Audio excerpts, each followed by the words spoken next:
Osman.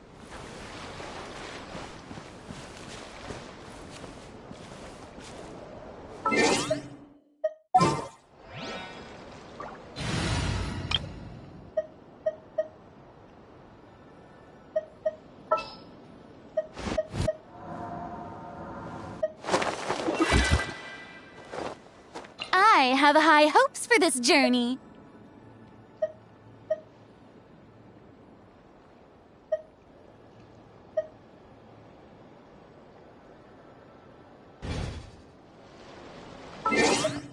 Osmanthus wine tastes the same. A walk would be nice. Witness my magnificence!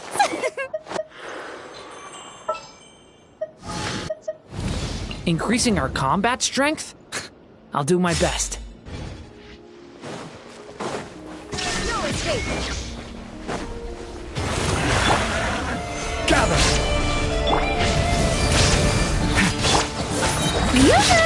Let my name echo in song! Torn to oblivion!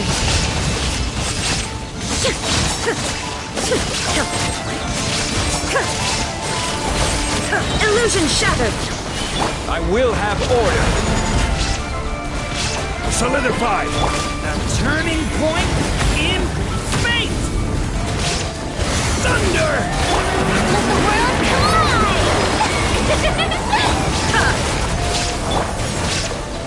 I see your power. Gather. Now you shall perish!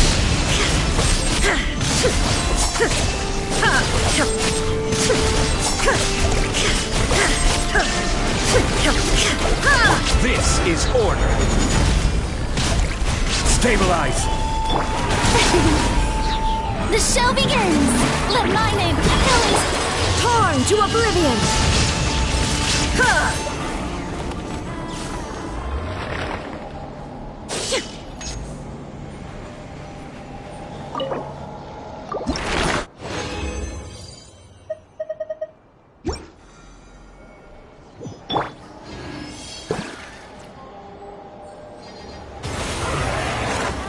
Turning point in...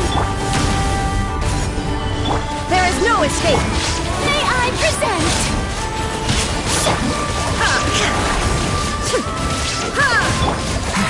Watch out! Order guide you. Gather. The story has only just begun! Time to shine! Woohoo! Solidified. Inazuma shines eternal!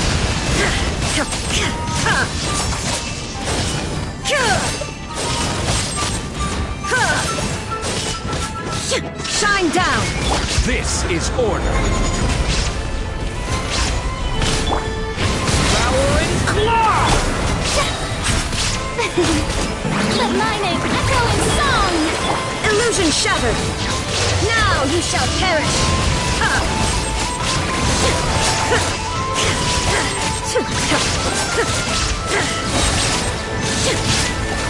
Order guide you.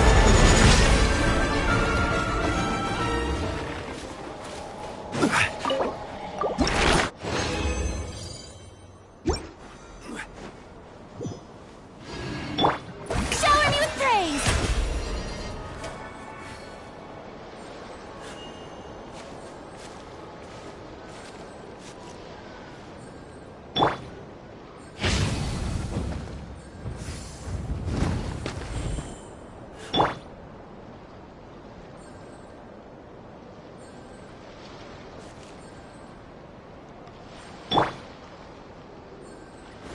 Stabilize.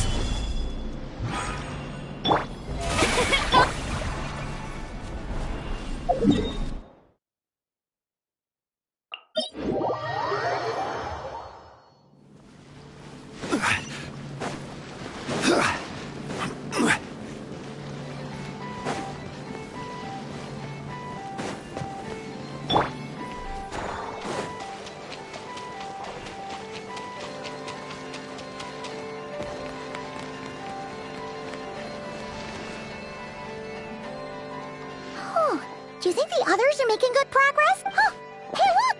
They made it back as well! Flintz! Llama! How did it all go? All is well, thank you.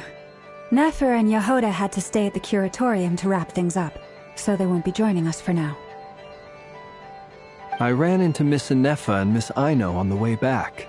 Their work is still in progress, so I suspect they won't be back for a while either. You seem rather cheerful today, Mr. Flintz.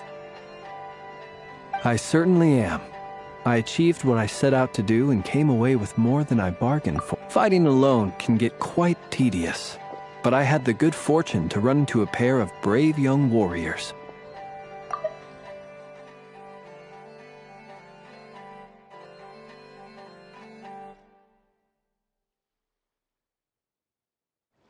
We meet again. How have you been? Albedo! What are you doing here? Thankfully, tracking you down turned out to be a lot simpler than we envisaged. These two courageously lent me a hand while I was fighting the wild hunt. When they told me they were Servarka's colleagues, it all made sense. And given how people of outstanding talent tend to cross paths, it's no wonder you're already acquainted. So, who's your travel buddy, Albedo? Why don't you come and introduce yourself?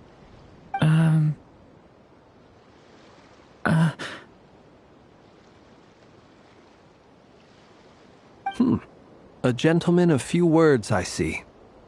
And a rather stern countenance. I presumed you were acquainted with him. Is that not the case? It's nice to meet you. Again. We've technically met before. Wait a sec! You're Minnie Durin! That's right. It's me. I'm glad to see you again. By the way, he says it's okay if you drop the mini. Yeah, I'm not as mini as I used to be. Interesting, isn't it? The first step towards blending into human society appears to be reflecting on whether one's name really reflects who they are. Wow! You look so different! In a good way, of course. It's great to see you looking so healthy. Thank you, Paimon. And although you're as mini as ever, I understand that diminutives don't always convey endearment. I'll be sure to simply call you Paimon, as a sign of my great respect for you. Wow! You're such a smooth talker now. Paimon could get used to this. From now on, you may refer to her as your esteemed guide, Paimon.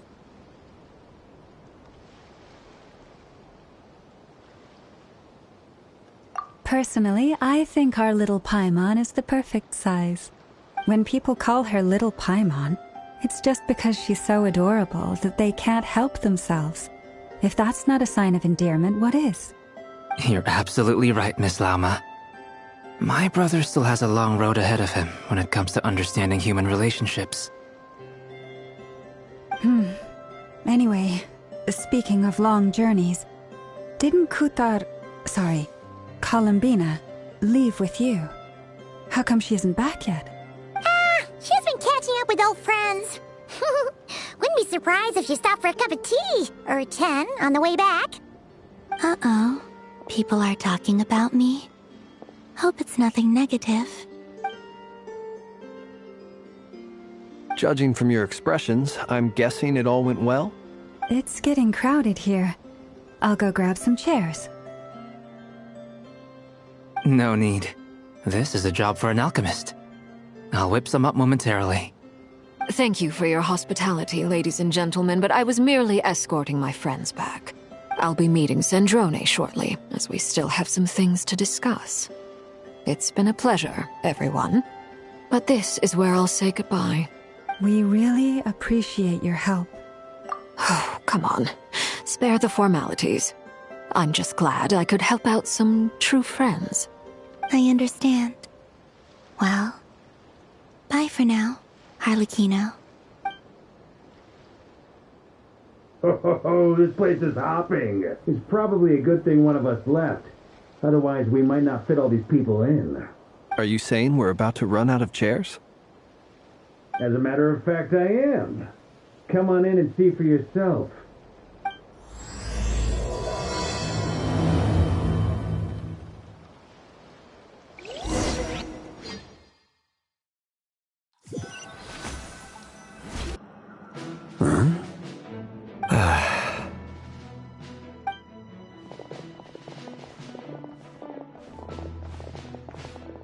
I overheard your little chit-chat outside, by the way.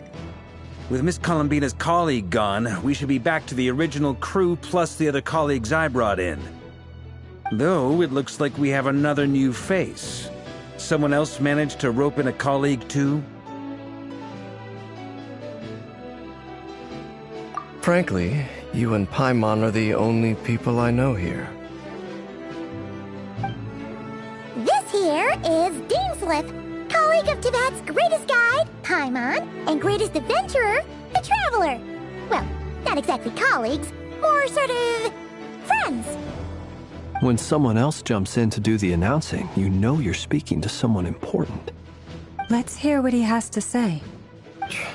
Note to self. Once Paimon knows your name, the rest of the world will soon follow. When he comes looking for us, it's usually something important.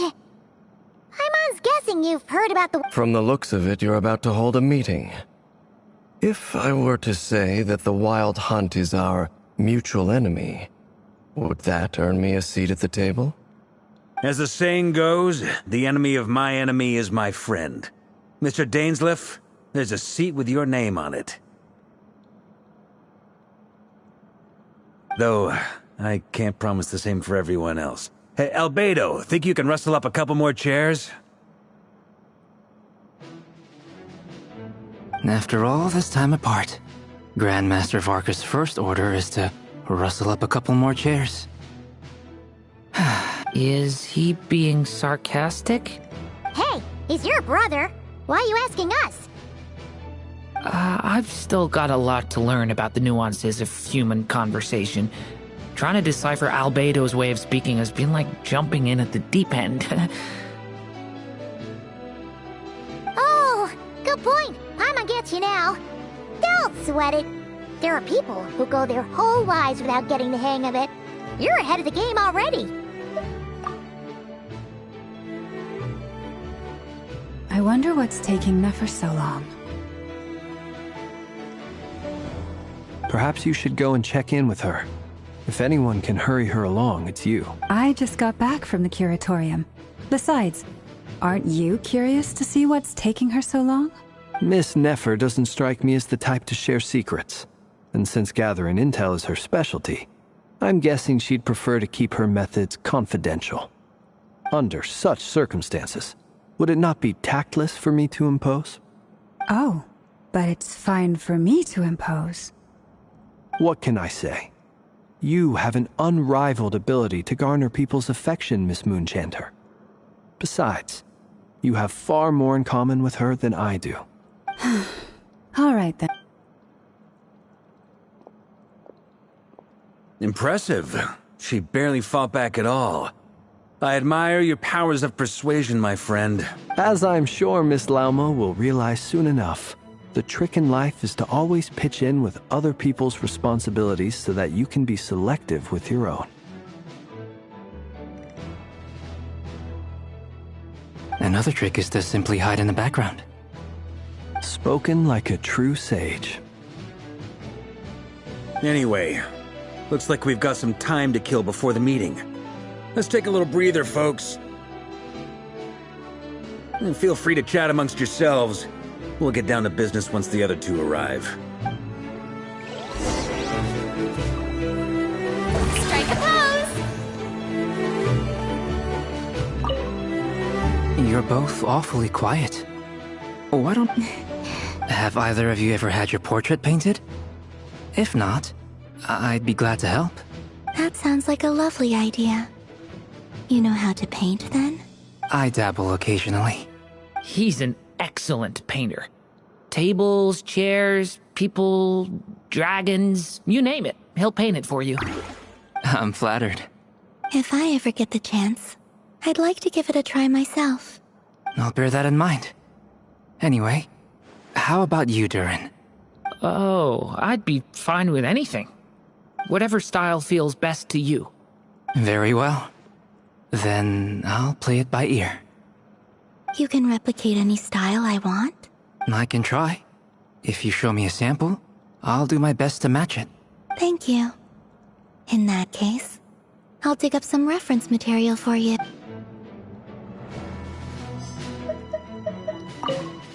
You're both awfully quiet.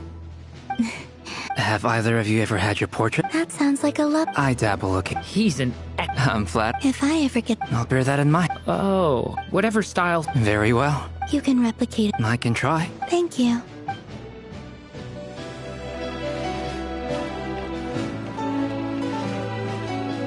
Is there something you'd like to say to me? Yeah! For starters, why'd you just show up? If you think back to our previous interactions, you may... You do have a point there. Oh yeah! You'll need to find somewhere to stay the night too, right? Want to tag along with us? You never know. We might get a group discount. Sure. Let's do that. Great! Paimon will handle it! And in return, we can get Dainslift to be our very own personal bodyguard. If that's what you had in mind, you should have said so sooner. I'd be happy to help.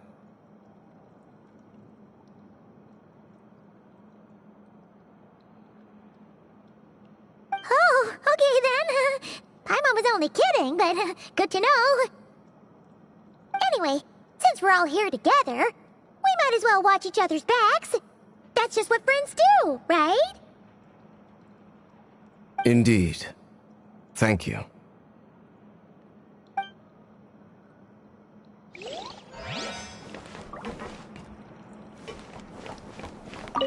Truth be told, I can't remember the last time I was in a meeting with so many people.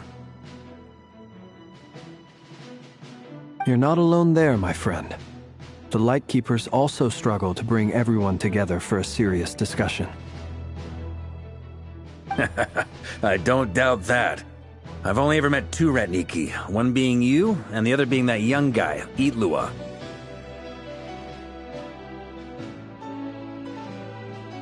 Itlua is a good apple. I'll give him that. He's kind, honest, and regularly delivers supplies to my lighthouse. A true Ratnik to the core. In that sense, he puts me to shame. So you're what? A fake Ratnik? That's what it sounds like you're saying. But I get the feeling that's not quite what you meant. Come on, why the awkward side? Sorry. I'm not even gonna bother trying to hide it. Now that was an awkward silence. Let's just keep this between ourselves. Probably best if Itlua doesn't know, huh? That goes without saying. Gotta be careful what you share with youngsters, after all. Anyone else in the know? Let me guess. The Traveler and Paimon? It's dangerous being too sharp for one's own good, you know. Then, in the name of the Animo Archon Barbatos himself, I swear, your secret... When we went for drinks, you said that you and Barbatos were practically best buds. In the light of that claim, do you really expect me to take your oath seriously? Of course. Just as long as you don't go spreading around the fact that I'm close with Barbatos, all right? Fair enough, then. Nothing like a bit of mutual leverage to seal the bonds of friendship.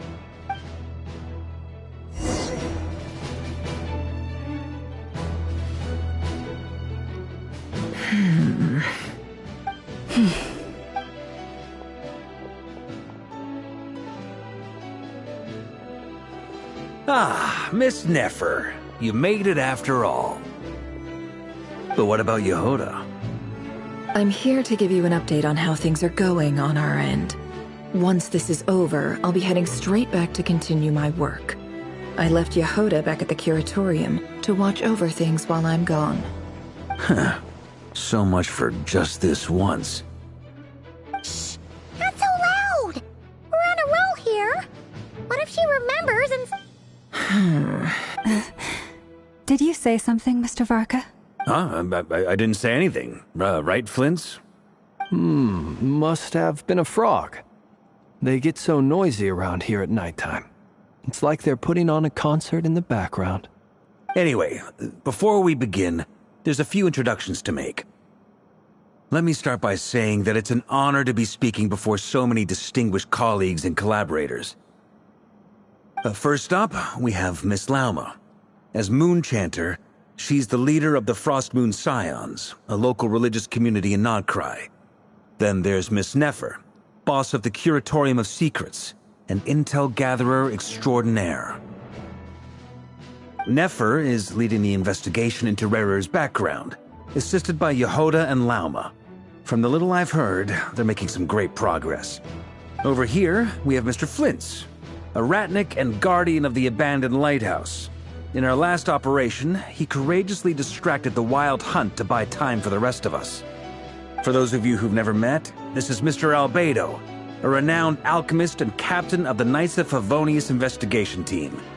By his side is a new face for us all, myself included, Mr. Durin, who has come to lend his aid.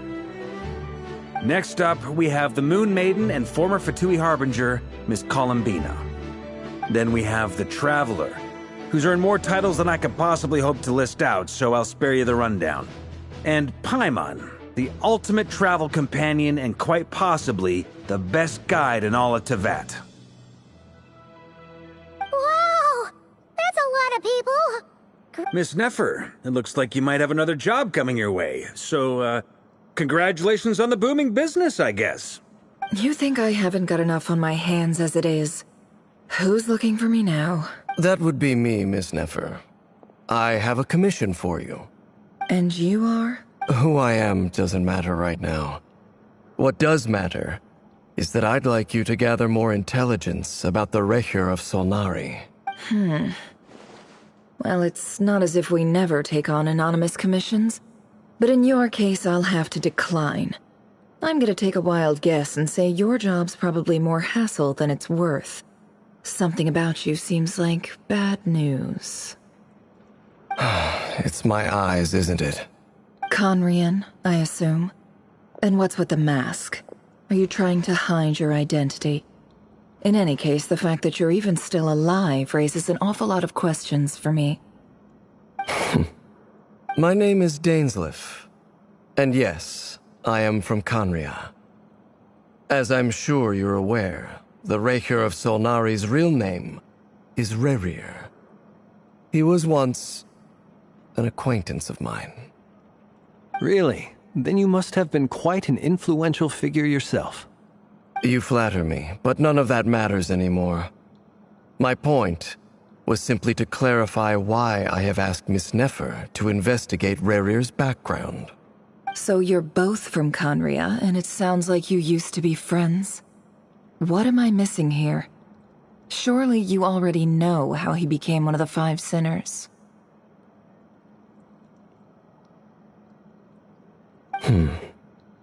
I'll tell you everything I know. The history of Conria, the names and identities of the Five Sinners. I remember it all like it was yesterday.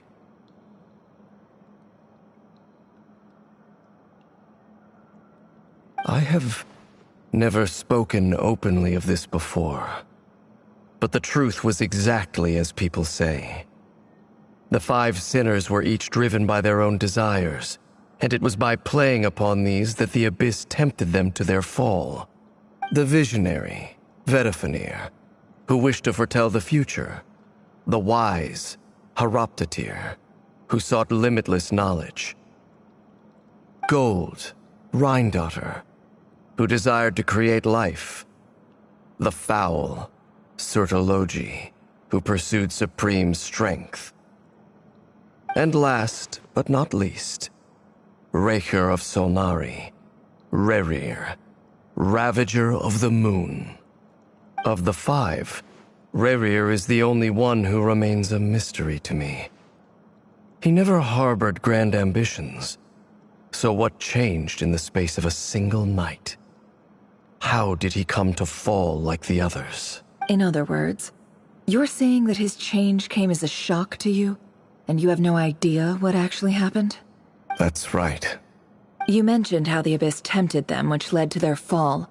But what did that look like in practice? And what other context can you give me about the events of that time? The more detail you can give me, the better. Strangely, now that it comes to it, I hardly know where to begin.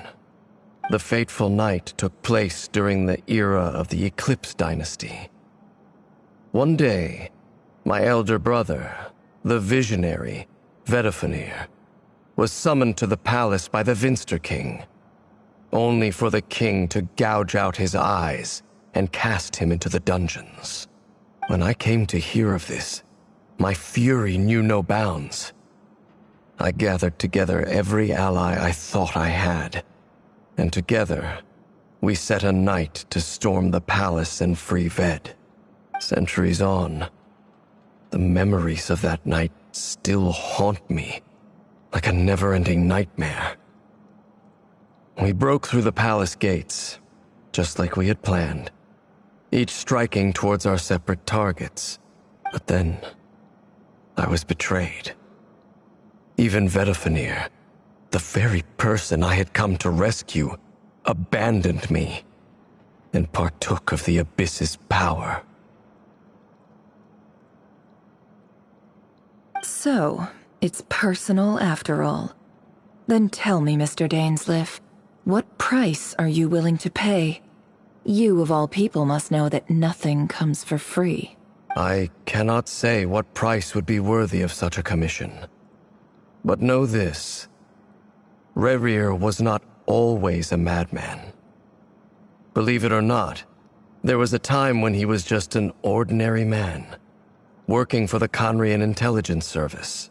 Uncovering the truth of Rerir's past is the only way to unravel this mystery. But before you decide if you will accept my commission, I will tell you more about him.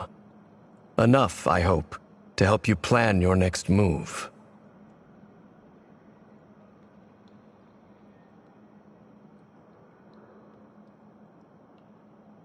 Sounds pretty good to me.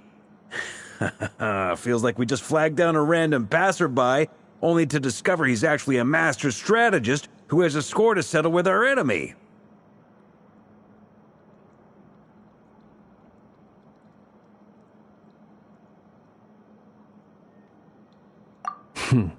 Can I borrow your halo? It could be useful in the lighthouse.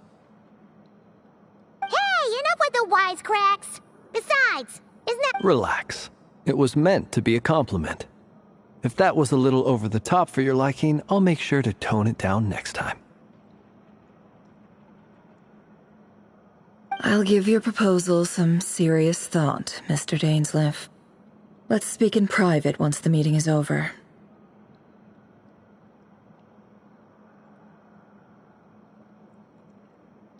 Before that, there's a few things I'd like to share.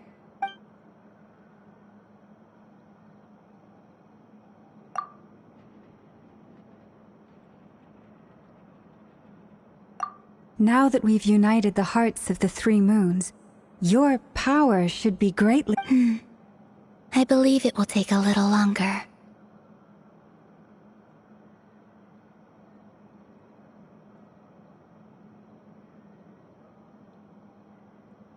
You've done so much for me, so I want to be completely honest with you all.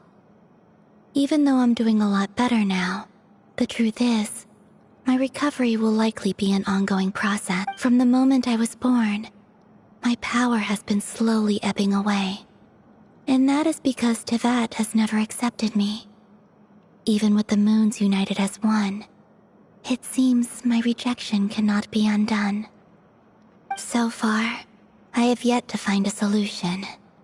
It may turn out to be a problem that will plague me until the day I finally leave this place behind.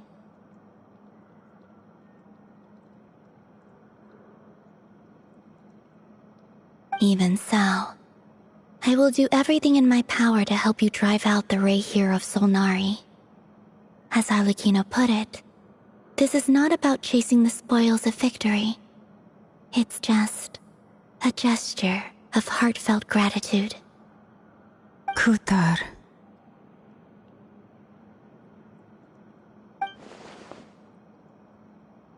Defeating the Rahier of Solnari will be no easy task. While my strength slowly recovers, we'll also need to gather more intel.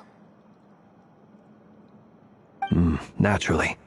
We should take all the help we can get if we hope to defeat him.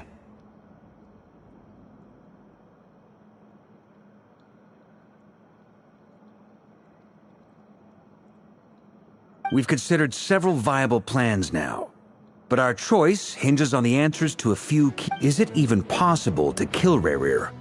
What experiences shaped the person or monster he became? And what's he really after? Given Albedo's expertise in alchemy, I think we should leave him to try and answer the first of these questions. Understood. As for the other two, I'm afraid we'll have to count on you again, Miss Nefer. Believe me when I say it's not my wish to burden you.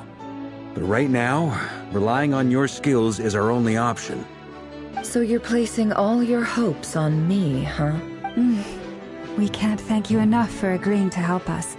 Honestly, I can hardly believe how lucky we are. You sure have a talent for changing your tune, Miss Moonchanter. Timid like Yehoda one moment, then flinches insincere flattery the next.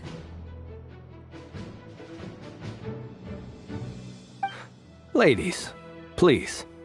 I must object to your portrayal of me. That's all. Feel free to keep bickering. Just pretend I'm not here. I almost don't want to leave this room.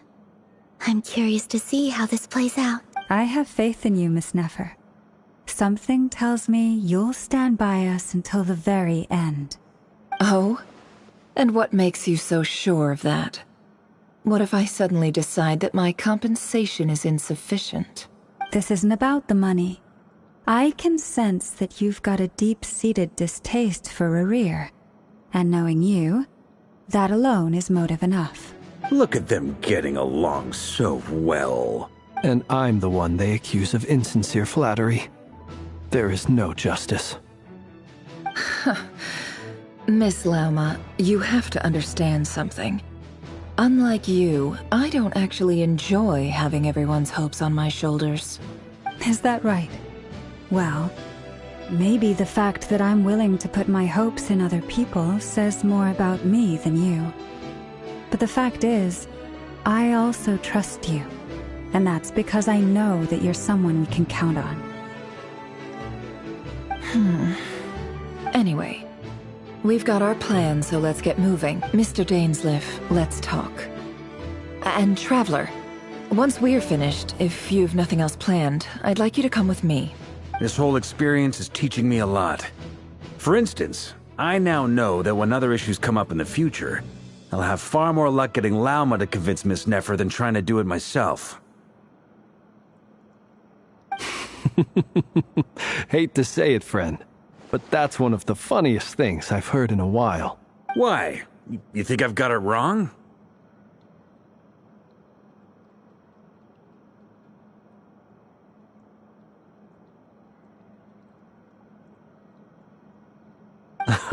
Quite the opposite. But what makes it so hilarious?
Thank you for waiting.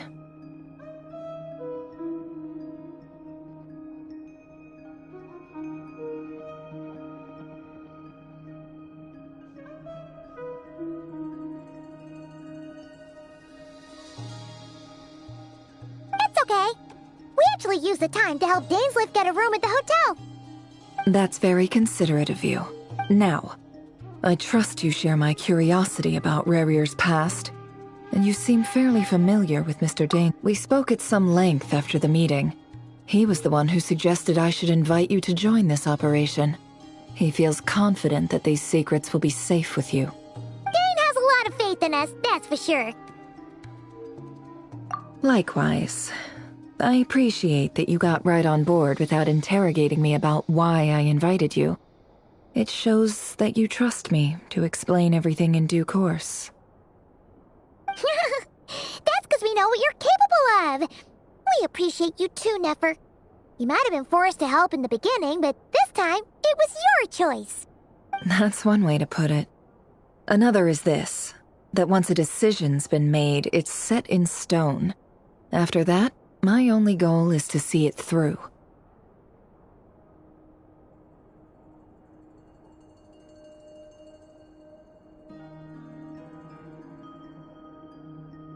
Alright, so here's how it is. I'm going to access Rerir's thoughts again using my confidential method. Now, I'm sure you've seen things like this before on your travels, so the reason I've gathered you all here is to ensure my safety during the proceedings. I plan for us to enter the fragment of his consciousness together, and once inside, I will focus on searching for information.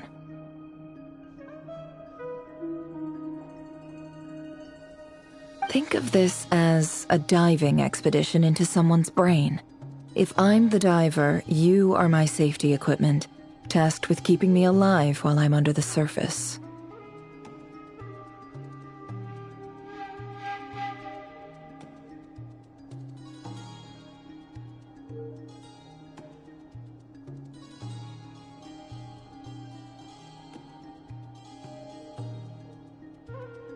Once the ceremony begins, we will all be spying on privileged information. But in the interests of safety, you must remain absolutely silent at all times. Lastly, any individuals of a weaker constitution are advised not to partake in the ceremony. In any case, Paimon has her own job to do, which requires staying in the room but not joining the ceremony.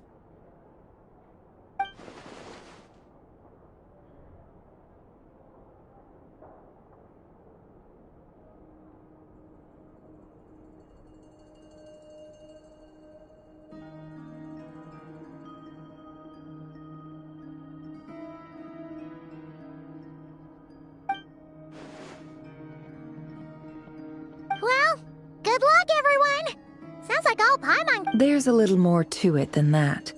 I was being serious when I said you have a job to do. While the rest of us are inside Rerir's mind, it's imperative that we have, in the event that something goes wrong, you will be our first responder. I don't anticipate any issues, but the extra level of safety will be greatly appreciated.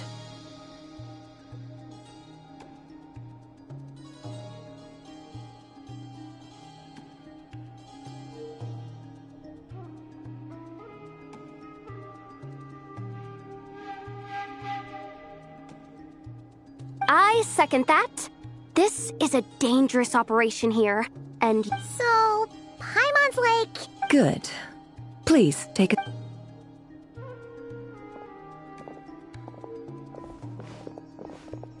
So, did Mr. Dainsleif tell you anything else?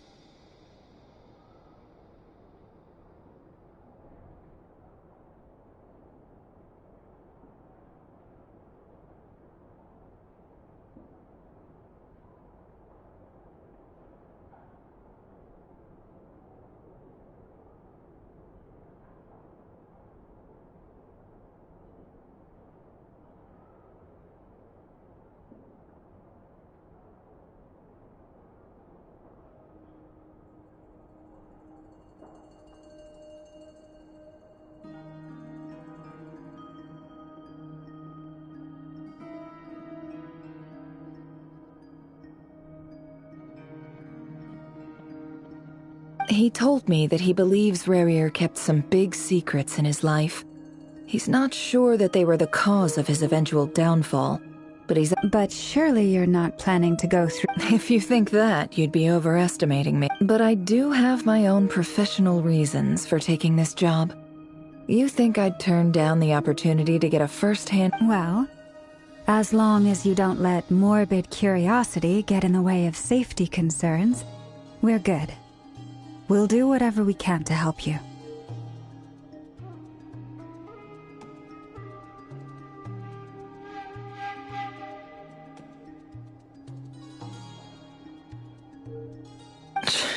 You're such a killjoy.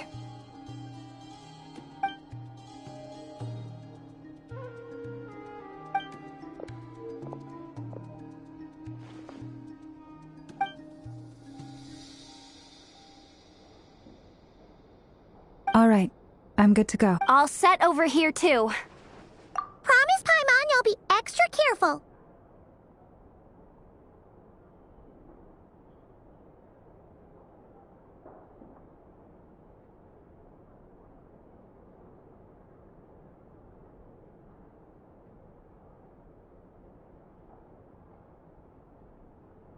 All right.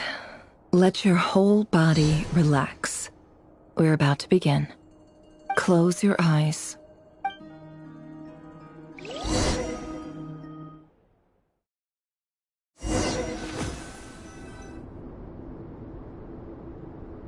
Phew.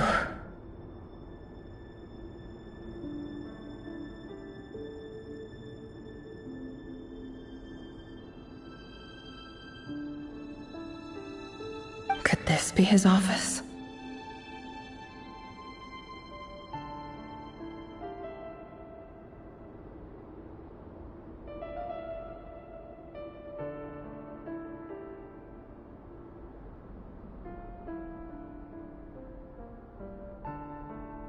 Pretty standard setup. Bookshelves, paperwork, files. According to Dainsliff, Rarier used to be an intelligence operative. Chances are there's plenty of top-secret intel stashed away in this room.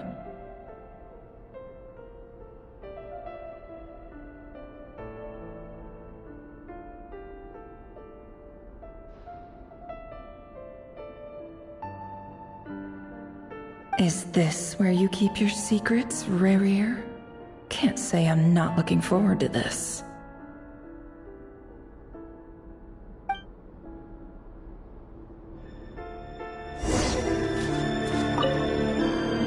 A file tucked inside a folder. But at this stage, I have no idea.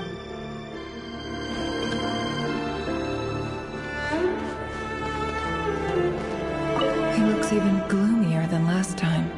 I wonder what's changed. He looks even gloomier.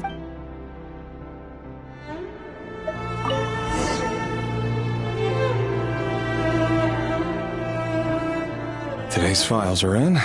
Time to wade through them, just like usual. Male, 51. Occupation, cook. Confirmed Crimson Moon descendant. Has maintained frequent contact with other descendants over the past. Neutralized. This one should be archived under purged targets.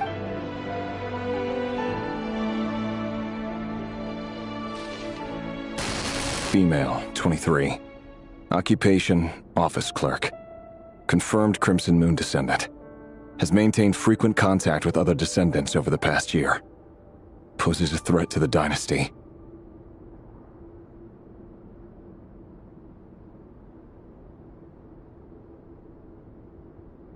Neutralized.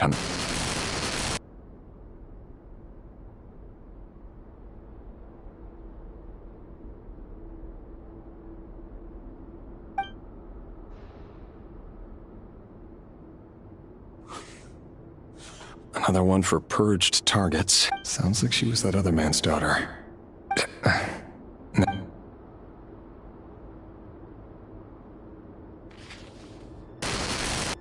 Male, 40. Occupation, teacher. Confirmed Crimson Moon descendant. Has been neutralized on...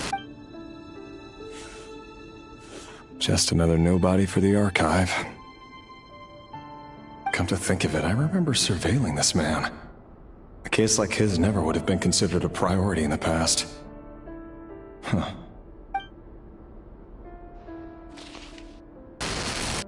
Female, 16. Occupation, none. Orphan and confirmed Crimson Moon descendant. Has been observed making contact with other descendants during the neutralized on... Filed. I have no recollection of this girl. None whatsoever.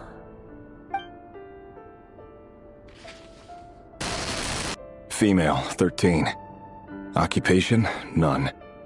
Orphan and confirmed Crimson Moon descendant. Has been observed making contact with other descendants during the past year. Poses a threat to the dynasty. Neutralized on... Filed.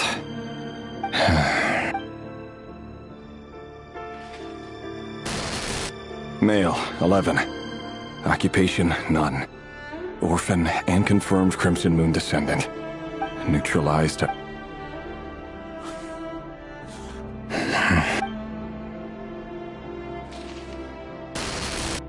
Male, 6.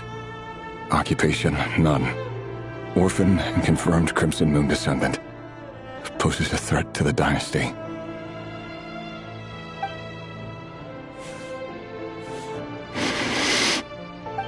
It's funny, isn't it?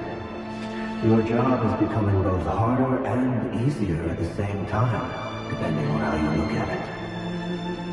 Sooner or later, the Crimson Moon descendants will be completely wiped out.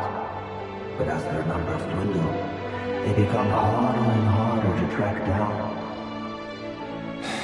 That's not how it is. Fortunately, however, most of the able-bodied adults have already been taken care of.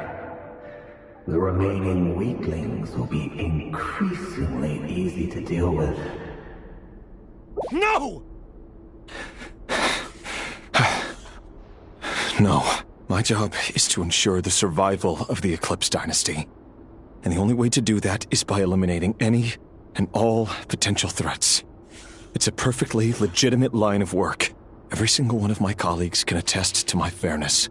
And if my friends were aware of the facts, I know they'd back me up too. Assuming, of course, that they were aware of all the facts.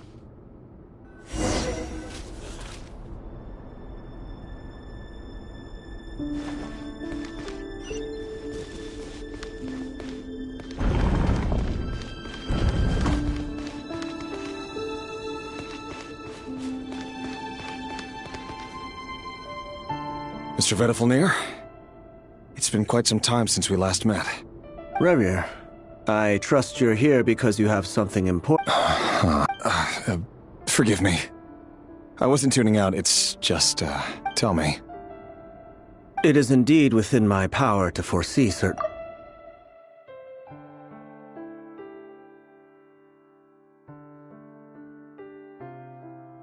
I was just thinking.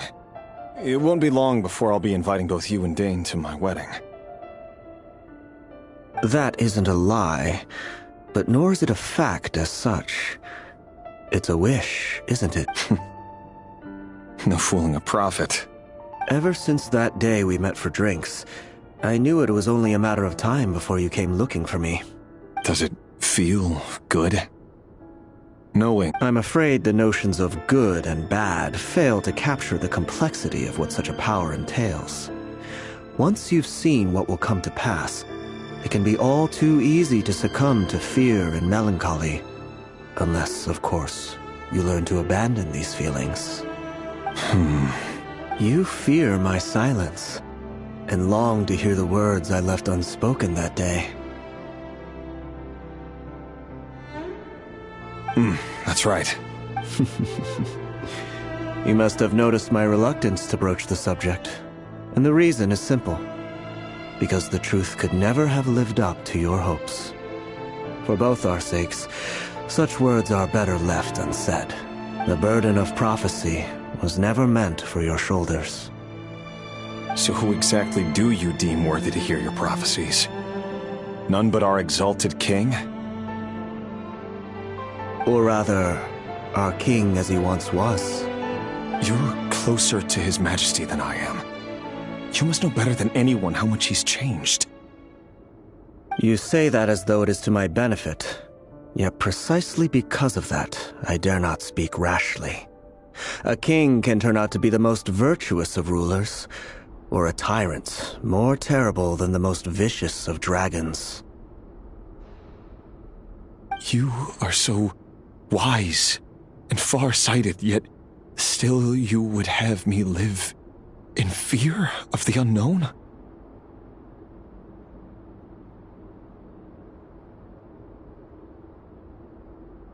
You make a fair point.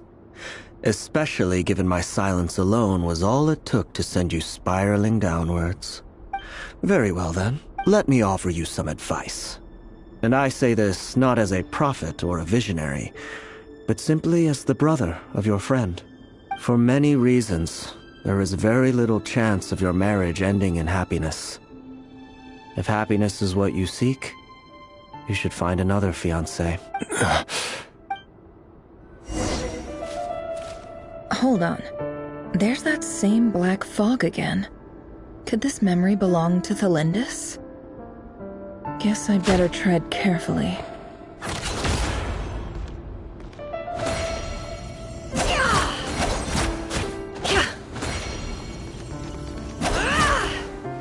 No more lies. It all adds up.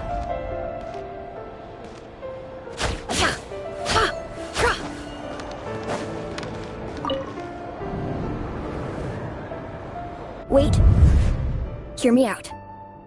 This time we finally got a clear look at his face, and his name is Rayrir.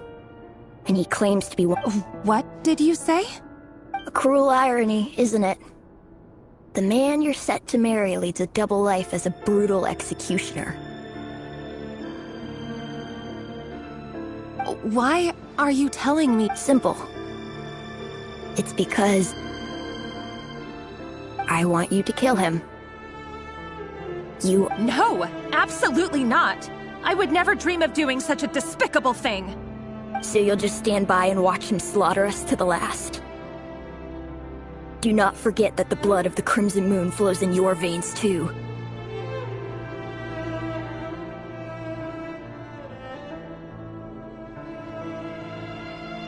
The blood of the Crimson Moon? What does that matter now? You think that alone is reason enough for me to throw away everything I have? Why wouldn't it be? You too were once a child of the Crimson Moon, just like me. Don't tell me you've never felt so much as a flicker of fury for the way we were trampled into the dust. As long as you promise to abandon this pipe dream of restoring your dynasty, I can try to persuade him. Or have him persuade the Venster King.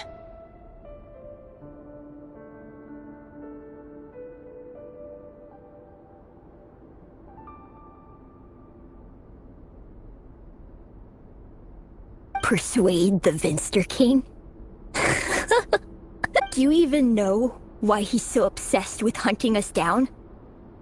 Why he keeps trying to force us to hand over our secrets? Over and over again? Or why we refuse to give up on restoring the dynasty?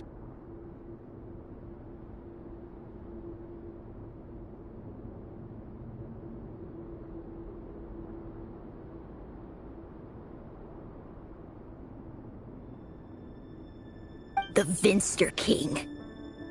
A blind fool. His eyes clouded by powers from beyond this world. A petty little man with a miser's heart. And he dares to sit upon the throne? Mark my words. Sooner or later, Conria will fall. And it will be his doing.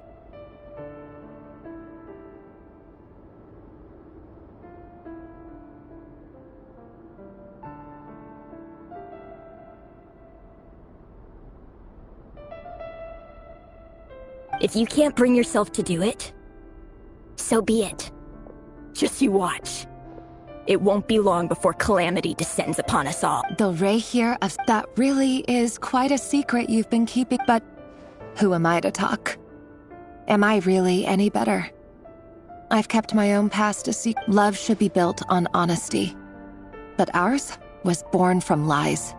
And yet, is it really so wrong to hide things that would only make life harder?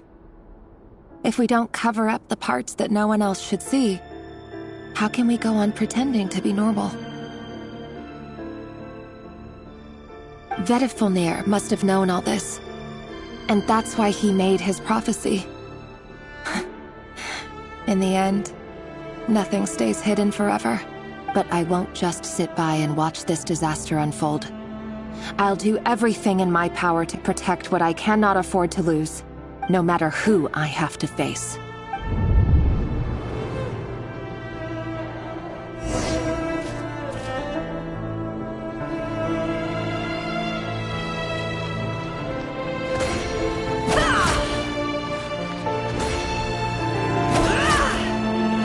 Can't hide the truth. Was that Rerir who just walked past the window? Doesn't it give you the chills that he still takes the same road to work every day, as if nothing ever happened? Those people at the deli. Enough already. They're clearly pretty taken by their own disguises, so just smile and play along. Pull the rug from under beasts like that, and you'll risk having your throat torn out. Deli? Oh. They're talking about those people from the opposition. Right. I'd almost forgotten they used to run a deli. People of no consequence always vanish so easily. And no one even remembers them.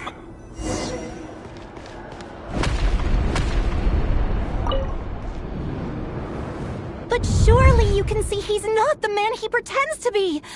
So many have died already. And they say that the king's madness grows with each passing day. We're not going to survive this, are we? But why does it have to be this way? Do we really deserve to die just because of the blood that runs through our veins? Felindis, are you even listening? Sorry, Freether. My mind was off wandering. I heard you, though. You're talking about what Rerir said. He's just following the king's orders. He's a secret agent, and it's his job to hunt down rebels and dissidents.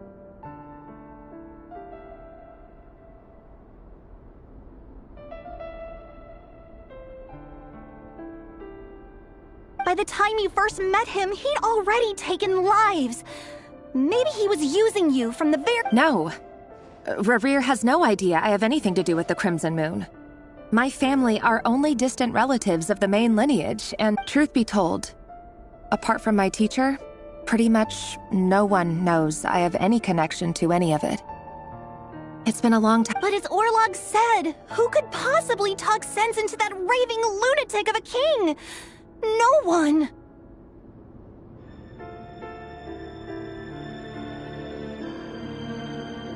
I'll work something out. Trust me, I'm with you all. But for now, you need to keep yourselves hidden. Don't let anyone find you, anyone at all. Don't forget that Rerir is an Eclipse operative. You need to be extra careful when he's around. For now, don't come looking for me. And if anything happens to me, just— If even you can't escape this, what hope do the rest of us have? But after all this time together, surely he wouldn't lay a hand on you.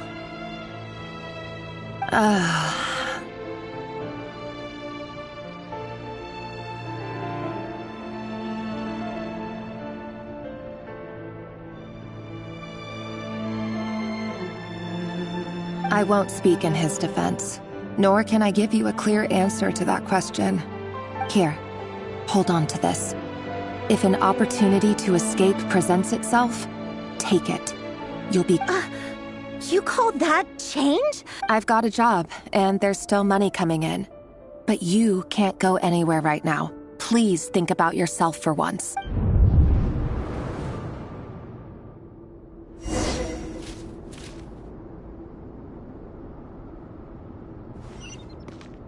No more lies.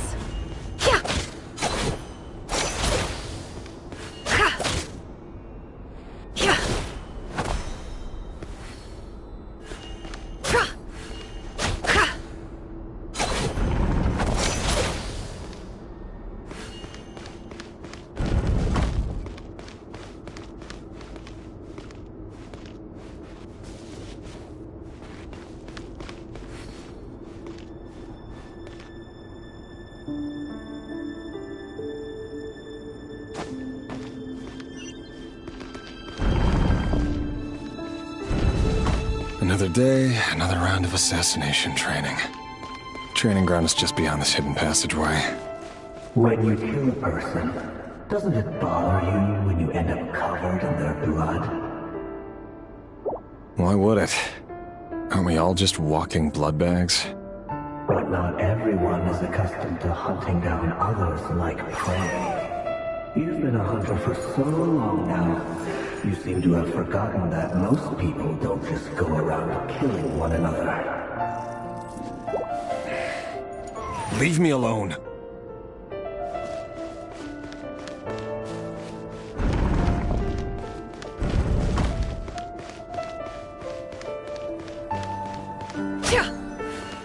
It all adds up.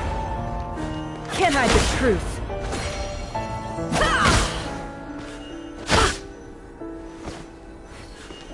No more lies.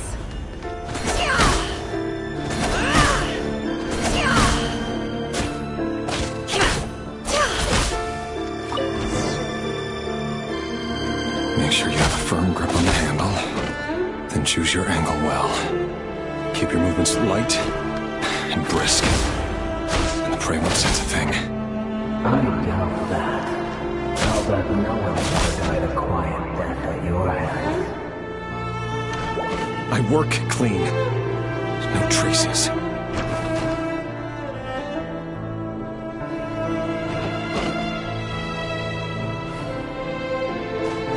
That doesn't make it open and above board. The king just happens to be what somebody does. It won't happen. He's changed. Ever since he showed us the power of that power. In the beginning, he only had to take on a handful to get through. But now... The ones I've dealt with have always been guilty. And I've carried out my work flawlessly.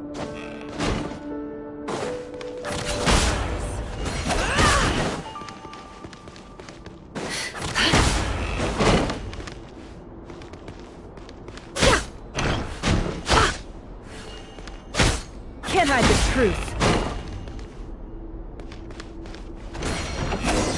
You know why Melinda didn't accept your proposal, don't you? Was it because she didn't trust you? Or something else? No!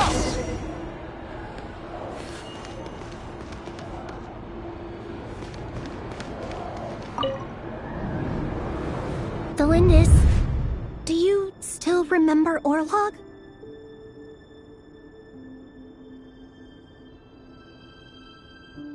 Orlog. The boy who was pretending to sell flowers. You spoke for quite a while, didn't you? Yes, we did. What about him? He was arrested 2 days ago. Chances are he's already dead.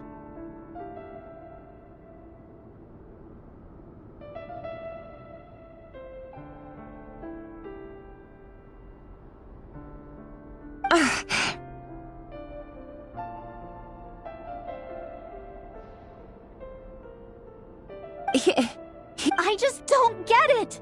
After everything he's done, why do you still stand by him?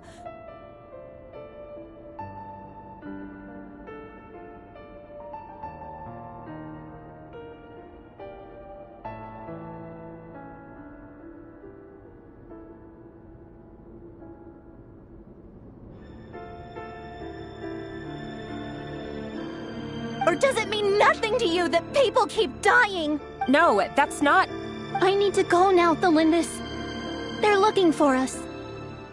You take care too.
If you ever need a place to hide.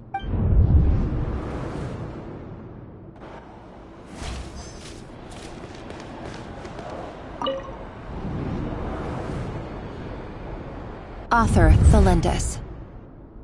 Over the course of this week, the research object was subjected to interference for all subjects of observation that were sent inside have now... No progress whatsoever. Things are getting worse by the day. I have to find a way or we'll up, but... If all this research comes to nothing, what then? But could he really bring himself to kill me? No. Surely he wouldn't have the heart.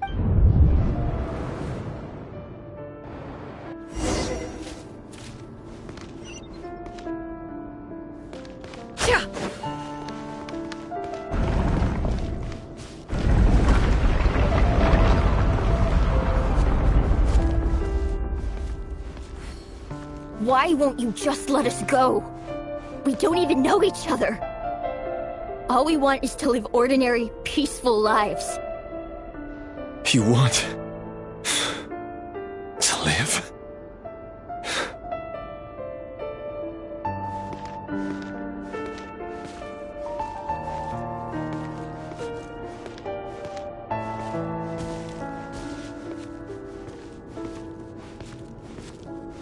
Yes. I just want to go on living. Is that really such an unforgivable crime?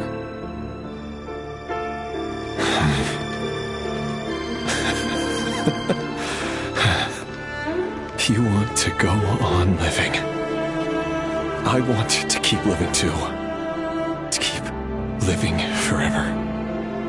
That's why I have no choice but to continue on the path I'm on. If only some savior would suddenly swoop down and change the way the world is. Too bad that's not going to happen.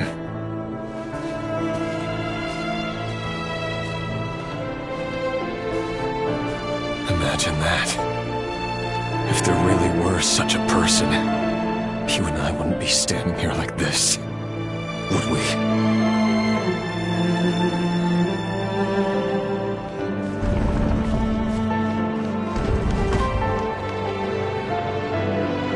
So these files are in. No, I don't get tired of it. It's my job. And not only am I lucky to have it, I'm good at it too.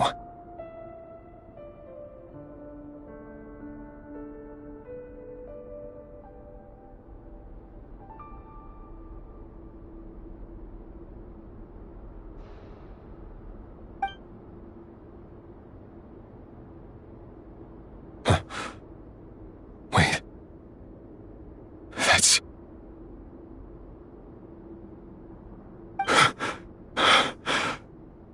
Thelindis? No.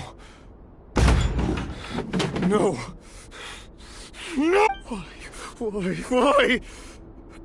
But you bear no mark of the Crimson Moon. How could you possibly have anything to do with them?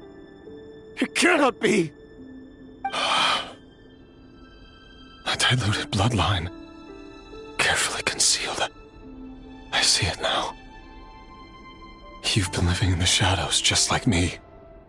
What a fool I've been. Numbing myself with talk of justice. Even imagining my friends would back me up. But in the end, Irminsul. Finster King! How far are you going to take this? From the direct bloodline to secondary offshoots? And then what? Today it's the descendants of the Crimson Moon. Who will it be tomorrow? Will you not rest until everyone down here is dead? No. This cannot go on. This is where it ends.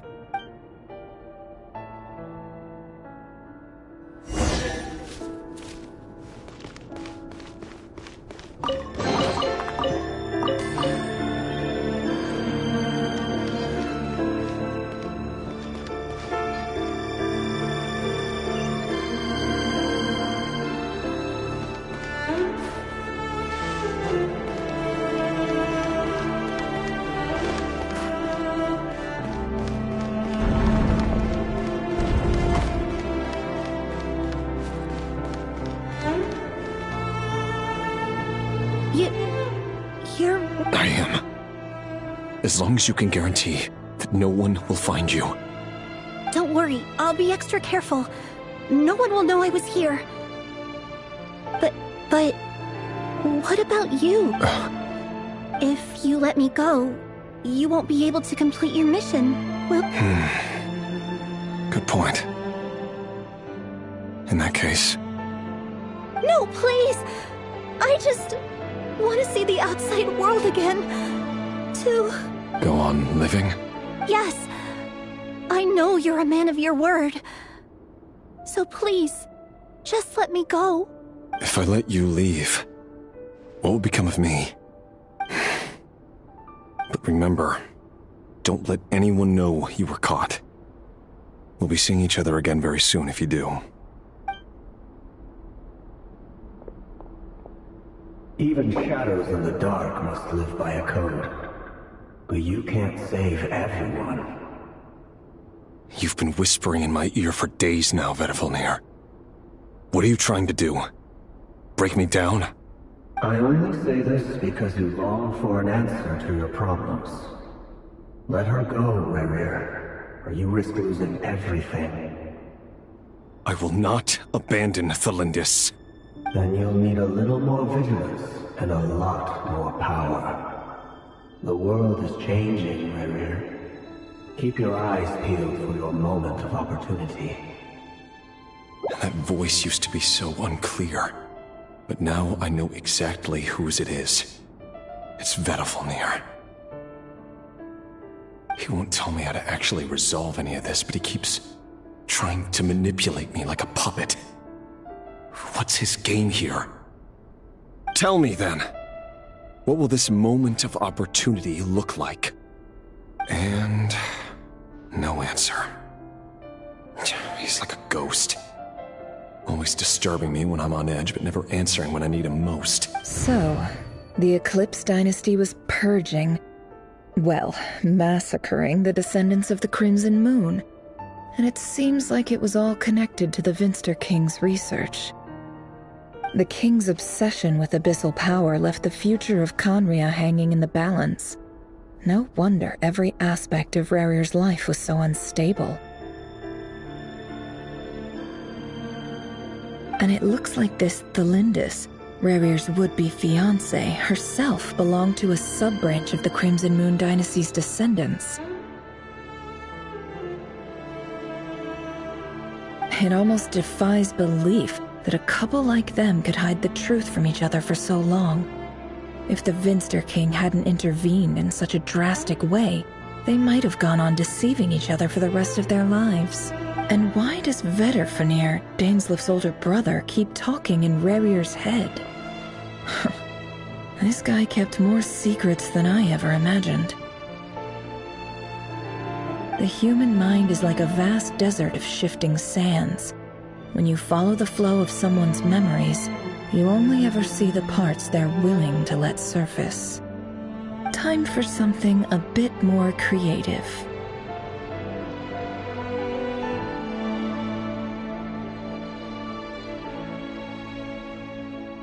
We've been inside Rerir's mind this whole time. Bill, there's already enough clues on the board to start reading between the lines and mapping out the rest. Now, we can finally begin to put the pieces together. Sure, it'll only be a reconstruction, part simulation, part reasoning, but it's usually pretty accurate. Once we've built up a cognitive profile, we just need to cross-check the logic behind his actions. And then we'll be able to take a sneak peek at whatever it is that Rerir has really been hiding.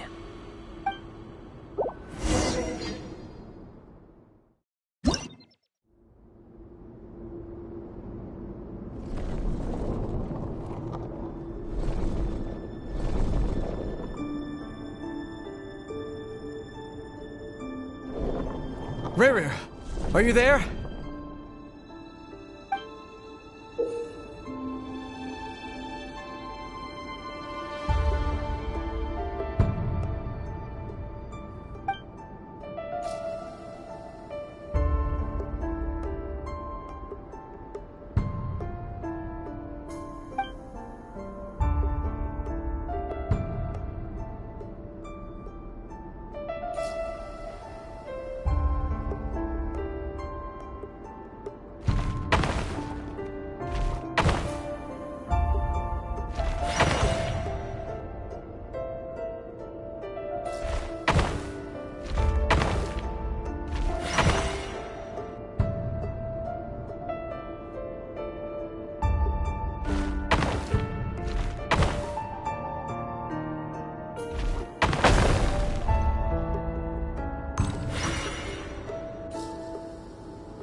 here!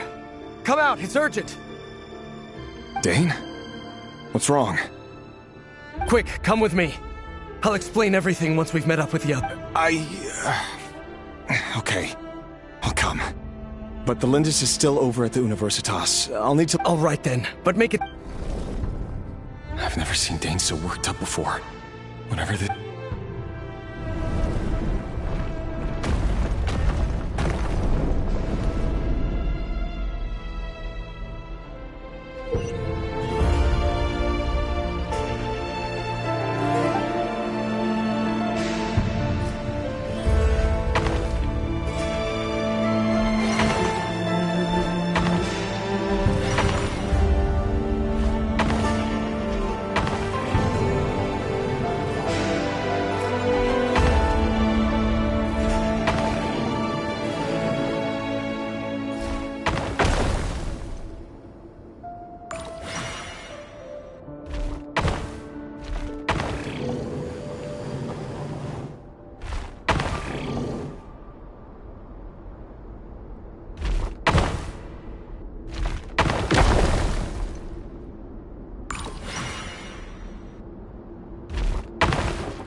Well, this is a nice change, meeting you all at this hour.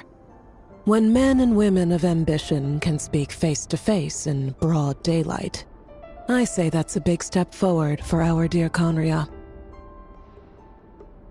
Don't be ridiculous.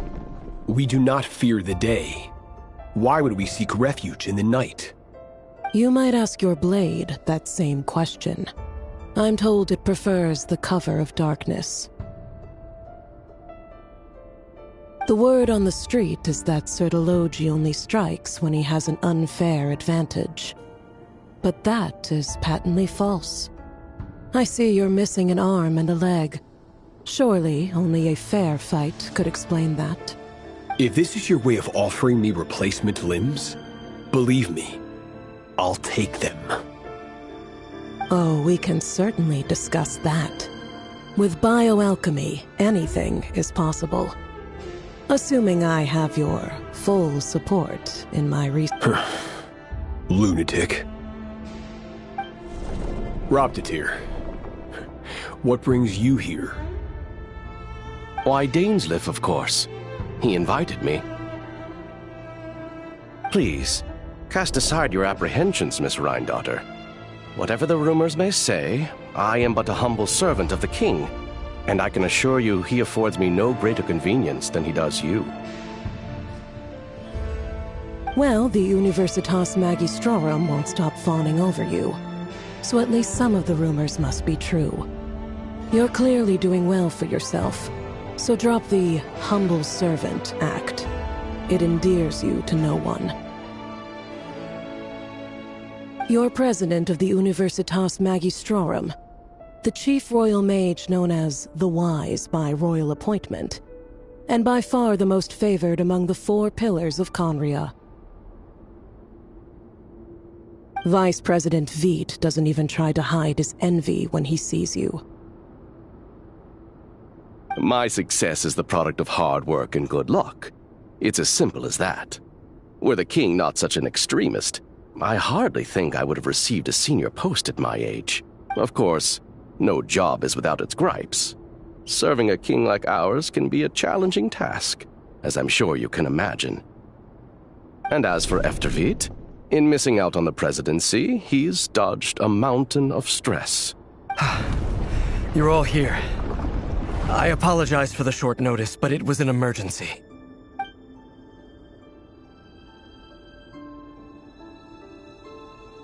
You must be Rerir.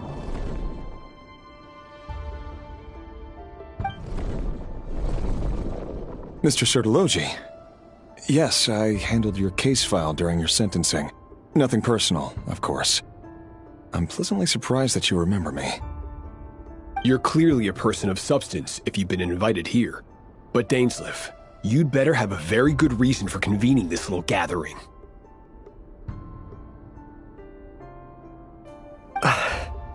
It's my brother, Vedalfenir. After he spoke at the court this morning, the king was so infuriated by his words that he had him blinded in both eyes and thrown in prison. Vedalfenir in prison? Strange. I thought the king trusted him and Horoptatyr more than anyone else in the world. Does this mean the king's circle of trust just got even smaller? It has nothing to do with trust. It's about what the king wants, which is as clear as day to anyone paying attention. I simply appease him, because it's in the best interests of the Universitas Magistrorum. And also because you're slimy. Vedalfenir, perhaps less so. But still, a visionless visionary? It rather inclines me to think that qualifications are not what get you ahead in Conria.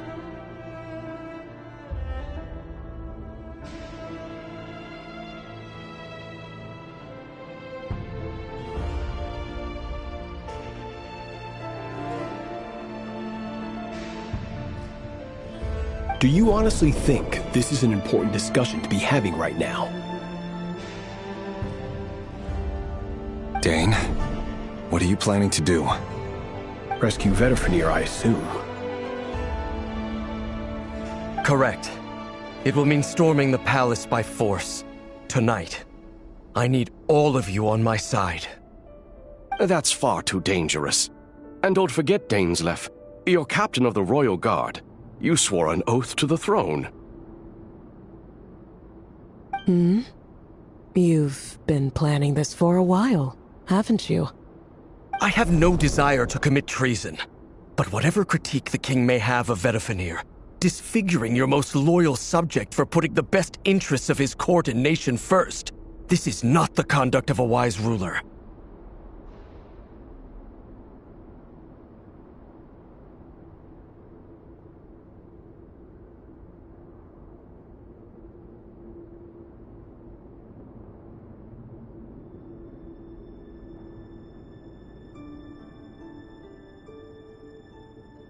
My blade will force the king to see the error of his ways. So, Vedalfenir's prophecy enraged the king.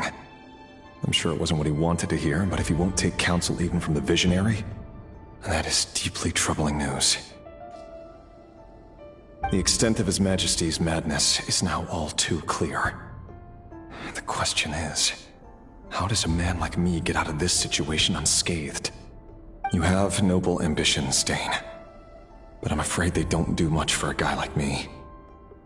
I'm not interested in saving the world. All I want is a letter of pardon. A letter of pardon? For whom? Thelindis? The chances of the Vinster King issuing a pardon for anyone connected to the Crimson Moon seem vanishingly slim.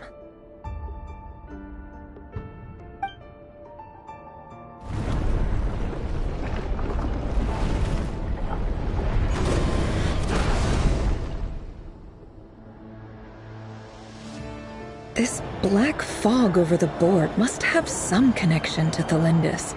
But why is it taking this form? Another mystery I'll need.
Author Thelindis.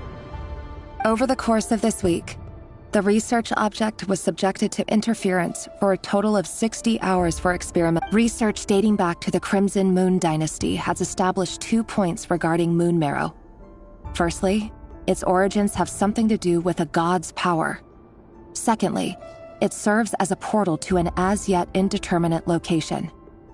Moon marrow can thus be defined as a spatial gateway. However, there are a number of hurdles to overcome before we can answer the question of where it leads to. To start with, opening the gateway requires a specific power source, which the relevant literature indicates. An enormous amount of power is then required to keep the gate open. Currently, the total power output of our instruments remains in the single digits. To make matters worse, I am now the only staff member remaining in the Moon Marrow Lab. The Universitas Magistrorum recently decided to move most of its personnel into abyssal energy research, which has stymied all Crimson Moon-related projects. This is not a wise move. I have always maintained that placing all our hopes in a single source of power is risky, especially one as poorly understood as this. As well as making ourselves overly reliant on a single resource, we are neglecting other promising technologies. I apologize if this comes across as disrespectful, but as a Moon Marrow researcher, I desperately want to see the world beyond the gateway. If we really made it there one day, what would we find? And how would we go about taming the unknown? My imagination is endlessly fueled by questions that...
This is for you.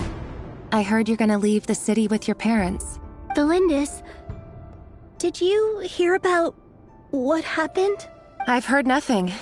Rerir got back very late last Friday, and he was acting a little unusual, but he slept pretty well, so I'm guessing whatever he did was a good deed. You never saw him, and I don't know what he did.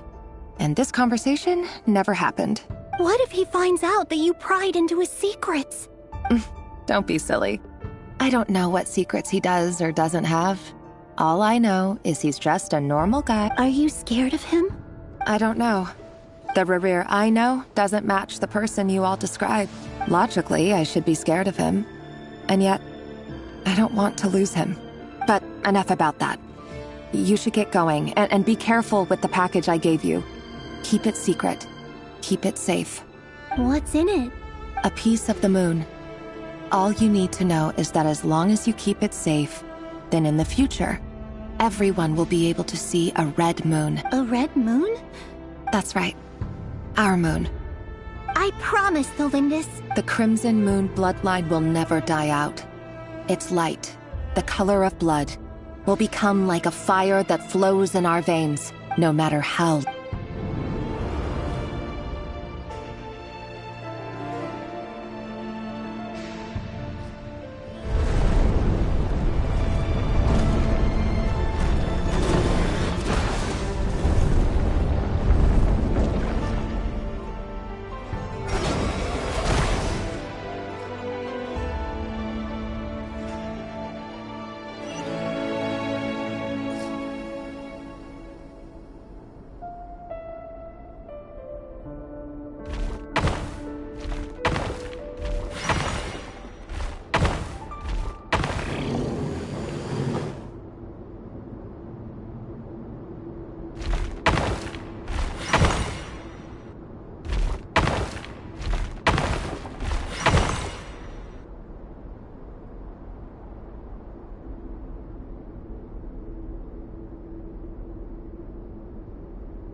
Hurry, everyone, and stick to the plan.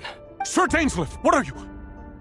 You know what happens to those who betray the throne? It is the king himself who has betrayed the throne. He has betrayed all of Conria. If you have any love left for justice in your heart, you should join me. It's showtime. Dane and his group will handle the troops in the palace. Then Hraptatyr and Rhindaughter will disarm the security measures. My job is to enter the prison and rescue Veta. Stay safe. Wish me luck. Look after my brother. Draw your blade. It is time for justice to...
And the smell is abominable.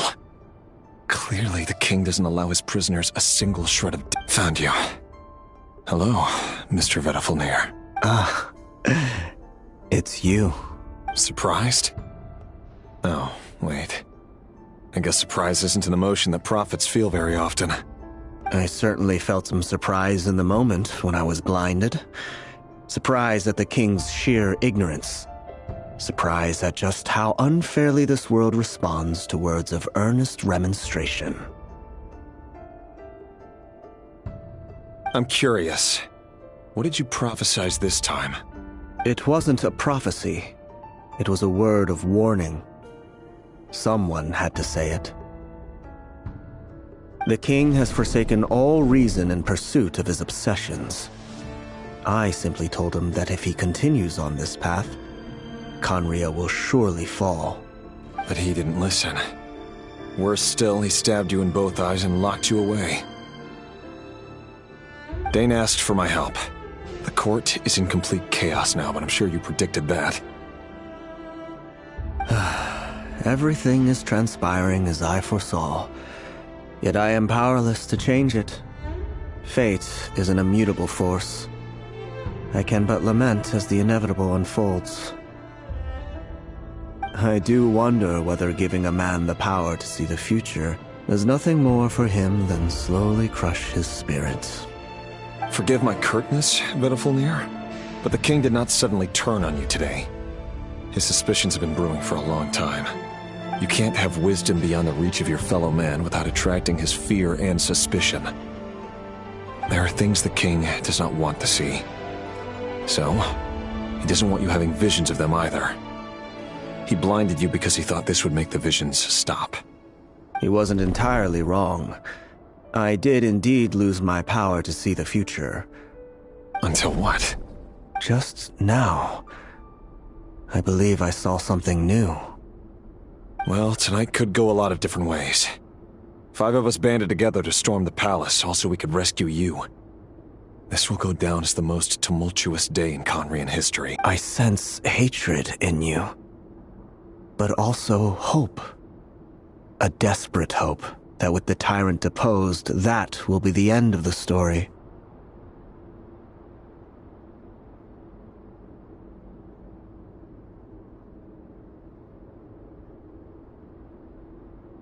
But this is not the end. It is the beginning of a new chapter, in a whole new story. There are many men of honor and courage in this world, Rerir. But you are not one of them. You're not here for justice, are you? You're here for yourself. Is that a dagger? Interesting. Why not the polearm? It was always your weapon of choice. With your abilities, I don't doubt that you were able to recover some of your sight. But I also doubt that you want to make an enemy of me right now. Of course not. We're on the same side, aren't we? We could be. But I need you to be honest with me, Vedifalnir. You mean your future? With your beloved, Felindis? Yes. And I know there are bigger things at stake here. A dynasty, a nation, maybe the entire world. But forgive me, I care first and foremost about myself. I can't abandon the one I love to save myself. I just can't do it. But you see a broader picture of the future than I. You see the solutions to the biggest problems of our age. So tell me, what is my solution? What's the answer? In matters of fate, answers are either right or wrong. What will be and what will not. Maybe you are willing to pay a certain price in the pursuit of happiness, but unfortunately, fate does not negotiate. That is the cruelest thing about fate. It is unmoved by your sacrifices. That can't. I know it's your voice that I keep hearing in my head, urging me to see how the world is changing, to seek more. You show me disaster, but you won't show me how to avoid it? Why? Why are you doing all this? My voice. In your head.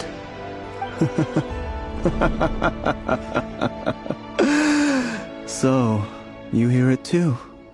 The voice that steals your mind, gains your trust, and drives you crazy. It turns out that we are not so different, you and I. Vedifalnir just broke into the strangest smile I've ever seen in my life, as if he'd discovered some monumental secret. Very well then. My advice to you is as follows. You must persevere. Whatever trials and tribulations you may face, be steadfast in the belief that they are. For as long as you live, your story with Felindis shall not come to an end. That is the only chance you have of fighting back against fate. It is up to you whether you believe my words. Regardless, that is all I will say on the matter. I have no right to intervene any further. I will hold you to your word. Thank you for setting me free. In return, I will tell you one more thing that you cannot afford to ignore. Just then, a strange wave of energy rippled through the city. We had no... If I were you, I would head to the Universitas Magistrorum. The Universitas? I'm sure we'll be seeing each other again very soon, Rerir. Whatever Vedifalnir said, I didn't catch it. I didn't even help him out of the prison. There was no time to lose.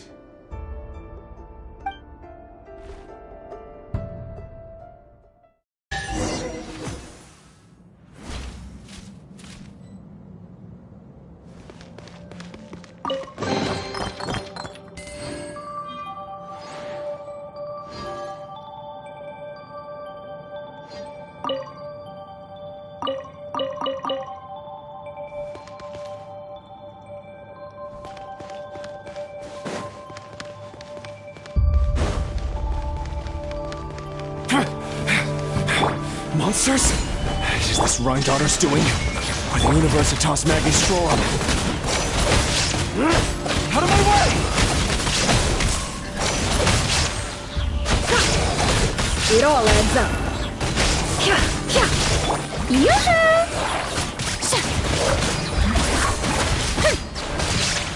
There is no escape! The Universitas. Allegedly, the king installed secret mechanisms in the palace and around the city. No one knows, but if they were ever going to activate, it would... Help! Help! Hold on! Don't let them anywhere near you! Save me! I can't! That sounded like an explosion. So, what other means does the king have at his disposal? They must run on power from the Abyss. And given it's a major center of Abyss research, anyone over at the Universitas will be in grave danger.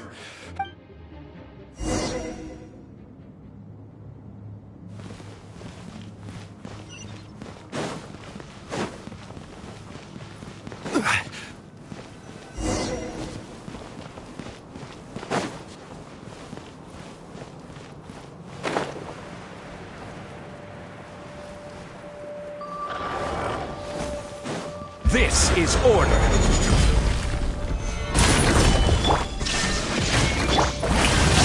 Let the world collide! Turning point in... The deception ends here.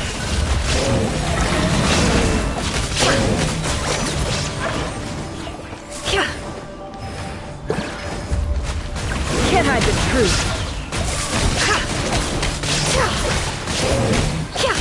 Order guide Shine down! Torn to oblivion!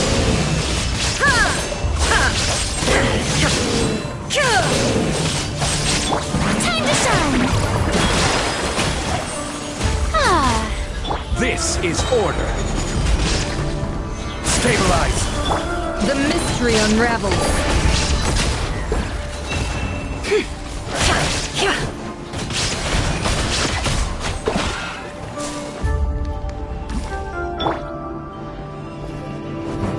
Illusion shattered! Solidify! The show begins! The story has only just begun! Stay back! Now you shall perish!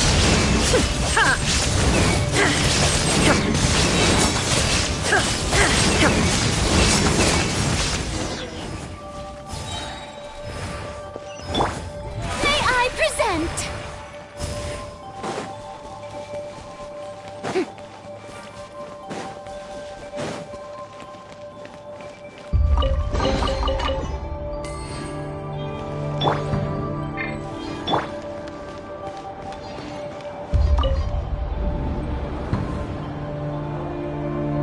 Monsters!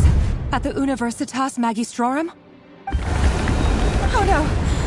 It's no use. The table won't hold out much longer. The weapons. Where are... Of course. All the lab equipment was upgraded after the inspection last week, but the new weapons have... I'm done for. Is anyone there? I need help!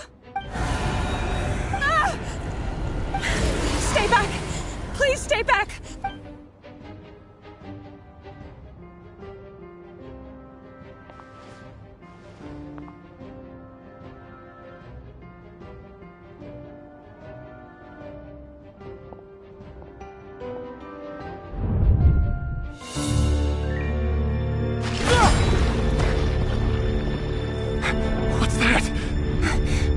Rear. So the rumors about your work are true. What? No! Listen, something happened at the palace tonight. We have to leave! You don't need to lie to me anymore. What do you mean? I know why you're worried, and I will respect the decision you've made. But it's okay, because I found a solution. I know how to end all this. You can have it back. The normal life you so desire. But until then, I'm afraid our wedding will have to wait. Cylindus? No, don't do it! Cylindus! Cylindus!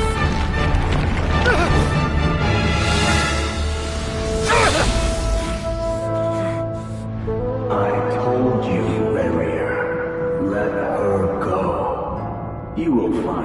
someone better. No! No, I won't do it! I have to save her! By what means exactly? A lowly pawn. You lack the power and the strength of will. Do you know a way? Tell me! Come to the palace. Join us.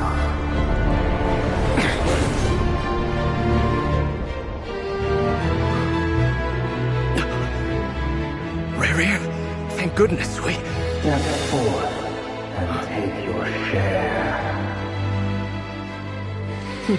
You made it. Not you too.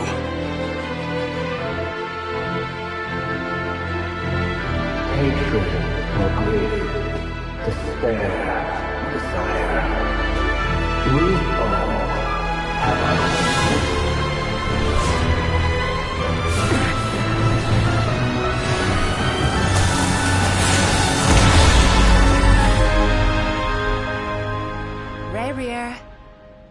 Rear. Flindis? Were you daydreaming?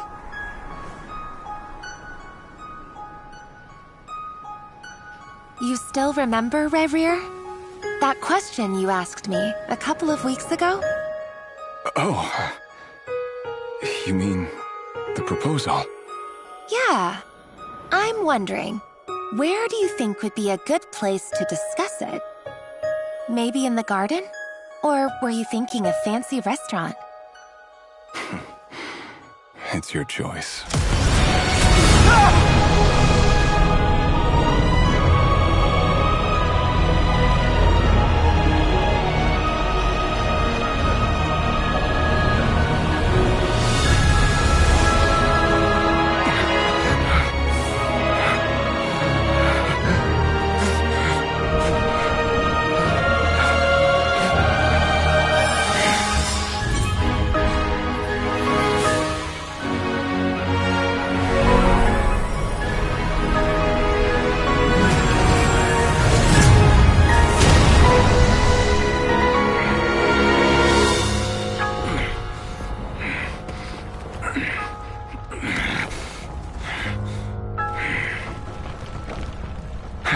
Find you. And then, you can give me your answer.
So that's how the Raker of Solnari was born.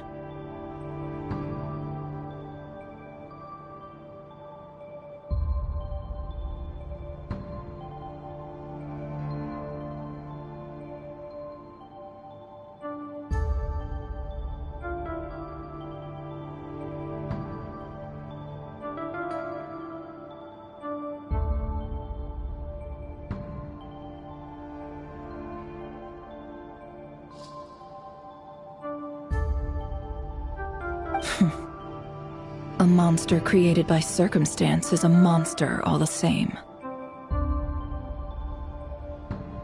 Viewing other people's thoughts for too long can get uncomfortable. Right now, I'm feeling a strong sense of loathing.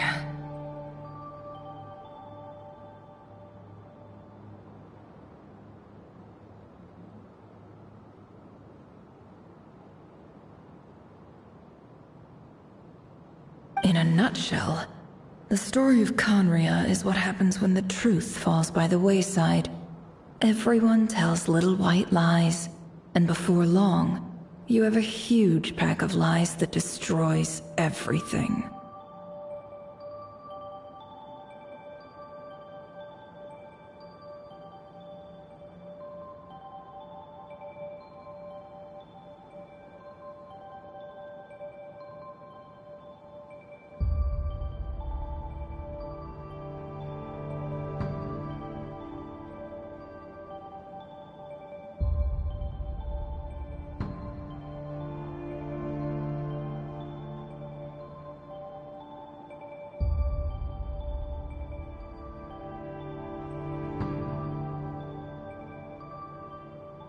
Phew. Time to get back. His past is filled with sorrow, but the tale of any fallen civilization is one of endless tragedy. Cruel as it may be, that was Conria's fate.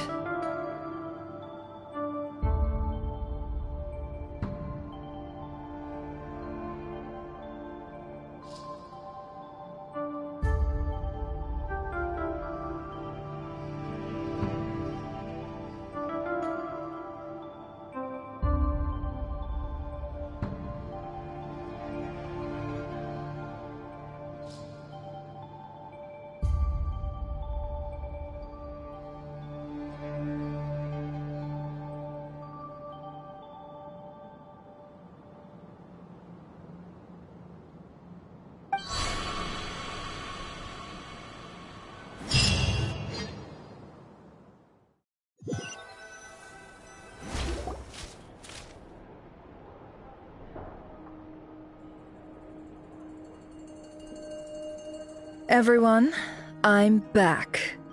Can I get a standing ovation?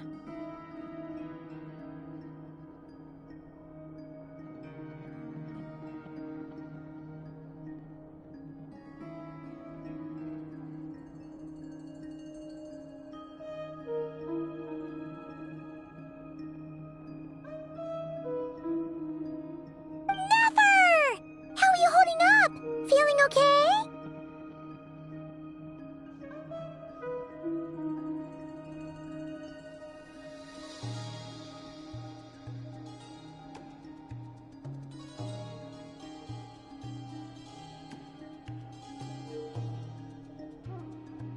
She's fine. Boss is a pro. Yes, I'm fine. You will have seen the events of Rarir's life through my thoughts. It's now clear that he is just a regular nobody, driven by personal tragedy, as he said himself.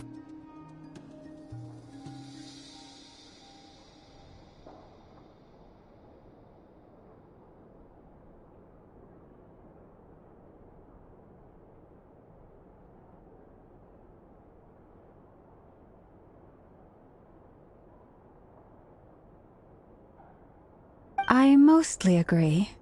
There's only so much we can know about him from his memories alone, but they did give us a clear glimpse into his life in Conria.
However, I would not consider Rerir to be a nobody. He was deeply involved in the events of that era. Yet, when the catastrophe of a generation strikes, nobody is safe.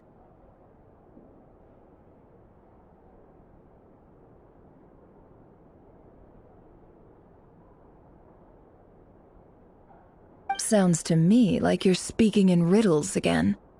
Is this you urging me not to abandon the people of Nod-Krai in their hour of need? That's not what I meant. Although I do hope you choose to remain a part of the plan. Without you, the mission ahead will be all but impossible.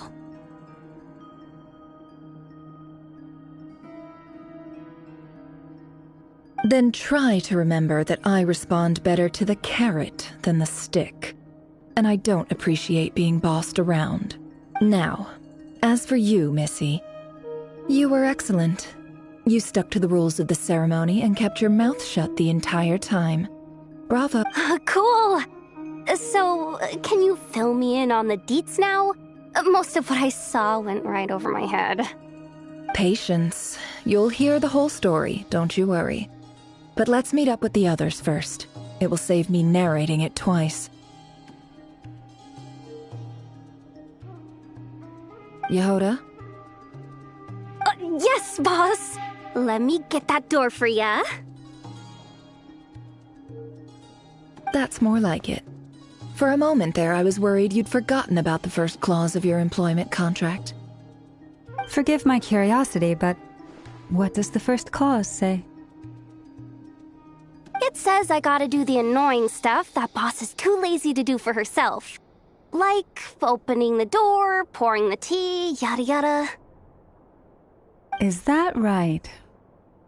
If something is in the contract, it's because she willingly agreed to it.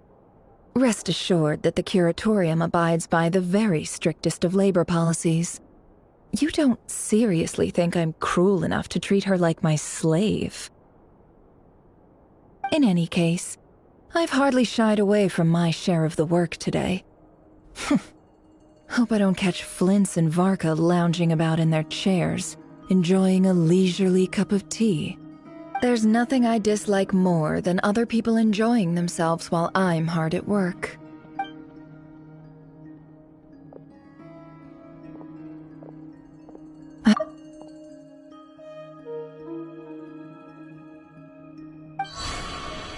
Oh no.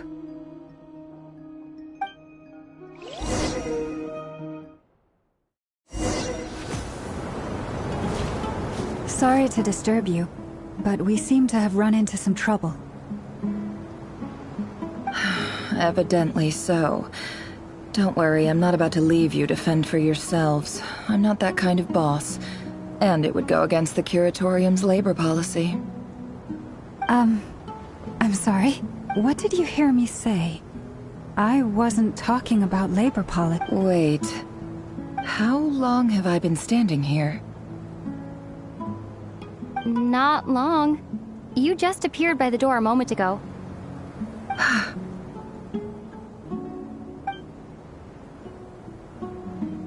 Boss, what's wrong? You look like you've seen a— We've been tricked.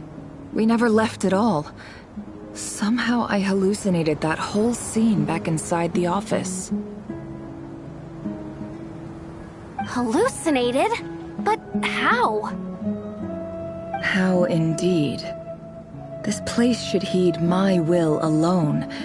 All thoughts and actions that occur in here are just a result of pawns moving across the chessboard in a carefully calculated manner.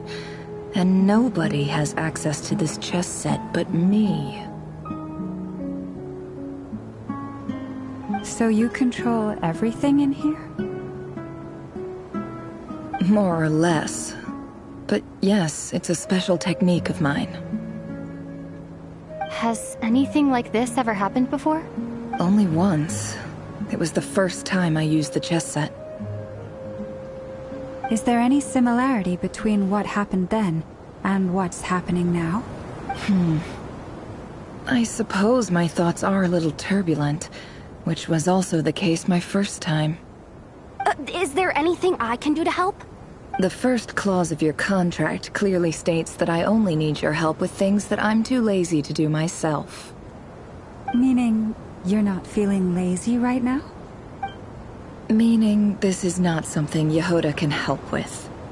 The chess set is a personal treasure that I alone understand. I must be the one to find our way out of here. Boss, it's fine. Really. Let me do something useful. Oh, listen to you. Whatever would I do without you, Yehoda? What? Yes, really. Where would I ever find another employee as obedient? Well, anyway, I was thinking of fetching some water. I suggest everyone finds someplace comfortable. Even though all this chess malarkey doesn't exist in a physical sense, you don't want to dismiss mental fatigue. Just because it isn't physical doesn't mean it's any less serious. Don't I have the best employees? If we can find a suitable time, I'd love to borrow Yehoda for a day to help out at the Frost Moon Scions. Oh, Lauma. Have I ever told you just how pretty you are? Beauty run. Time to rally, everyone. Follow me. As we continue our journey, the same rules will apply. That means stay focused and no talking no matter what we encounter. And don't disturb the chess pieces.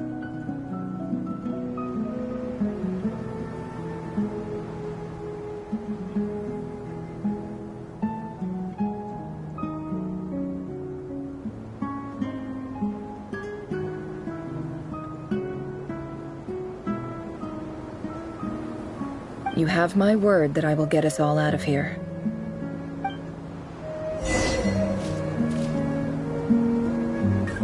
It all adds up. No more lies.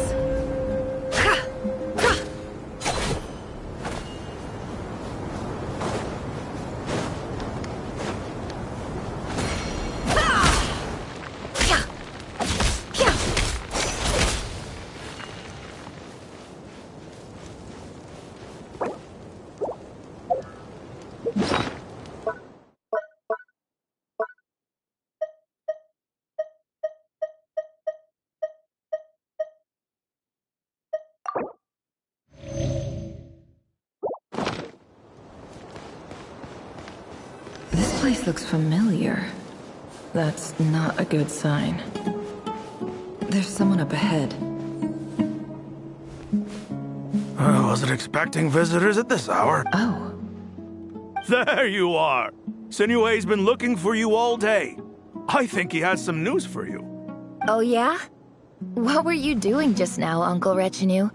Hiding away some more loose change? What do you mean, loose change? Oh, come on, I'm too old for this.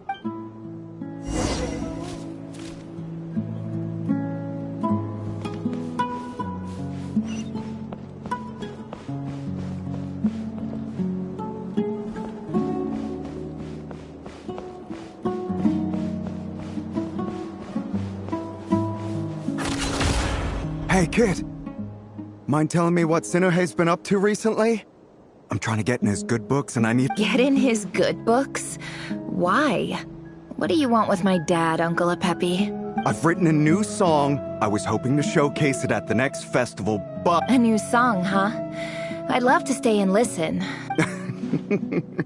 Well, there's plenty of time and I'm not going anywhere.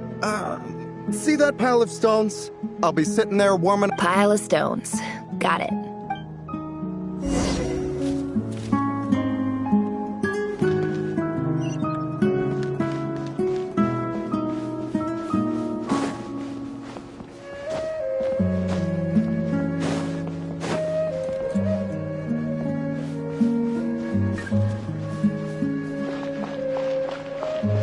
Hi, Dad. Uncle Retinue said you were looking for me.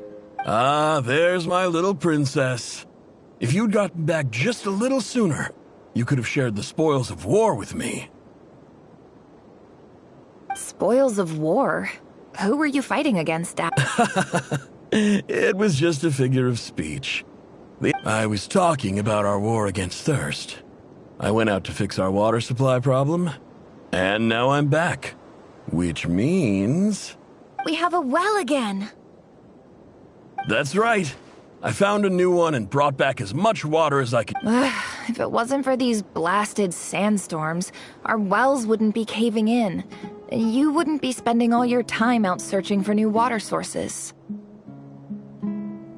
As the chief of our tribe, I'm supposed to be leading us out of hardship and poverty. You know how prosperous our ancestors were. I've told you all the stories. And look at us now. Squeezed into these hovels. No one would choose this. But things are looking up.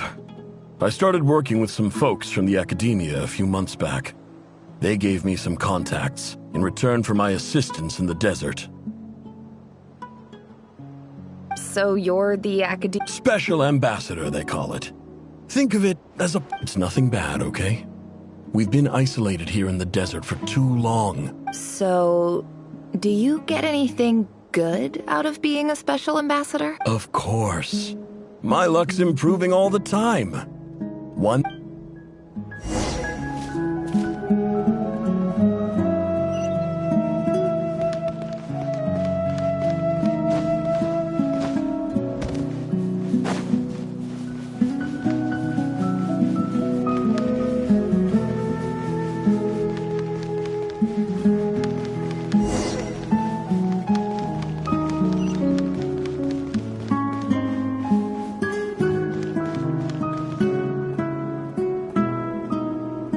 That's our well, and you know it. You stole from us. Well, you've gone from chief to thief, and now you have to face the consequences. Did you really think you could take our water without permission and get away with it? You're either brave, stupid, or both. And that special ambassador act? Yeah, nice try.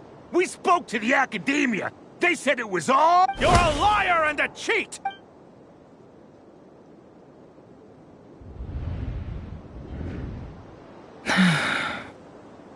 I heard Yehuda gasp, but I don't blame her. Most people are terrified by the sight of blood. Corpses strewn across the ground. The wounds are clearly from scimitars and daggers. The desert dwellers' weapons of choice.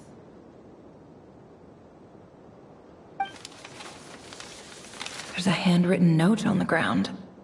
Let's see what it says. Halil, this is Sinuhe, chief of the Shimti tribe. Surely you remember me. I was the one who helped you and your colleagues avoid the quicksand in the desert. This is my second time writing to you. I assume my last letter must have gotten lost in the mail, as I didn't receive a reply. I'm writing to you because I need some help. That sandstorm the other day completely blocked up our well, forcing me to look for another water source in Iab and Unut territory.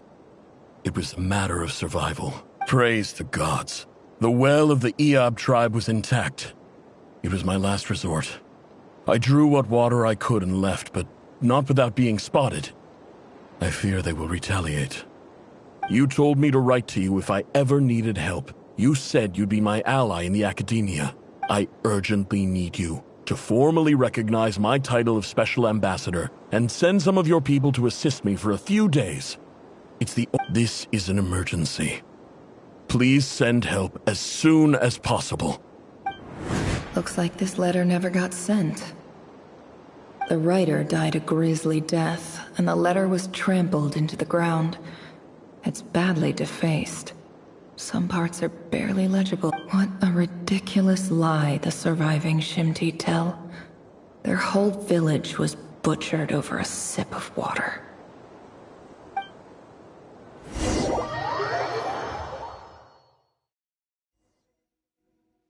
Ah, officer. Welcome. Welcome to our humble village.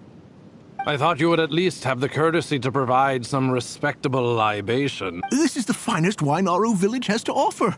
I promise.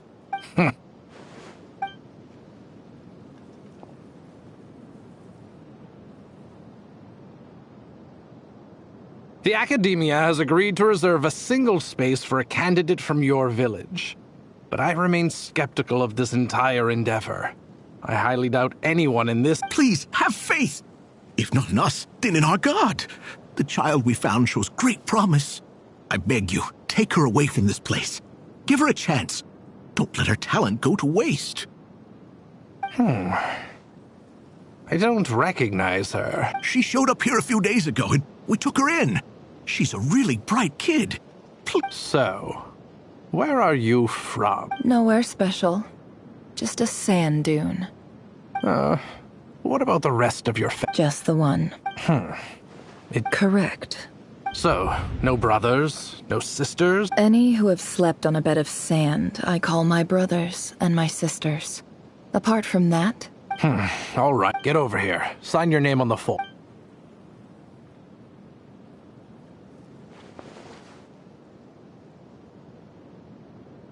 Never? You're rather fair-skinned for a desert dweller.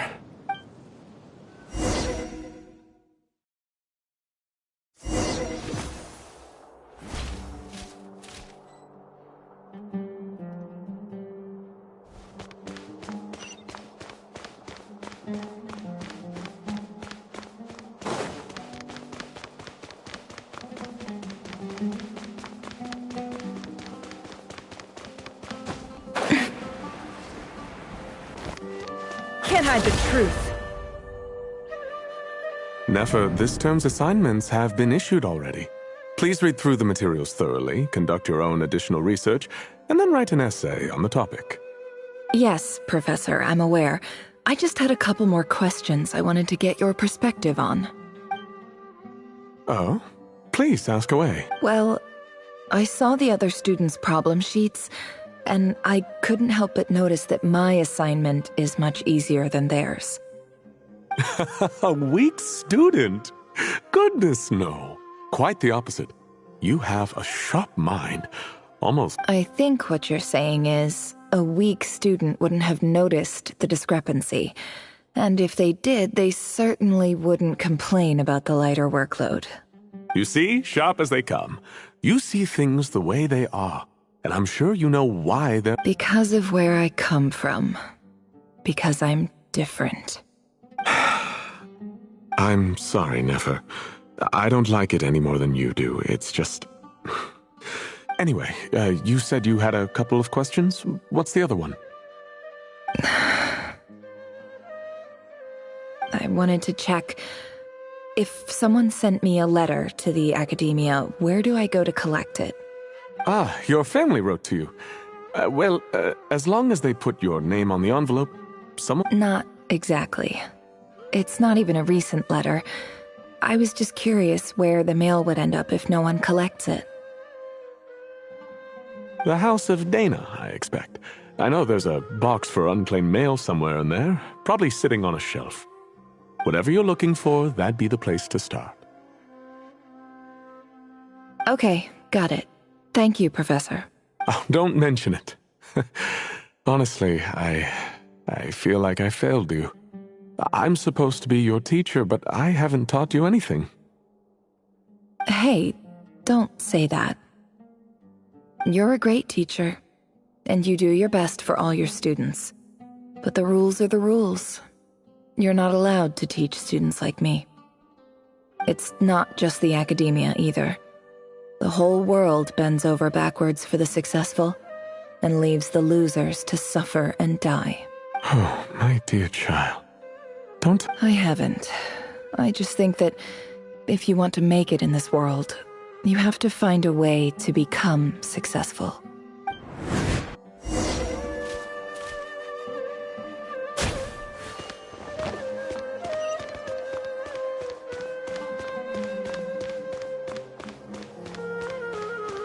It all adds up.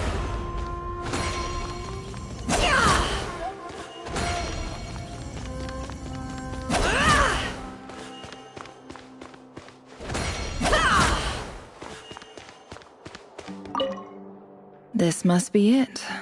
A big cardboard box full of unclaimed mail. Let's take a look.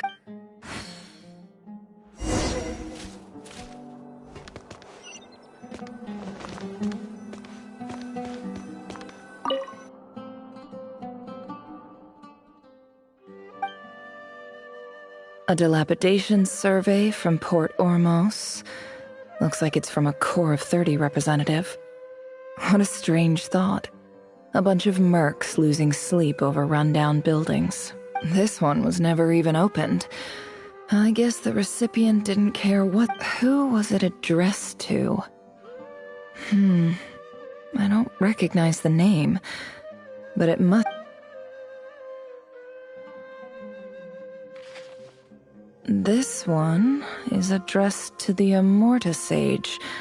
The title is Changes Observed.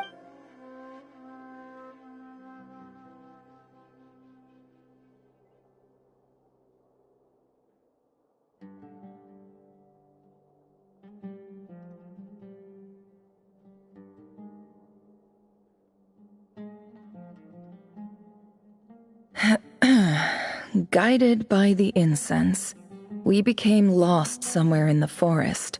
All the barriers between levels of consciousness. In clinical terms, these symptoms fit the description of incense poisoning. The Immorta Darshan strictly For example, my neighbor who This seems like something the academia would want to know about. Wait, what's this written on the note says... The sender authored this letter while under the influence of mushrooms.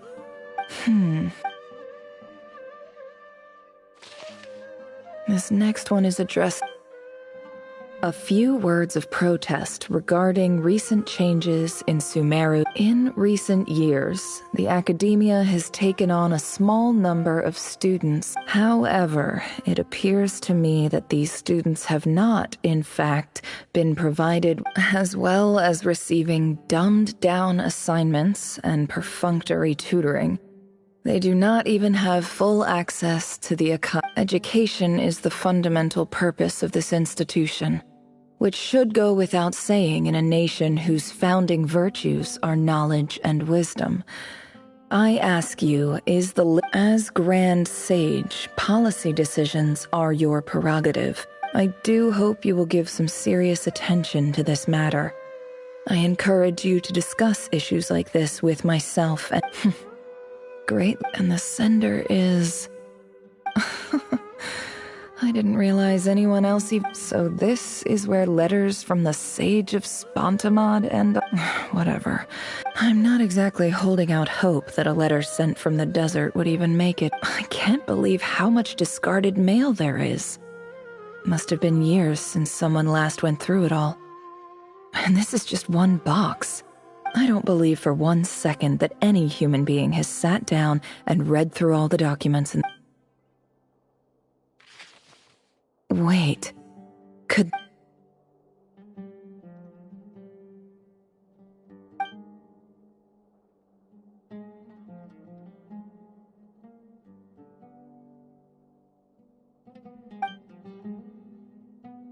Greetings, Halil. My name is Sinuhe, chief of the Shimti tribe. I was the one who came to you and your colleague's aid when you ran into trouble in the Great Red Sand. I don't know how well you remember it now, but I brought you to safety and gave you some water and other supplies. You seemed very pleased and told me your name. In my tribe, learning a person's true name is serious business, and I therefore see you all as... The Shimti tribe lives a harsh, nomadic existence in the desert. You were sympathetic towards my plight, promising to make me a special ambassador of the academia and help us find a way to make a better living.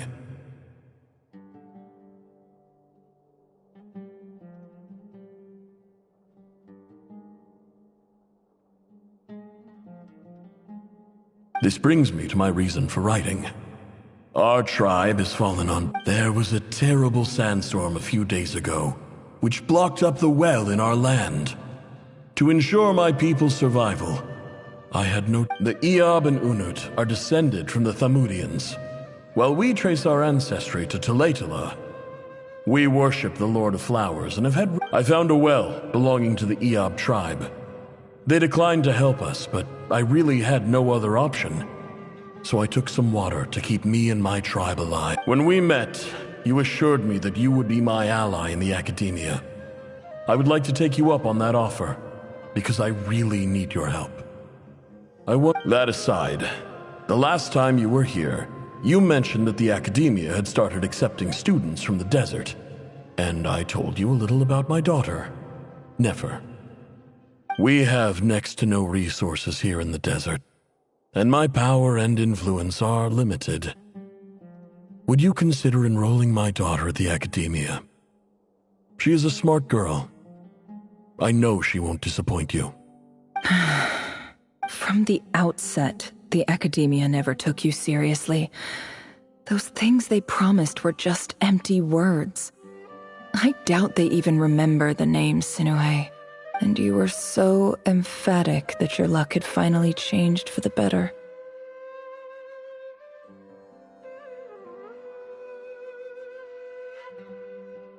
You swore you'd lead us to a better place one day. You spoke with such conviction, like you were the most powerful chief in the whole desert.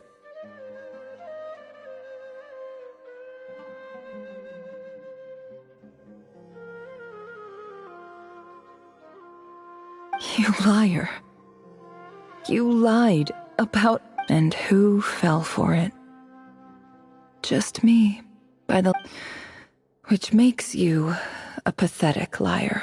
I think I'll take over from here. Let me show you how it's...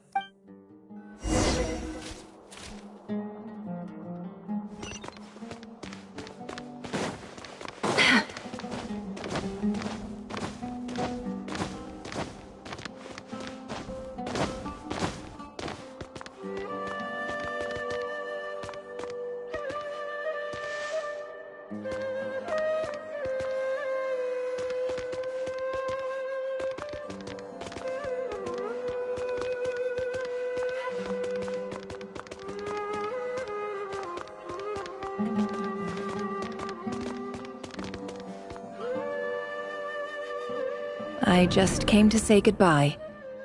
Thanks for... Nefer? You packed your bags. I'm quitting. Something's come up in my hometown. Gonna head... Huh? But this was a hard-won opportunity for you. You know that better than I do. It was.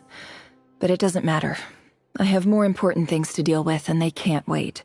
Oh, and I didn't want to overfill my bags, so I left some incense on your desk. What's wrong? I thought you liked incense. Although, I did read somewhere in the House of Dana that it has hallucinogenic effects. Don't... Isn't this the stuff you brought from your hometown? You're just letting me have it? Yeah, I lied. It's not rare at all. There's this bunch of ruins near my hometown that are practically overgrown with this plant. It's not worth much. But Nefer... All right, that's all from me. You take care.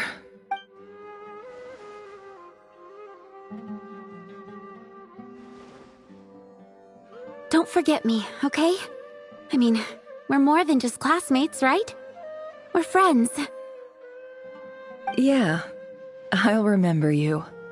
I lied again. That incense is worth a fortune, and it's a rare find even in those ruins. And as for remembering her, I have far too much to do when I get back. No time to reminisce. I'll be lucky if I even make it through this alive. But either way, I expect I'll forget you pretty quickly.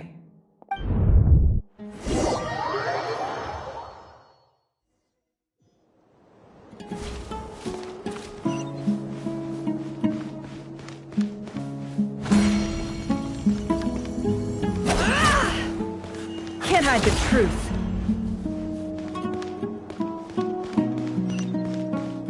It all adds up.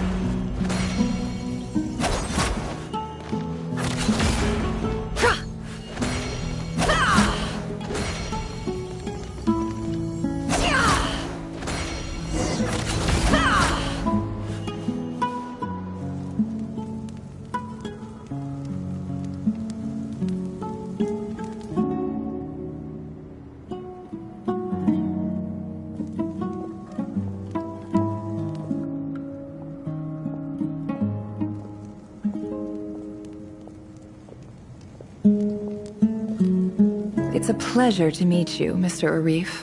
So, what does the Academia want?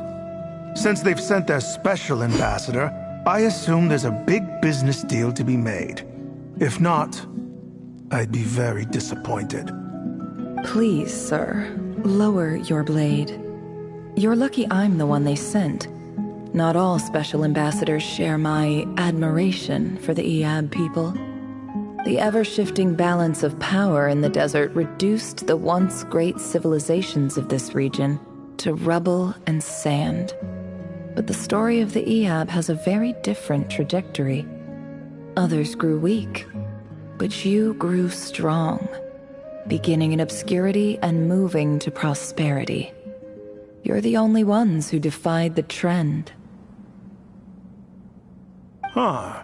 So, you do know who you're dealing with? This well is the perfect symbol of your strength, is it not? It used to belong to the Unut, but it looks like you have control over it now. You're not wrong. But I'm sure you didn't come all this way just to flatter us. Of course not. I came to bring you some very good news. Some information that recently came to light, which might just be your ticket to freedom. Records uncovered by the Vahumana Darshan show that a certain well currently under Eab control is built on top of some ancient ruins. These ruins are of great archaeological interest to the Academia. I checked the map carefully on my way over here, and I'm confident that this is the well in question. The Academia is offering 50 million mora in return for excavation rights. 50 million? No, wait. If these ruins are as important as you say, 50 million's a little low, don't you think? Don't get greedy, Eab. We know far more than you think. We know that you seized this well by force. Wasn't that the first step in your rise to power? To drive away the Unut and steal their water supply? So what if it was?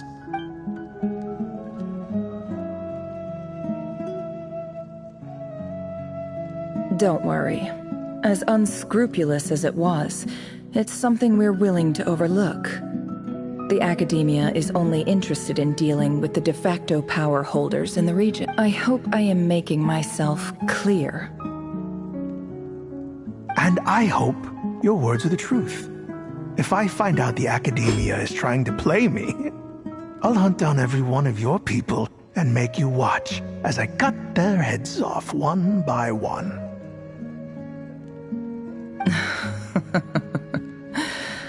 I assure you, Chief, that would not be in your long-term interests. You don't want to make an enemy of the Academia. You see how I'm dressed, don't you? I appreciate that you've never been to the rainforest, but surely even you recognize an ambassador's attire when you see it. And what does a barbarian like you have to lose anyway? You really think the Sumeru Academia would bother to come all this way just to... All right, I take your point. The Academia is the highest authority in the land. I'm sure you're trustworthy people. In that case, we have a deal. We will sell you the excavation rights. I'd like to thank you, Ambassador. This is good news indeed. Excellent news. In fact, it calls for a celebration. Would you do us the honor of staying a while and enjoy— Gladly. I am partial to wine myself, and I trust, so let's indulge in a few drinks together.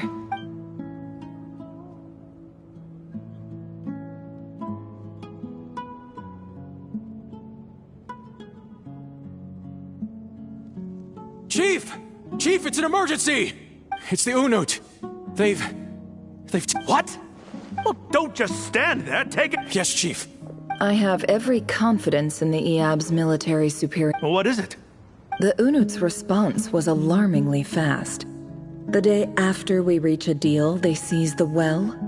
This can't be a coincidence. Perhaps— I don't. I am obliged to remind you, Chief, that the Academia will only deal with the de facto power holders.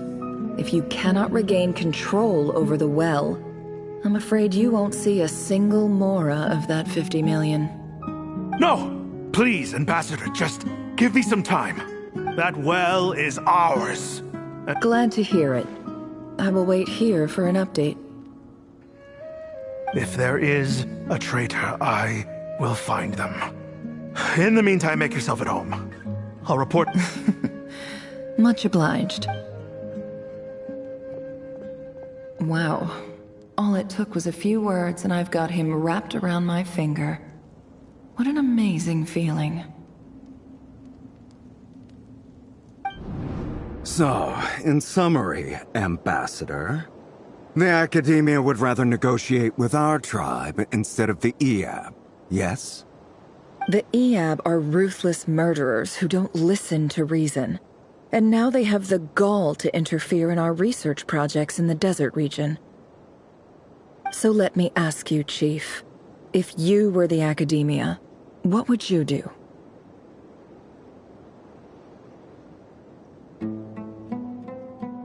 Kill them all, of course. Precisely. The Academia does not tolerate those who stand in our way. The Eab have held back our academic pursuits for too long. At the same time, there is simply no way that the Academia can be seen to be intervening in desert affairs. I'm sure you understand where I'm coming from.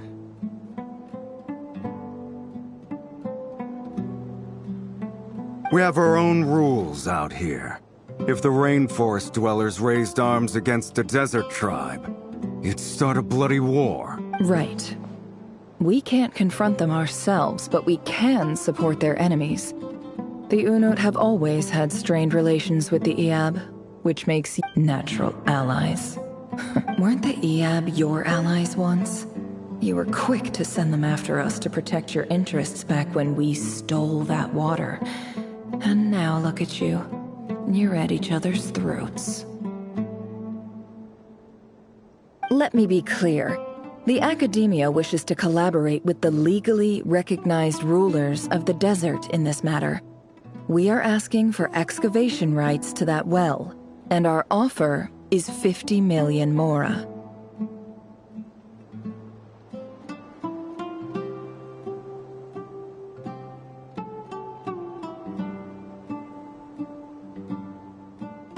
Say no more. Good. Then I suggest you see, Dad?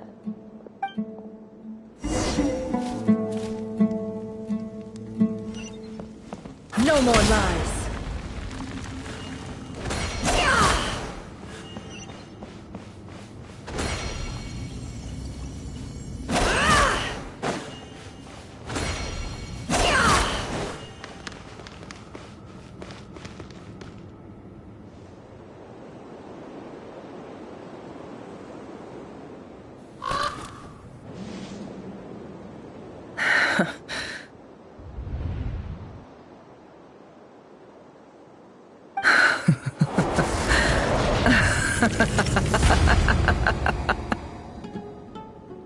Look at yourselves. You may be vile, savage monsters, but your butchered bodies bleed like any others. You're no different. You're nothing special at all. The monsters who destroyed my home, they're just ordinary, petty human beings. What a joke. I think we're even now. Maybe I've even done the desert a favor.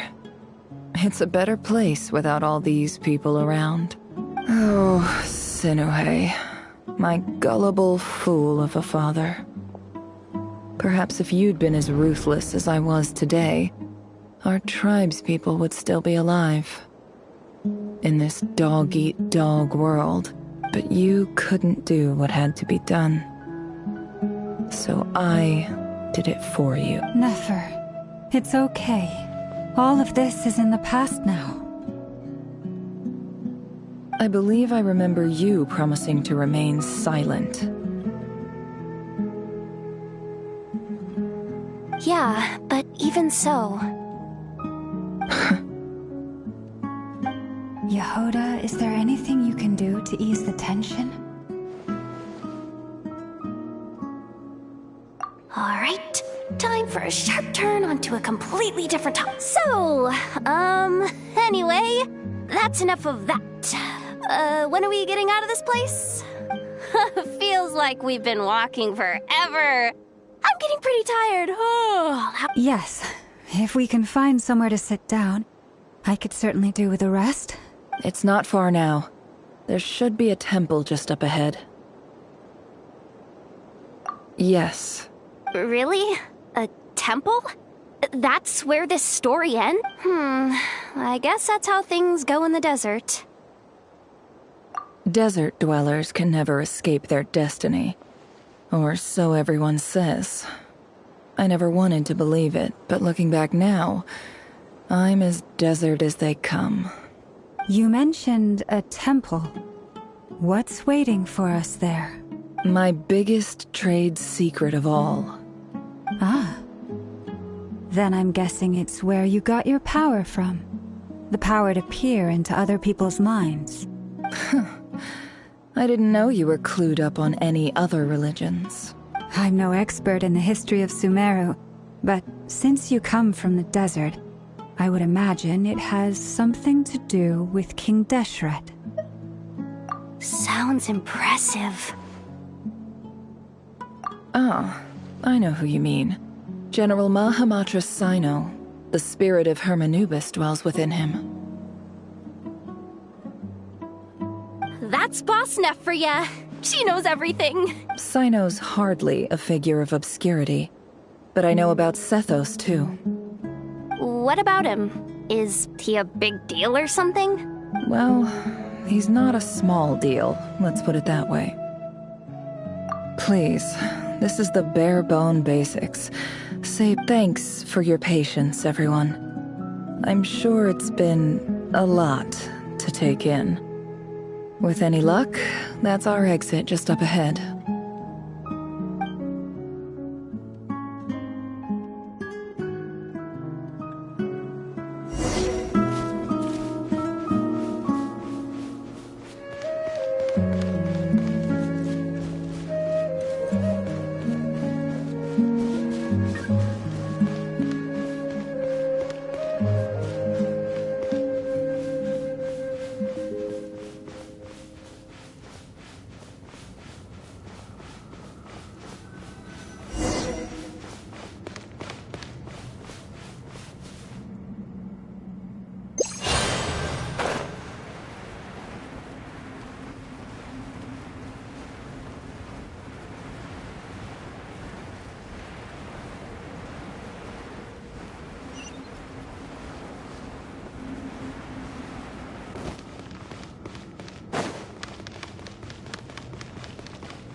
I'm totally out of my depth here. I don't have anything to add about any of this stuff. Like, look at that statue, friend. I want to do the whole name-dropping, this girl knows her stuff thing too, but I've never seen anything like it before. A statue with the head of a bird. That's Thoth, the Ibis King, one of the 7 pillars of King Deshret. The legends say that he, the Crocodile King, and the Goat King were the 3 retainers of King Deshret. Let's take a look.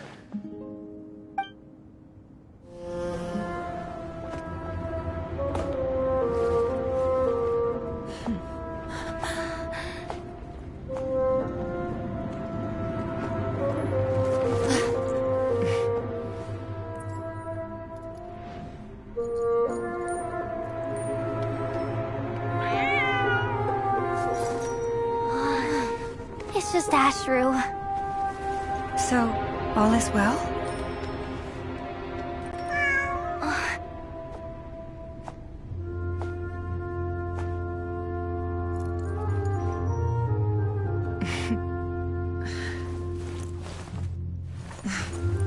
Typically speaking, at this point, the world disintegrates.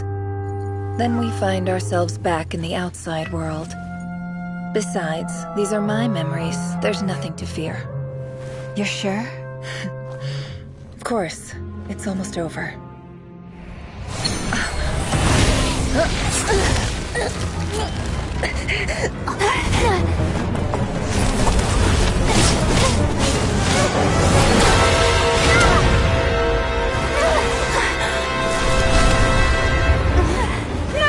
Hold on!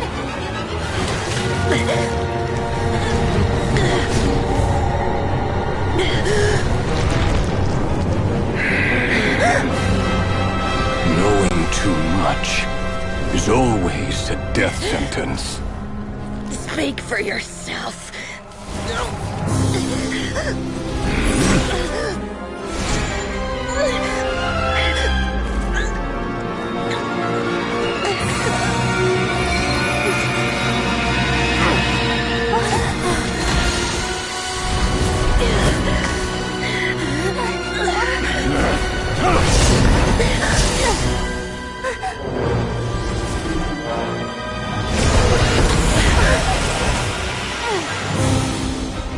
How repulsive.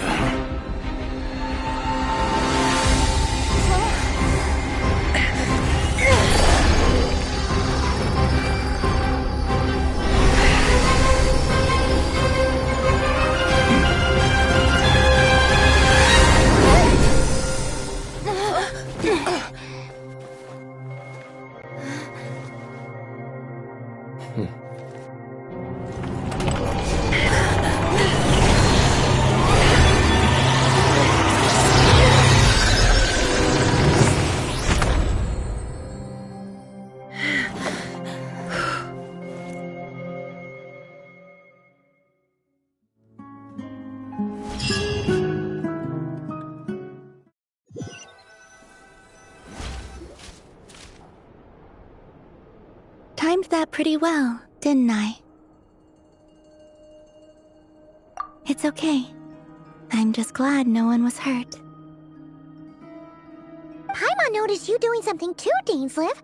Were you helping get them out? Of course. When I asked Nefer to conduct this investigation, I was not naive to the dangers involved. I had a duty to ensure your safety. Good to know your sense of justice is still intact after all these years. I take that to mean that you saw the truth. That comes as a great relief. I certainly did. And thanks to your help, I also managed to trap Rerir inside the chess set. Whoa, really? How'd you manage that? Well, to be honest, I sensed that something was wrong long before we made it to the temple. By using this fragment to probe into Rerir's past, well, the monster formerly known as Rerir, it seems I alerted him. I was tracking him, then he caught on and started tracking me too. Can't say I'm surprised. But how did he track you through your thoughts alone? That shouldn't be possible.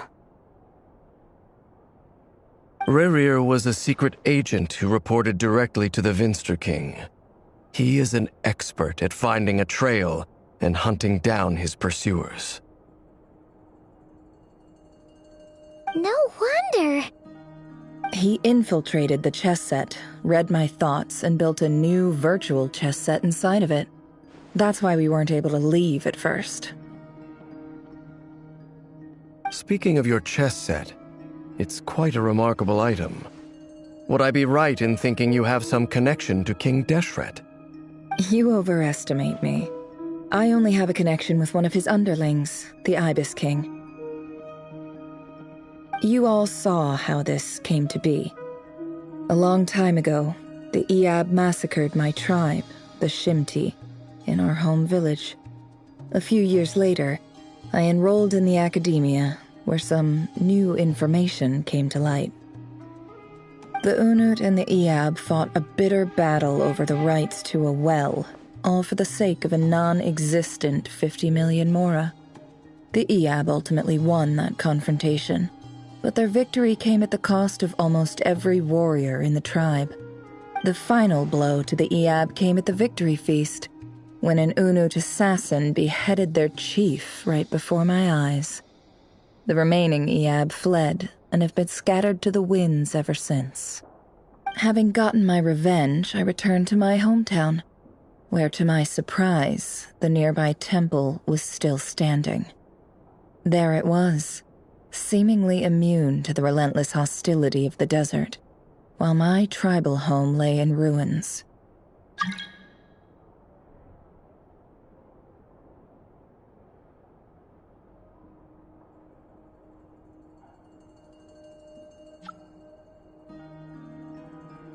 As I stood there gazing at the temple, I noticed a cat just outside. This cat, as it turned out, was home to the spirit of the Ibis King. He led me to a gate deep inside the temple, and there he made a deal with me.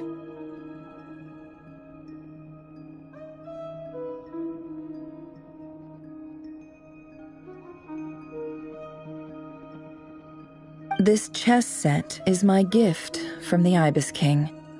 The chessboard within is made to the same specifications as the one in the mausoleum of King Deshret, and represents his power of piercing analysis.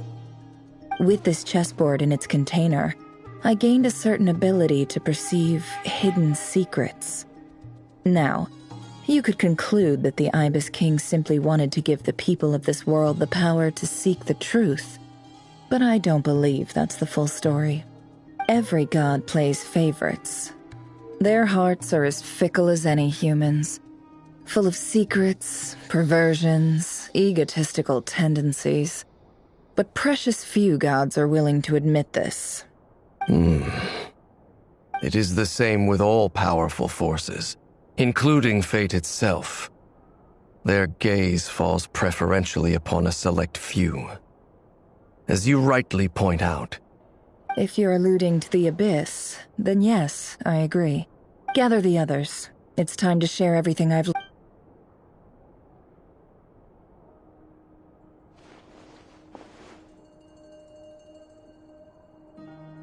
Thank you all for being here. As promised, I did some further investigating into the Reicher of Solnari's background. I am pleased to report that the investigation has been most fruitful indeed. The Reicher of Solnari, real name Rerir, was once a Conrian subject who served the Vinster King. I will now share the important details of his story. Please save any questions or comments for the end.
So that's why he's so obsessed with the moon. A tragic tale, to be sure. But it does not excuse his many transgressions. No matter how much Rerir suffered in the past, The fact remains that he is what we know today as the Wild Hunt, wreaking havoc upon innocent lives in Nod-Krai. He becomes more dangerous with each passing day. If left unchecked, it is simply a matter of time before all of Teyvat suffers the consequences. This is a threat that the Knights of Favonius cannot ignore. A question for Miss Columbina. Forgive me if this is presumptuous, but have you ever seen the spatial gateway that appeared in Rerear's memory? Never. But I have heard stories of something called the Moon Gate, and this seems to fit the description. Miss Lauma, any thoughts on this? In the lore of the Frost Moon Scions, the moon is believed to hold many secrets. Some sources speak of ancient knowledge, others of a gateway to the unknown. The term Moon Gate is one I have heard before, but as is the case with all of our legends, there are no records of any first-hand witnesses. Then back to Miss Columbina. As a moon goddess yourself, do you have some idea of where the Moon Gate leads to? Not at this stage, sorry. I do hold the power of the Frost Moon, and my strength is recovering well. I can sense that the gate would open at my command, but... But there's more to the power of the Frost Moon than that? Yes. A moon goddess has the right to open the Moon Gate, since it is a path to the moon. But as never mentioned, holding open a spatial gateway takes a huge amount of power. And right now, I need to conserve my energy to fight the Rahier of Solnari. I'm afraid this is one mystery we may have to leave unsolved for now. I agree. Better to save your strength. But if you'll humor me for a moment, I have a bold conjecture of my own regarding the world beyond the gateway. I highly suspect that neither Tholindis nor Rerear made it through unscathed. The evidence pointing to this is the fact that the Rahier of Solnari exists in the form of countless fragments. With the abyssal power he wields, no ordinary foe can touch him, let alone tear him to shreds.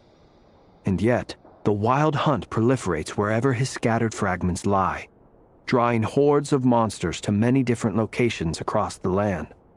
So your theory is that Rerear was physically torn to shreds by some powerful force?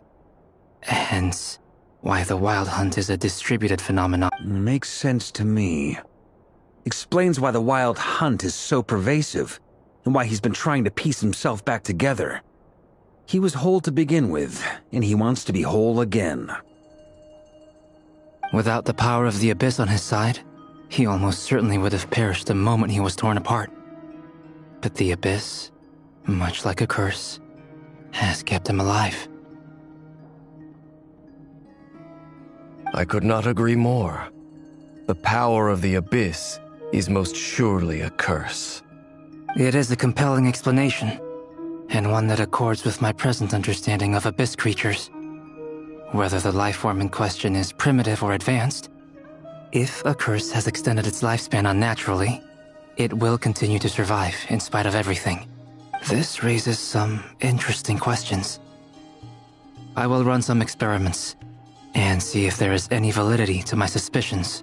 That being said, regardless of whether my research bears fruit, I would like to thank Miss Nefer for conducting such a thorough investigation. Already, it has greatly enriched my understanding. My pleasure, Mr. Albedo. I too hope that the information I have shared today proves useful as we look to formulate the next stage of our plan. Hey! What is it, Dainsleif? You look really upset! It's just... when I think of the man I once knew as Rerear, I struggle to understand why things had to turn out like this. The two of you used to be friends, didn't you? I don't know if these words will bring any comfort, but my heart goes out to you. Mine too. We can never know all the hows and whys of the way things are. The moon and stars are full of untold secrets and lies, and the skies are host to many more mysteries than these alone. Yet, none of that can begin to compare with the complexity of human life. Those are the first comforting words I've heard in a long time. Thank you, both. Well, I think this is a good place to end today's meeting. I'm sure Nefer needs some time to recover.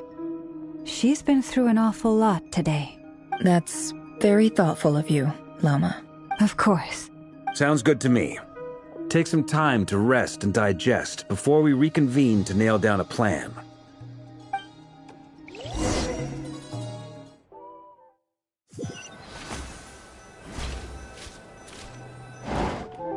Hey, is this a bad time? Hope I didn't kill the conversation. Nice room. Oh, I'm not coming in, though. Why not? It's just a hotel room. If it's all the same, I'll just stay out here. I might not look the part, but I'm technically a knight. Barging into people's private quarters isn't the kind of thing we do.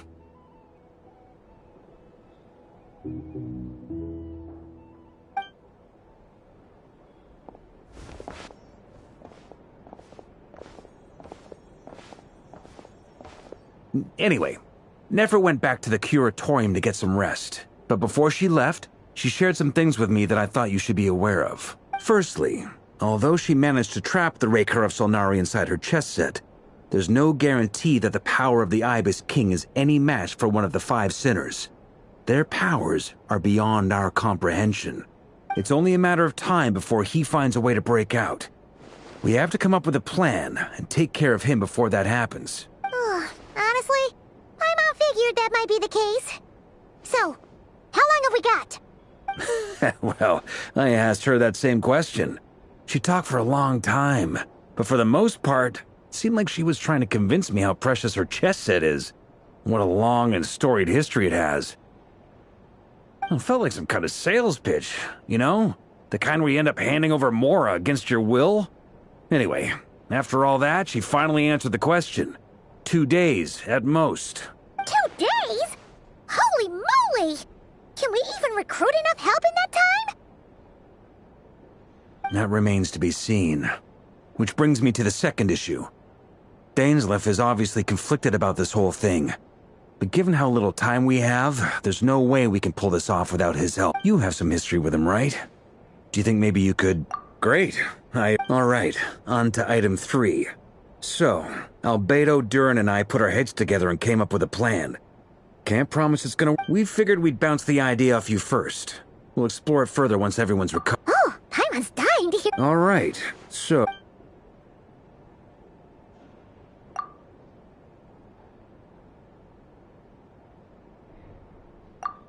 We felt a little uneasy about roping you into this. I mean, firstly, you're not locals, and secondly, none of us are your boss. You're well within your rights to refuse if you so choose. Roping us in? Why would you even say that? We know the stakes here. It's all of us against the Raher of Solnari. I choose my words very intentionally, I'll have you know. I like to think there's an art to striking a down-to-earth... Sir Varka, I have a few thoughts about this plan. I'm all ears. I think we can be more flexible with how the roles are allocated. In my view, the most...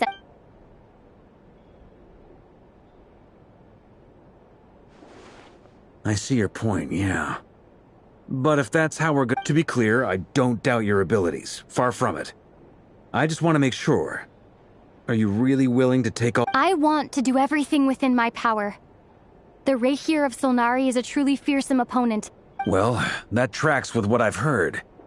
Jean's mentioned in her letters that you're so diligent it's almost abnormal. As in, most people weigh up the risks and rewards in situations like this. But you seem to just march towards danger without a moment's hesitation. Of course, everyone appreciates a fearless pioneer. But all that aside, I'm the Grand Master of the Knights of Favonius, and you're our honorary knight. I want to make sure your courage doesn't come at the expense of your safety. Thank you, Sir Varka. I should be the one thanking you. It means a lot to have you on board. I'll give some serious thought to your suggestions.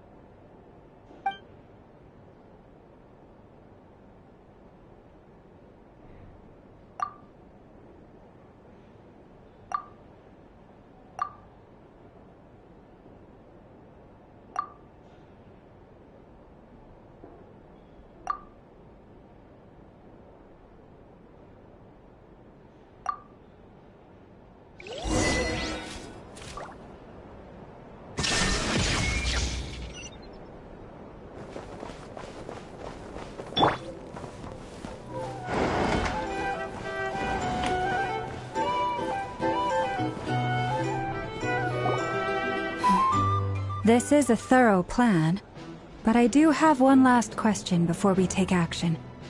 How can we be sure that our enemy won't leave the designated area? Great question. Albedo's been hard at work analyzing Rarer and the Wild Hunt's behavioral patterns. His conclusions are as follows. Firstly, from the earliest known confrontation until now, Rarer has never displayed any ability to manipulate the dimension of space. So it's unlikely he has any power in that domain. Secondly, he seems to have a particularly strong vendetta against our group. If we put him in a fight-or-flight situation, he'll choose to fight every time. Thirdly, finally, and most importantly, he is consumed by hatred, both for the moon and for his enemies. Turns out, we tick both of those boxes. We have a reincarnated moon in our ranks, and a spy who accessed his private memories without permission. He'll be baying for blood, not looking to escape. As someone who's had their fair share of interactions with the Wild Hunt, those all seem like valid observations to me. Understood. Then I will defer to... Well, everyone, that's the plan in full detail. Albedo and Durin are carrying out their part as we speak.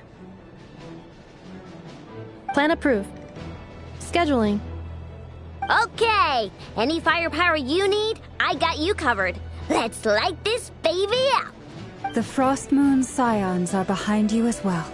And the rest of you? No objections? All right, then it's settled. This is the plan we're going with. Wait, we can still back out of this? Everyone says things they regret, right? I don't want anyone feeling trapped because their mouth said yes before their brain had time to think things through. A very people-first approach. I hear that's common practice in the Knights of Favonius. Heh. Who'd you hear it from? D-Luke? Shh. We don't use people's real names at work. This contact will be known only as Owl, please and thank you. This plan can only work if everyone does their part. Flint's and I will absolutely support it. We shall indeed. You'll be glad you accepted our help.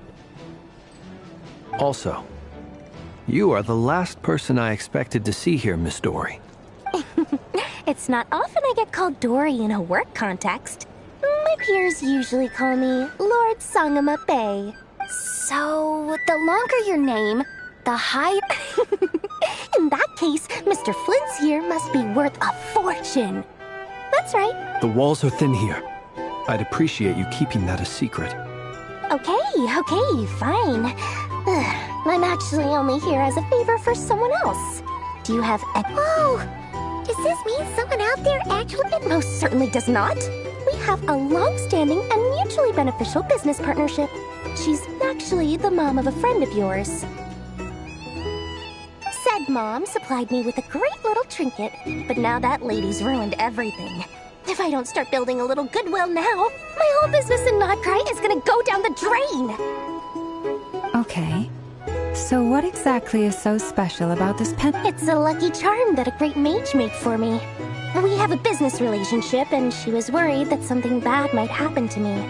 So, she wanted me to have something that can... I finally got it all fully charged up with Kuvaki, and then never went and used it all up at once! Never lost so big in my life! You're right. It was all my fault. I didn't mean to drain all the Kuvaki in the pendant, but I'll make it up to you. Will? Well, in that case, how about you? I knew you'd say that. Well, it's yours if you want it. In fact, take it now, and I'll even throw in a free Raker of Solnari. You're putting me in a difficult position here. It's a very useful thing to have around, but I have a funny feeling it won't be around much longer. Looks like bankruptcy for... Hey, don't be so pessimistic. See this through and you never know.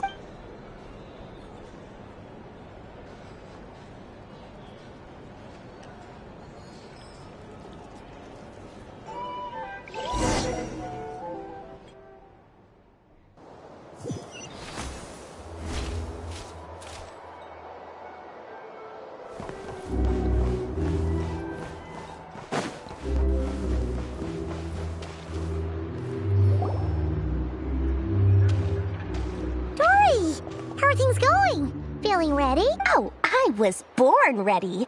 We only have 2 days. You think Lord Sangamabe would let an opportunity like this slip? Don't forget, when something's in high demand, the people with the goods on hand get to charge the highest price of all. Ta-da! See? It's right here. Ah, it's so pretty. Did you make it? No, I have a supplier. We go way back, so he made me a... Aha! No wonder you were talking about Lucky Charms at the meeting. You've been getting Kaveh to make them for you. That's not the full story. It actually started a while back as a project between me and the Dendro Archon. Mage Alice once warned me that this world won't stay safe forever. There may come a day when everyone faces a great crisis. I passed this on to the Dendro Archon, and she secretly brought together a research team made up of Sumeru's top scholars to invent a technology that could keep people safe. I won't go into the details because it's all very complicated, but if you want to know more, you can ask the Dendro Archon about it sometime. Anyway, point being, it was the Dendro Archon who asked Kaveh to build this little contraption. As one of the top Kashara War talents, he was the obvious choice. Took him long enough. He stressed over it for ages. Must have gone through at least a dozen designs before producing a final product. But Marak delivered it to me a couple of days ago, along with a letter from Kaveh. Could I ask why I'm sending this technology to you? And what's your proposed use case? Has it been approved? So nosy. My fault for Surely Nahida must have told him you were involved in this project. He was probably just nervous because you're always so secretive about... Could be. Anyway, I just replied, let's hope there never has to be a use case. Because it would involve grave... Fair enough. But it sounds like he was just being cautious. He probably felt responsible as the one who made it. Or maybe he was asking as a favor for his housemate. He's done that before. Not sure why, but either way, all's well that ends well. I'm just glad to finally have my hands on the product. I wouldn't want to be without it, given the potential dangers that lie ahead. Huh? What does that... Paimon's just super surprised. This was... Well, a long time ago, I made a promise to myself. I promised that I was gonna live every day of my... There are always gonna be times in life when you have to give something back. That could mean paying back a debt, returning a favor. Alice has been a huge help to me over the years. She was the first investor I ever had. And I want my investors to know that and more than that, no one knows what the future will bring. Whatever happens, I want to make sure the Dendro Archon and all of Sumeru is prepared to face... Oh, that? I was just making sure Nefer and I are square. Don't be thinking it was some sort of benevolent act. I'm no saint, so don't... My priority is doing the business that I want to do. So long as my conscience lets me, but it usually does. That's the Lord Sangamabe business model. Alright. I do say so, and that's the whole point. I'm a businesswoman. Don't go trying to figure out what kind of person I am. You'll exhaust yourself. Oh, and could you two help me get this stuff where it needs to be?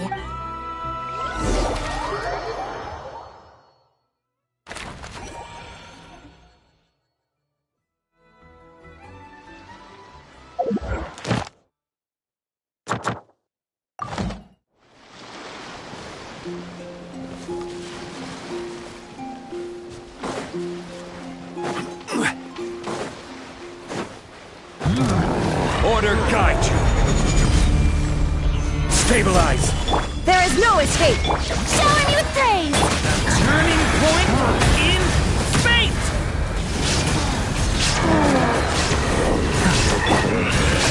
Inazuma shines eternal.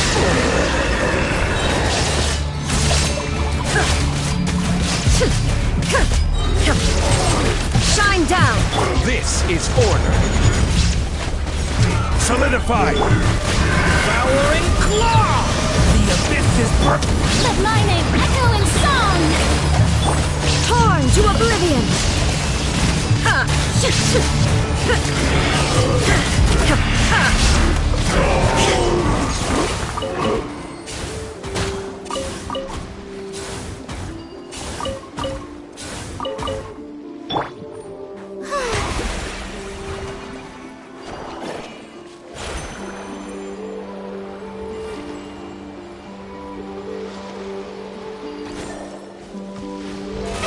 Oh, brilliant!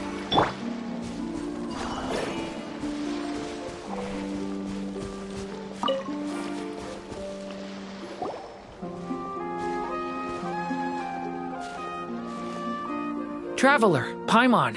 Everything going Sort of. As you're probably aware, Varka, Durin, and I captured. Per the plan, we dissected and analyzed some samples of these creatures.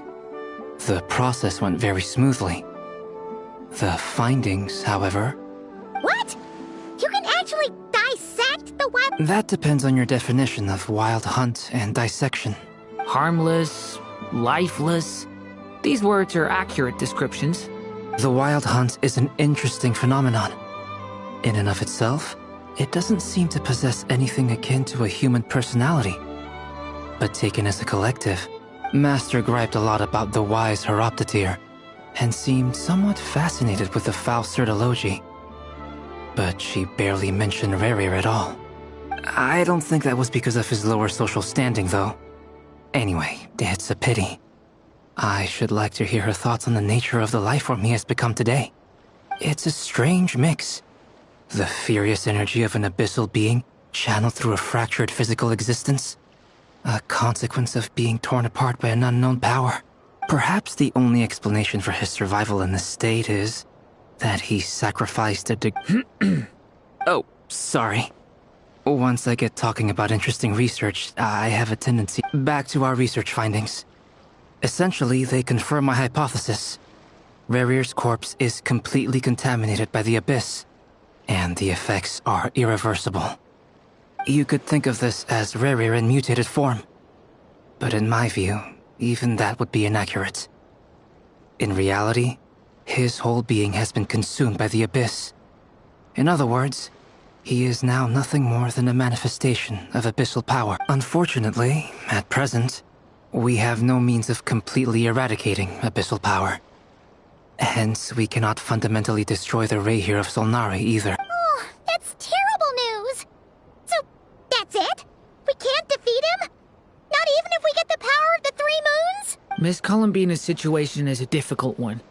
She can never achieve wholeness when the world does not accept her presence.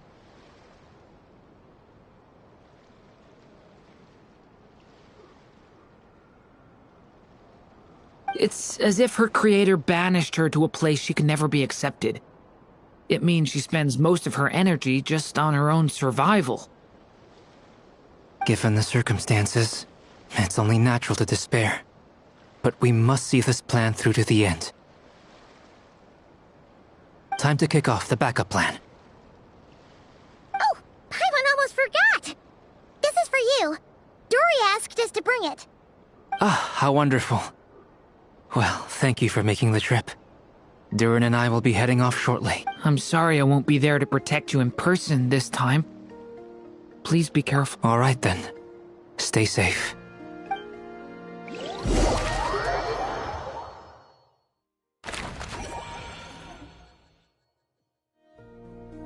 Illusion shattered! May I present?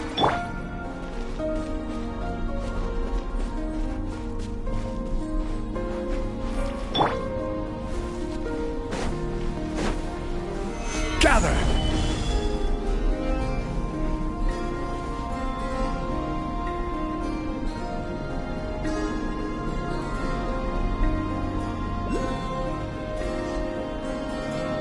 Quake!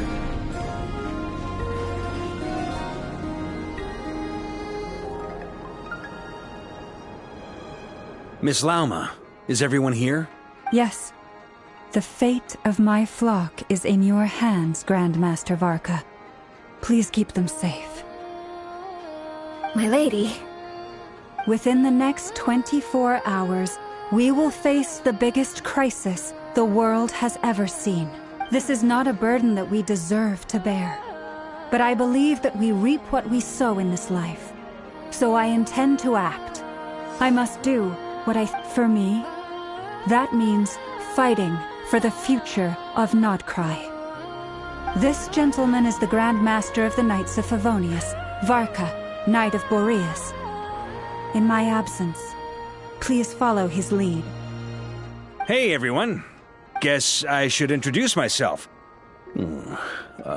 Well, to start with, I know my way around a battlefield. Biggest strengths are honesty and hard-workingness. Anyway, point is, I don't intend to let Lauma down. I'm gonna do everything in my power to keep every last one of you safe and sound.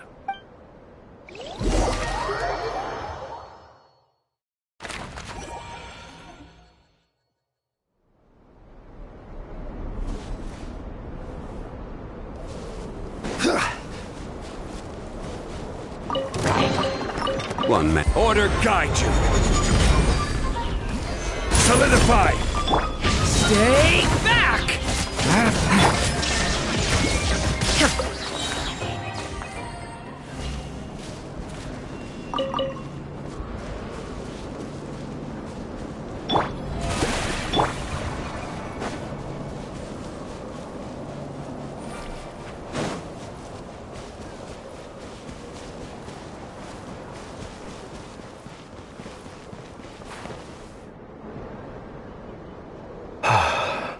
Something on your mind?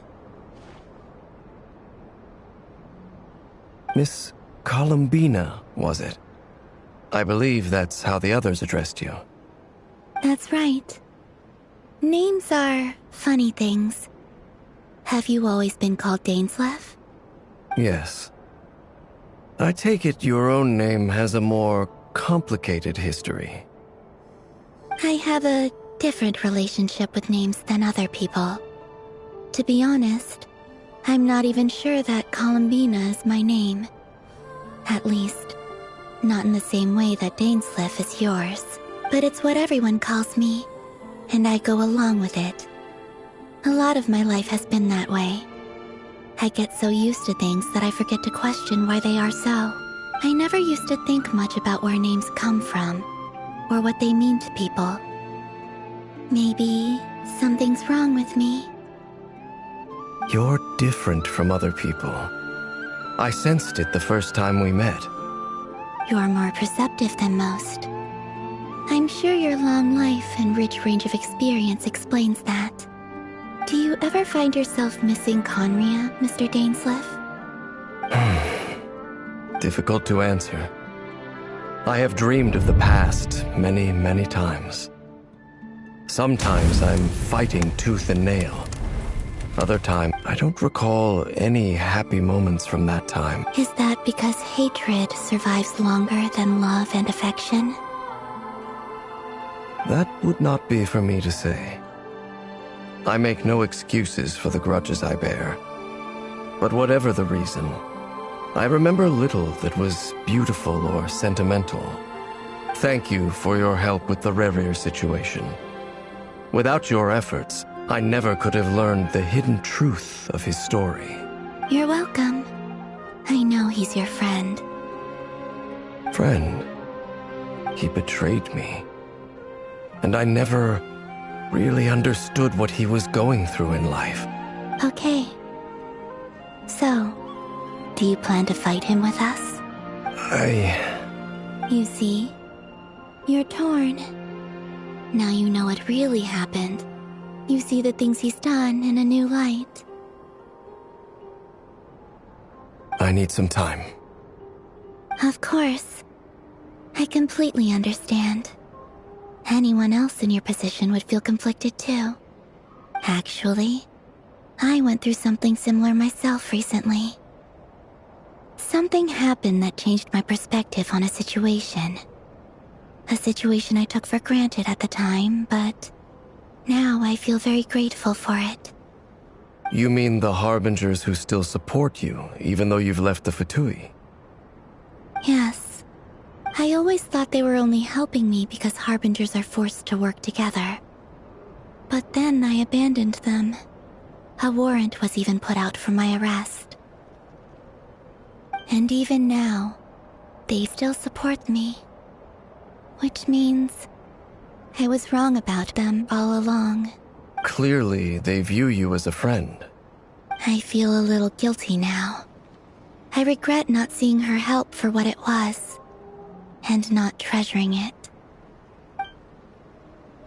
I see the guilt that you're feeling now, because I feel it too. Hopefully, talking about it will do us both some good.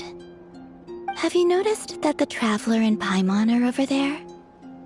I think they've been listening. Huh. Shall we say hello? Sure. Hello. Ah! They caught us!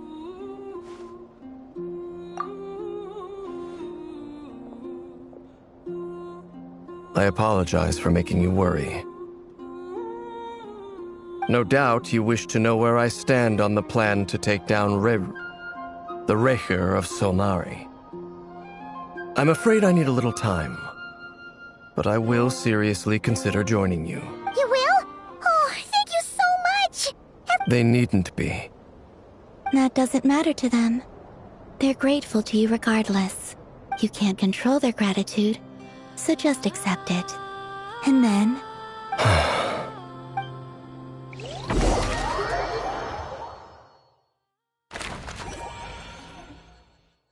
It's nearly showtime! Let's go rendezvous with the others. You know the place.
escape!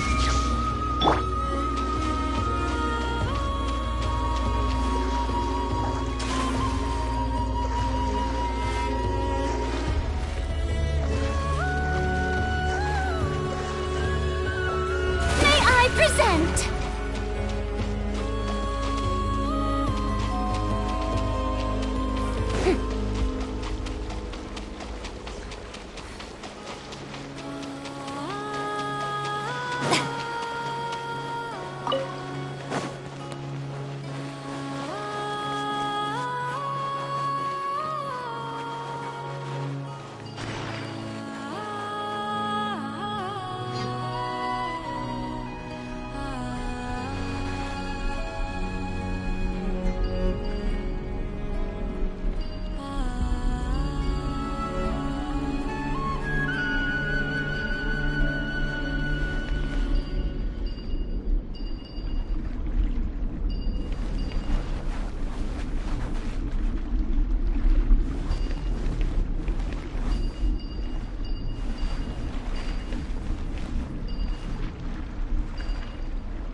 Ah, you're earlier than I expected.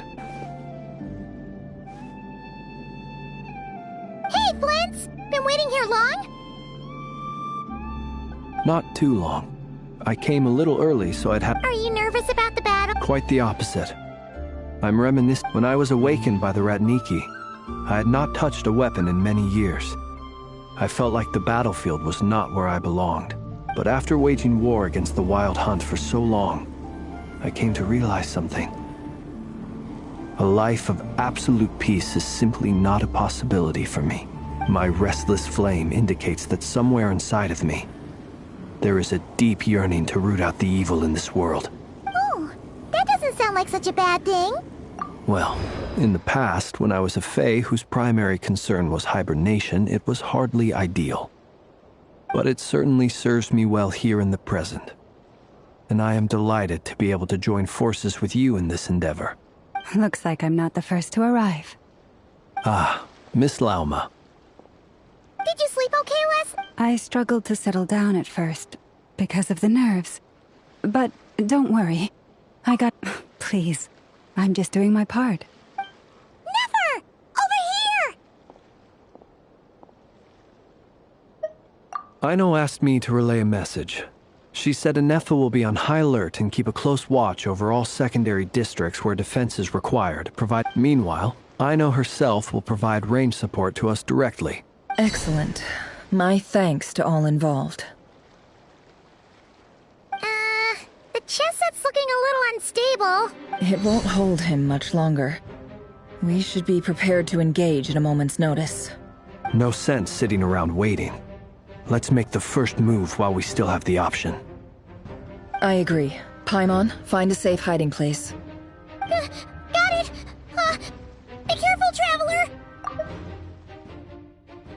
I will.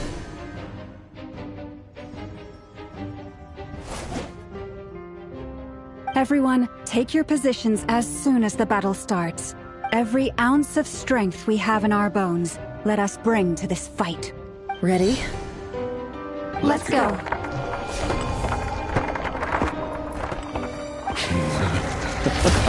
I've seen all your futile ploys before.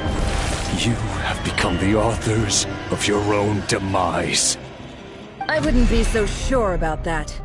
You are merely a moment of sport before I tear down the moon.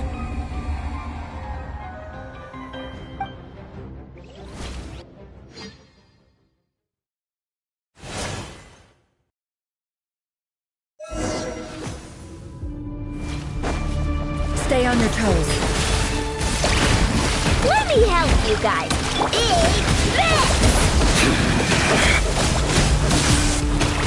Moonlight, race. Move. Can't hide the truth. Down. Water jet! Close your eyes. The moonlight betrays you. Be silent. Night falls. Move. The moonlight betrays you. No more lies. Branching song for the everlasting fall. Go! It's all futile. Close your eyes. Beast. Moonlight here that betrays you. Can't hide the truth. Down.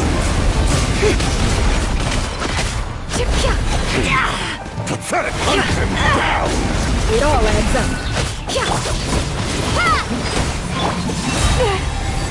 By the frost moon of old. Close your eyes. Beware the creatures of the night. The mystery unravels.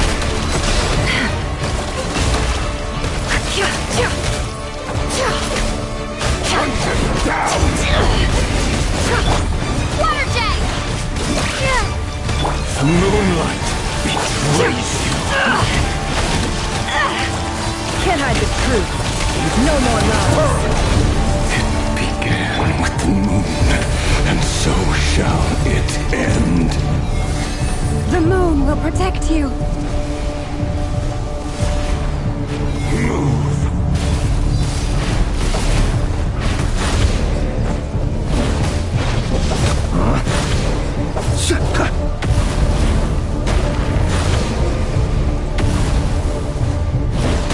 Do you see now?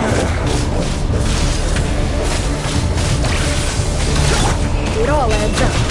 From here, when will it be as you foretold?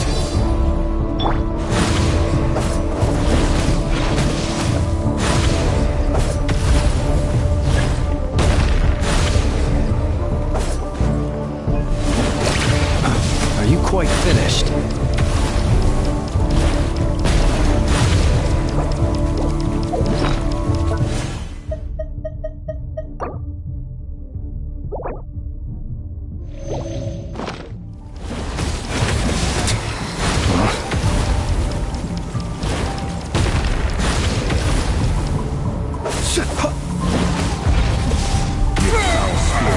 Welcome here.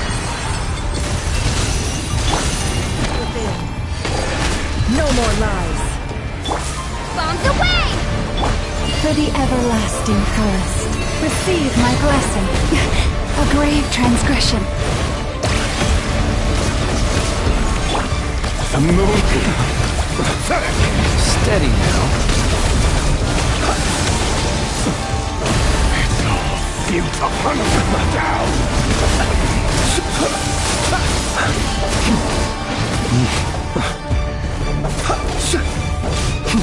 Move.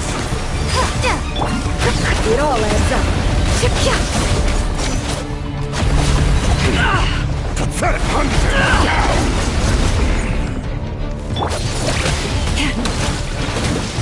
Leave this place.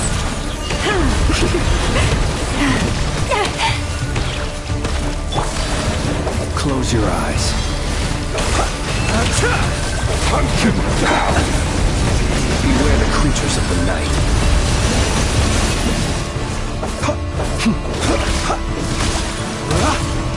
Can I retreat? Betrays you. The deception ends here. It's all futile. Hunt him down. Absurd. Water jet! Hunt him down. With one heart, we pray. You poor lost lamb. Are you quite finished? Observe. Steady now.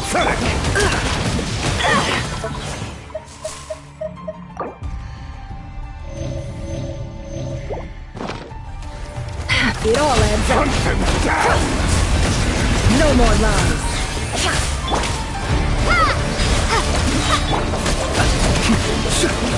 Close your eyes. Your little game of heroics is over. Who wants to go first? No. Get out of my sight! No! We've been separated. Take. You okay? Never! Where are the others? Stuck outside the barrier. I guess he really doesn't like us. Destroyed. I told you before. Knowing too much is always a death sentence. Run. Be careful what you wish for.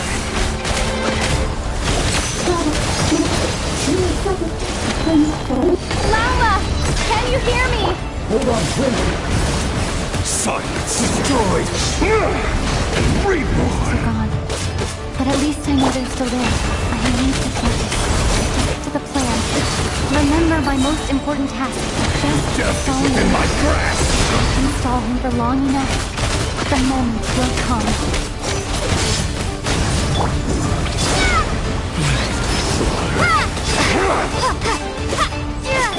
It all adds up. Can I?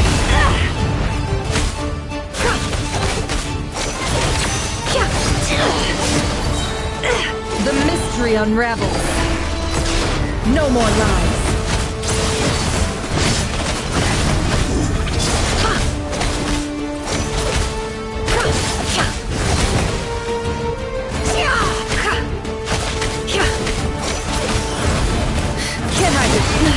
shameless. Destroyed!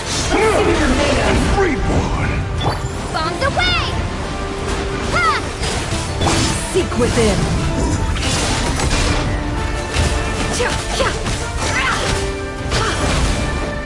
Let's see what you're made of. Let's see what you're made of. Go!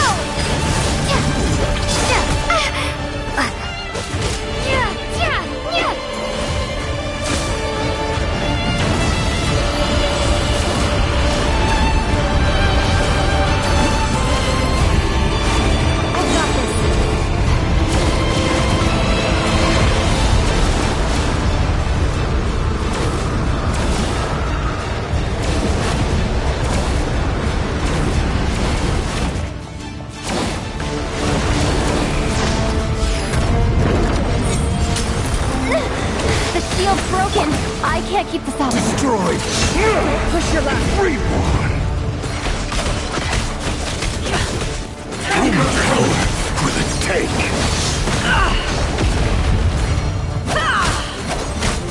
It all adds up. Go!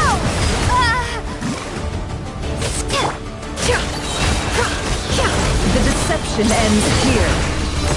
Bombs away! Can't hide the truth. Let's see what you're made of. Let's see what you're made of.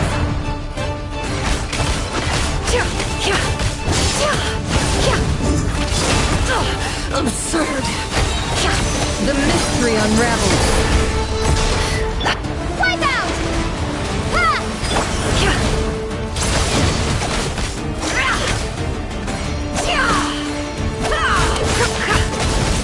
It all adds up. Time to come clean. Run, nowhere to hide! Go! Human power for the take! The deception ends here. Destroyed! Let's see what you're made of.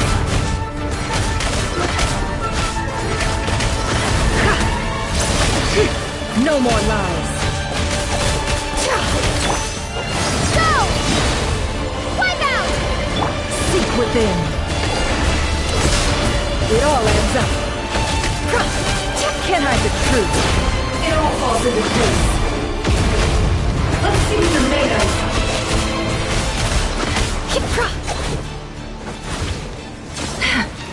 It all adds up.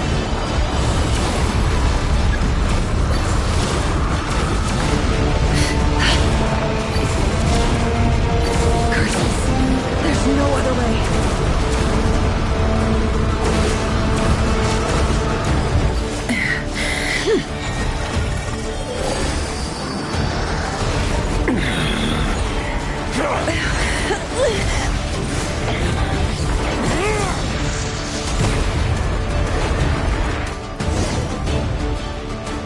The only way to defeat Rarer is to borrow his own power. That means Columbina will have to disappear while you two bear the brunt of his attacks. You have to hold on. Find a way to keep him focused on killing the two of you.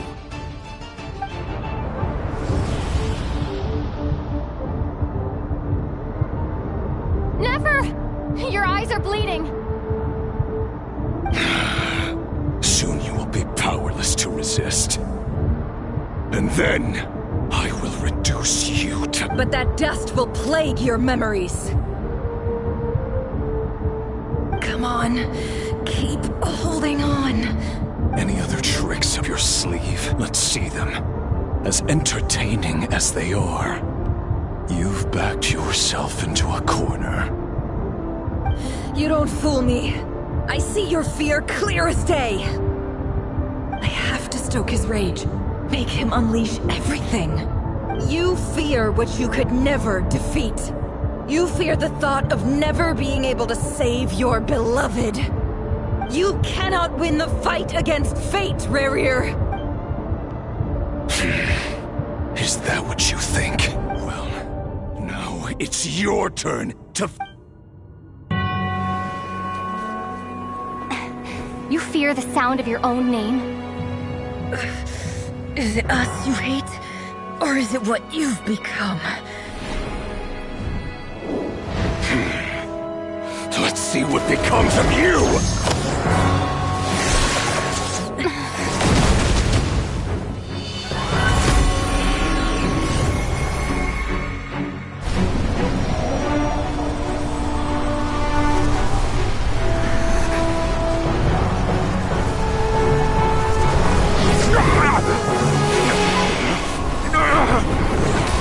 What's happening? That power. I've seen it before!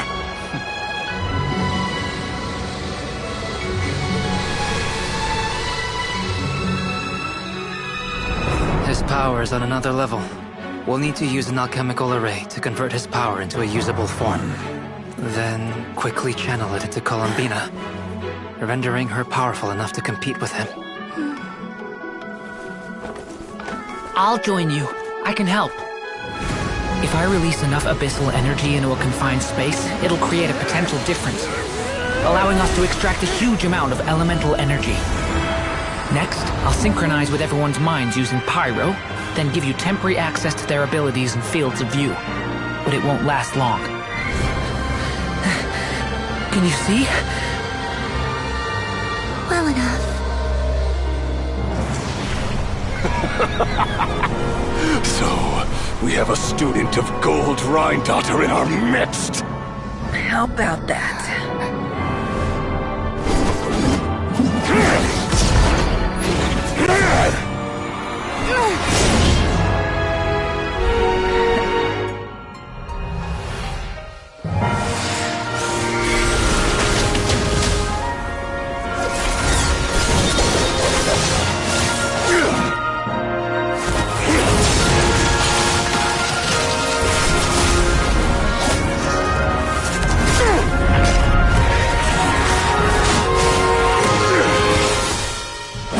You use my own power against me? Just like how you stole Kuvaki. Look familiar?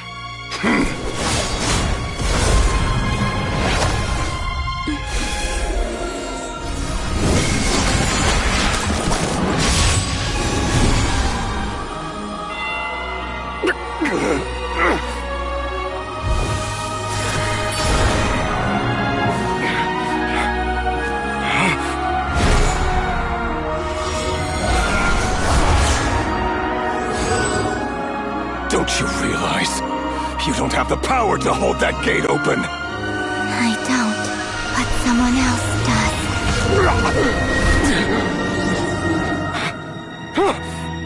Goodbye, Rerir.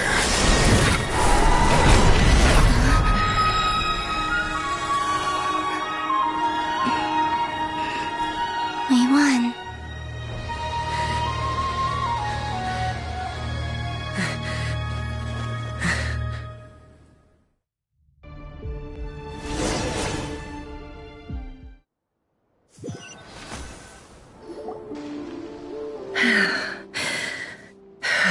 Nefer, how are your eyes?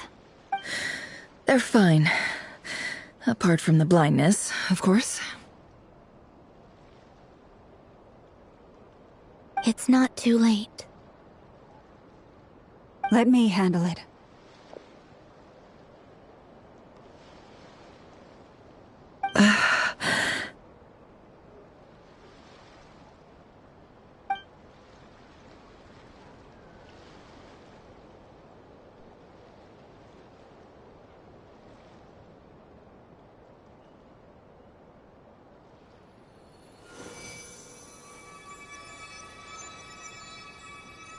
Miss Nefer, it's not like you to lose your composure. That was the most reckless thing I've ever seen you do. Reckless how? The situation was critical. Our lives were at stake. We had to do something. Even so. Okay. I guess you're right. Under the circumstances, it was a wise decision. You traded your eyes for an incredible victory. In business terms, I suppose that's a huge return on investment. I'd be hard-pressed to argue otherwise. Still, I don't like this outcome, and I don't want you to lose your sight for good. People suffer when they make sacrifices they shouldn't have to make, whether that means faith, strength, or in this case, your ability to even see.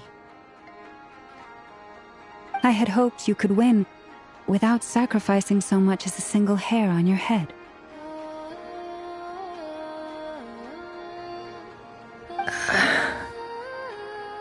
Thank you. Really. All done. Don't try and open your eyes just yet. We'll see how you're doing in a couple of days. Until then, please follow your recovery plan to the letter.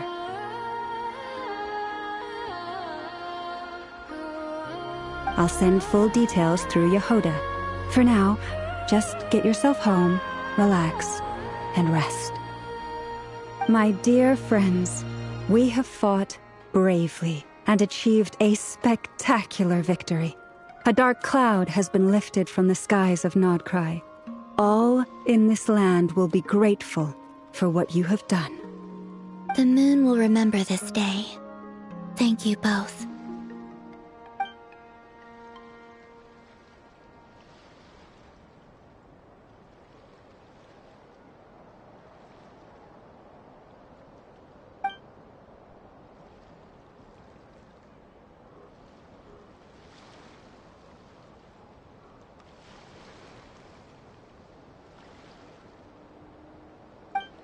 There's something I want to let you know. What is it? When Durin connected everyone's minds so I could access their powers, I also felt everything they felt. And since Nefer's eyes were injured, my eyes are hurting now too.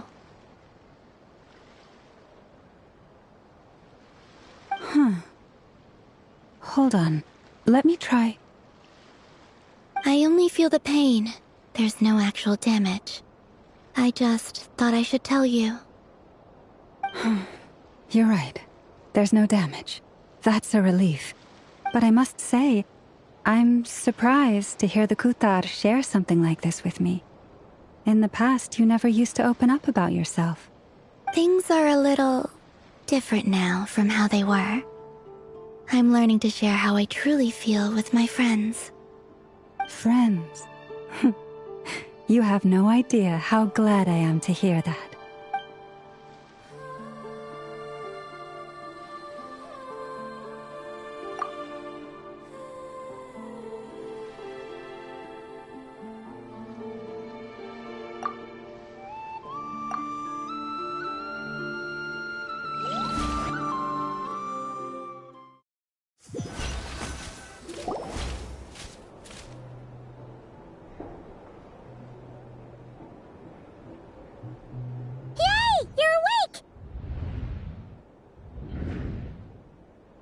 How are you feeling? Any aches and pains? Did you sleep well? I'm doing all right, Paimon. Phew! Well, that's good. Paimon's been sitting on the edge of the bed worrying about you for ages. He's glad to hear you didn't starve. How? Well, it wasn't the same without you there. Honestly, Paimon just can't relax when you're not your usual self. Well, I'm back to... Oh yeah, and Albedo swung by earlier. He said to tell you to head to the tavern when you woke up. Varker and the others are organizing a victory. He also dropped off some medical supplies, but you seem fit as a fiddle, so if you're feeling up to it, let's head over now. Wouldn't what?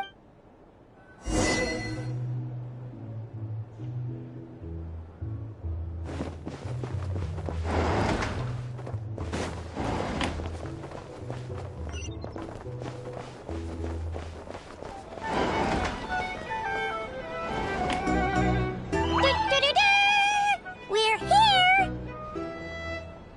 Oh, Traveler and Paimon! Perfect timing! We were literally just saying how there's no way we're holding this victory feast without you any longer, and we would have postponed it till tomorrow. How are you feeling today? Much better, thanks. Don't worry about me. Relieved to hear it. If that changes, just let me know. Happy to check you over at any time. Yep, we're here for you. Anything you need, just let us know. Oh wait, where's Nefer?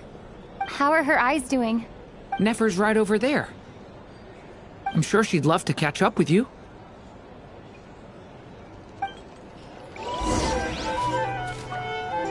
Shine down! Stabilize!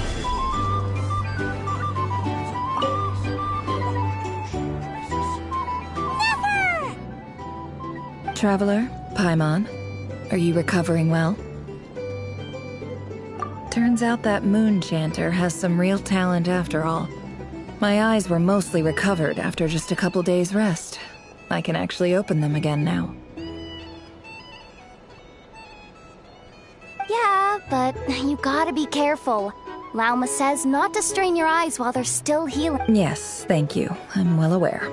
Yehoda, could I borrow you for a moment? I could do with an extra pair of hands. Oh, sure. Did you hear that? I gotta go help Lauma for a second. You guys chat among yourselves. You bet. Sure thing.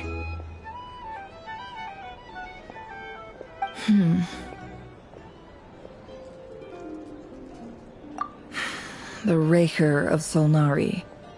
Kind of a snake, don't you think? No, definitely a snake. A poisonous one who spewed his venomous hatred everywhere. Anyone who seeks revenge out of hatred for other people has become a snake. That's something my dad used to say. Perhaps. I'm sure it sounds like a very wise and open-hearted perspective to your ears. But me? I think hatred is a perfectly justifiable emotion. What else is left when everything you depended on in life gets stripped away? Something's gotta fuel that drive to keep... If you're worried about me, you can nip that in the bud. I'm not someone who gets stuck in the past. It's just...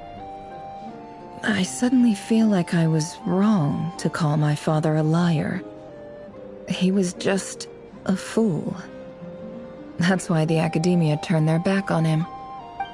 Oh, Father. How much better things could have been if you were a skilled liar. Look at the Ibis King. Thoth is a fiendishly cunning liar.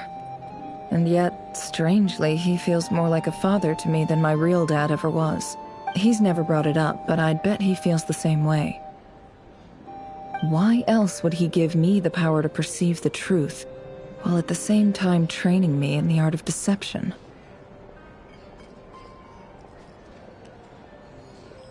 Well, King Deshret banished him to Aru, which is essentially a prison, and posed 3 questions to him.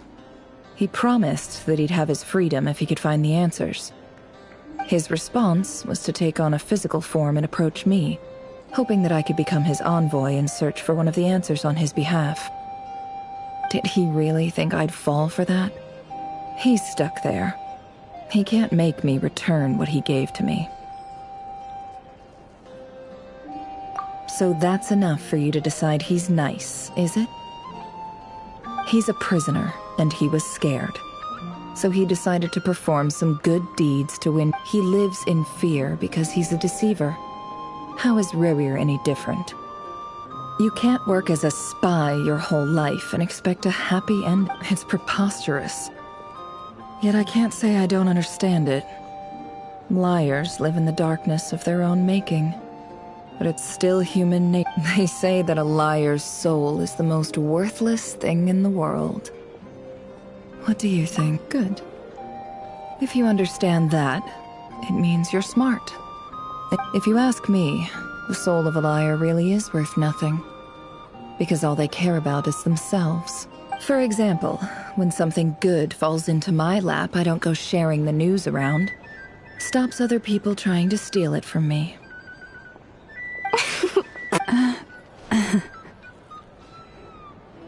So be it. They have sharp ears. I can't keep anything from them. Oh, is that what it looks like? Well, you all know my past now, and I can't simply eliminate everyone who knows too much. So I guess I just have to put up with you.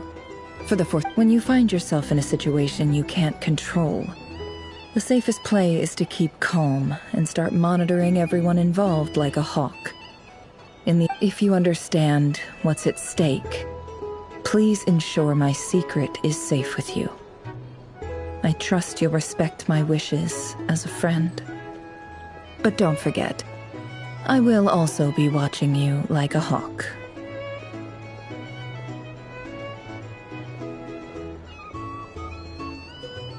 Very good. Oh, wait! Now that the panic's over and we've all calmed down, Paimon suddenly remembered something.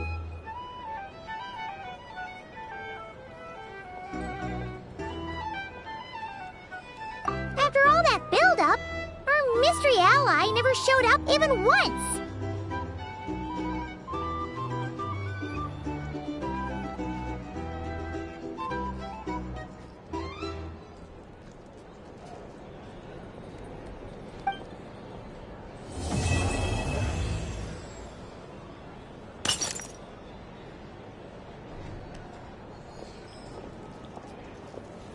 Huh? Am I imagining?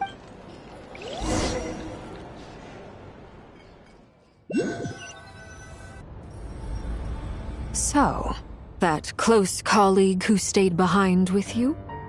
What's he been up to recently? Don't know, don't care. I get more normal human interaction from hanging out with Bosco 2 than him. Although, now you mention it, he hasn't bothered me in a while. I wonder if he's disappeared without a trace, it's the biggest gift he ever gave to the world. But I somehow doubt that's what's going on. He won't lie low forever, so we'd better stay on guard.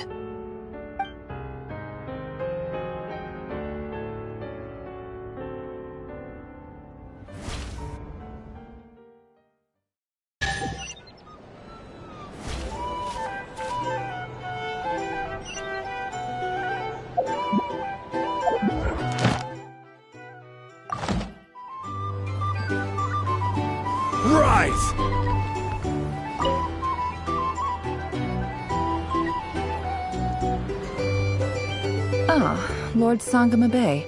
How lovely to see you. I must thank you for the device you provided. It was an enormous help. Would I be right in thinking that it was developed by the Academia? Why come and ask me when you clearly know already?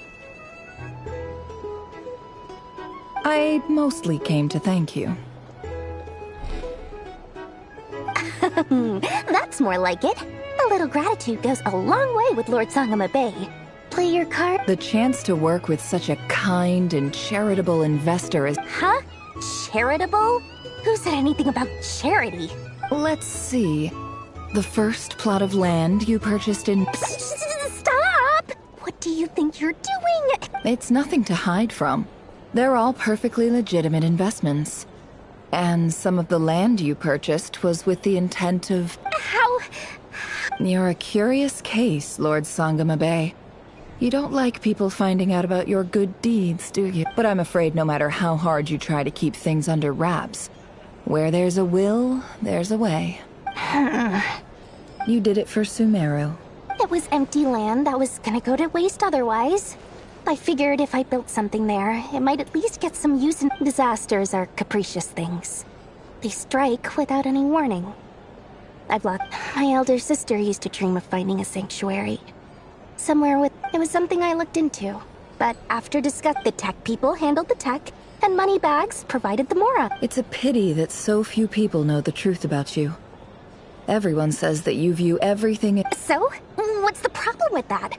Everyone wants to be rich. It's human nature. But surely you have dreams of your own. You don't get it, do you? My dream is to invest in other people's dreams. Just thinking of... Thank you. For the device? And the pendant. Oh, that. I was just returning a favor. Seems like we've both been away from home for a... Yeah. So long that I barely remember what my family even looked like. That would be your mother, father, and sister? Yeah, though it's been years since my sister passed away. It's not like I want to forget them, obviously, but memory can be even more ruthless than the most calculating business person. Beyond a certain point, if something isn't helping you, it just gets rid of it. My sister can't help me now. Slowly but surely, her face is fading from my mind's eye. It's become a vague impression. Not everything will fade. When loved ones pass away, the beautiful memories are the ones that last the longest. Yeah, that's true. If you ask me, that's... Well, that, plus... Oh, absolutely. I have tons of Mora. A big, beautiful... You've got a lot going for you. I appreciate...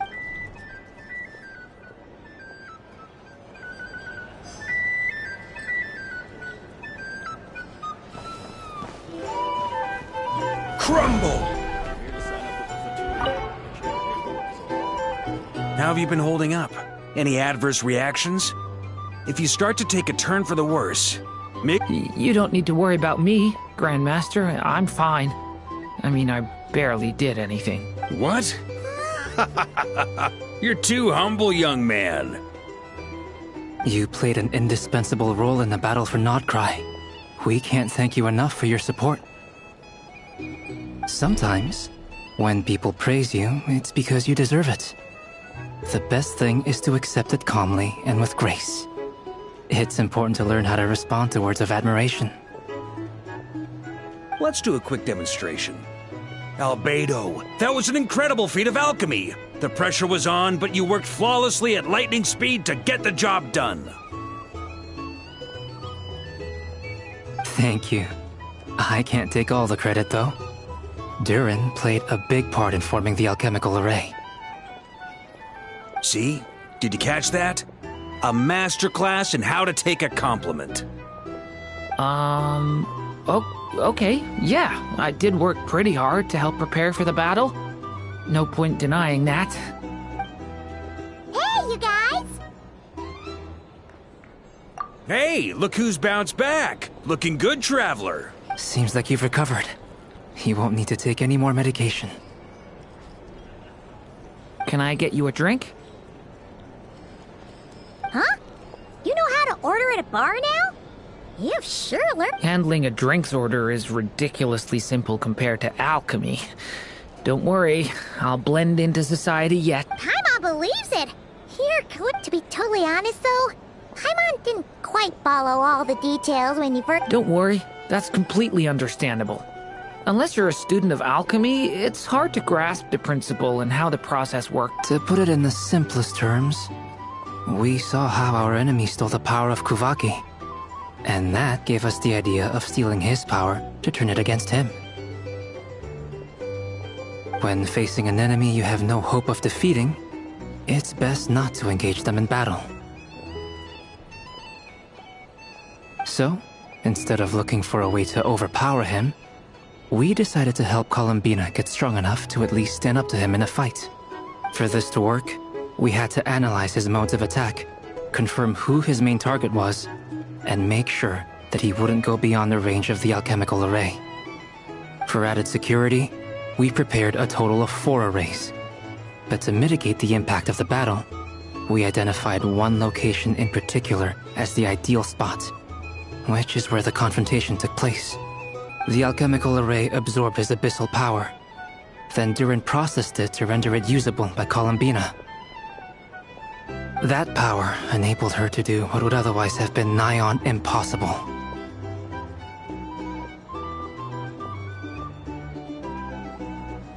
What surprised me was that Dainsleif actually agreed to join us. Given his history with Rerir, he had every right to sit this one out. But we're extremely grateful for the decision he made. It must have been a painful choice to make. But I'm sure that making a decision was far better for him than staying in limbo. Absolutely. He was torn between 2 paths, but in the end, he made his choice and stuck to it resolutely. He doesn't strike me as the sort of person who'd stay. Anyway, however you cut it, everyone gave a stellar performance.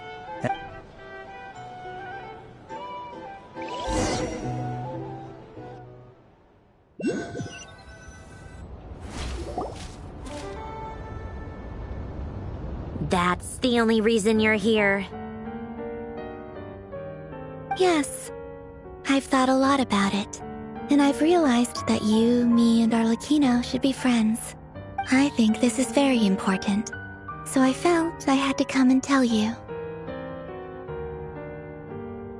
Well, this is a new one. I'm so moved. I can't even hold my teacup. If that's all, you can leave now.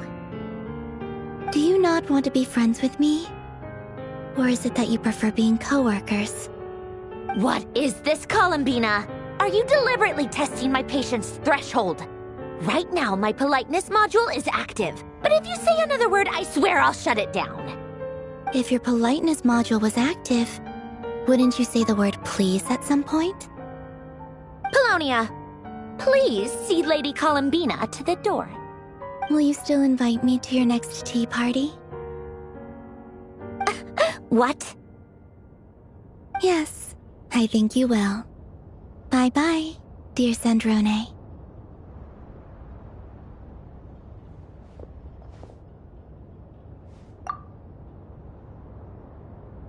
Last time, the Wild Hunt escorted you out. Would you rather I handled it myself this time? We just wanted to, see how you were doing now that it's all over. Why? Out of concern for my safety? I hope you didn't seriously think that the Rayhir of Silnari would be able to lay so much as a finger upon me, given how prepared I was. Mostly because you kind of helped us out, so we just wanted to check you were okay. Looks like all your robots are fixed, huh? Oh, don't you worry about that. Tea time is already a write-off. The visitor before you managed to kill my appetite. If you're in the mood for tea, go ahead and help yourself. Otherwise, it's going to waste. My coasters are still missing in action, though. Use this notebook instead. Whoa! Pretty hefty notebook. You can ignore those. They're just dumb scribblings. I doodle and write in my free time. Sometimes I remember the distant dreamlike past. Sometimes I imagine the far-flung future. And other times, I grit my teeth and note down all the crazy nonsense going on in the present. Some people do the crosswords in the newspaper. This is my equivalent of that. Trying to predict the future is like daydreaming.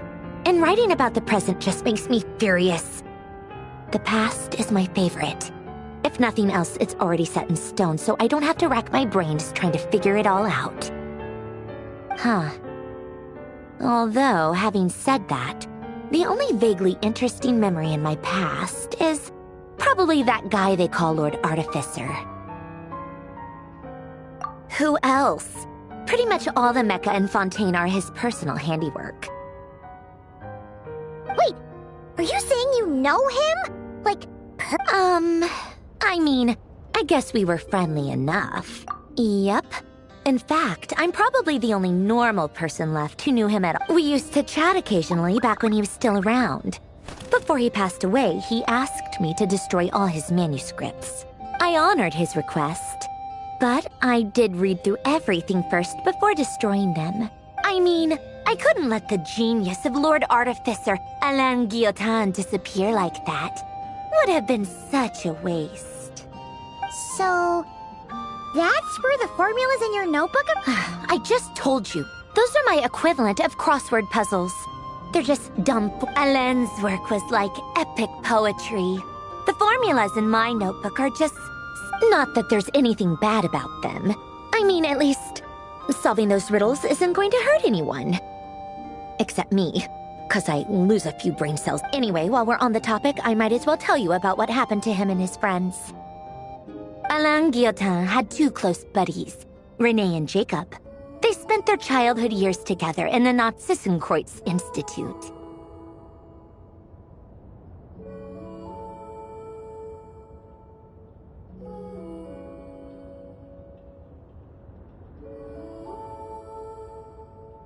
They were all quite competitive, so there was some rivalry between them. But it was a friendly rivalry. But beneath the friendship and the rivalry ran something deeper. Unfortunately, childhood would end. A mad dream that would normally end if Renee and Alain had been people of lesser wits. But alas, They were some of the sharpest minds around. The first of them to fall under its spell was Renee. Against Alain's wishes, he persisted in experimenting on a mutual friend of theirs to try and save their life. Alain did not approve and parted ways with Renee. It's complicated. Alain wanted to believe that Renee only did what he did for the sake of their friendship. But when he told me about what happened, I could tell he still had some suspicions about Renee's motives. Perhaps the seed that would grow into a nightmare had already sprouted in Renee's mind. Even then. The next time they met, Renee's soul had been completely engulfed by the dream of salvation. His futile attempt to change the tide of fate only resulted in a wave that swallowed up the world, even before the apocalypse came. And although that wave died down eventually, I hear that it just recently came back with a vengeance. As I understand, Renee wanted to live out his dream of salvation once more.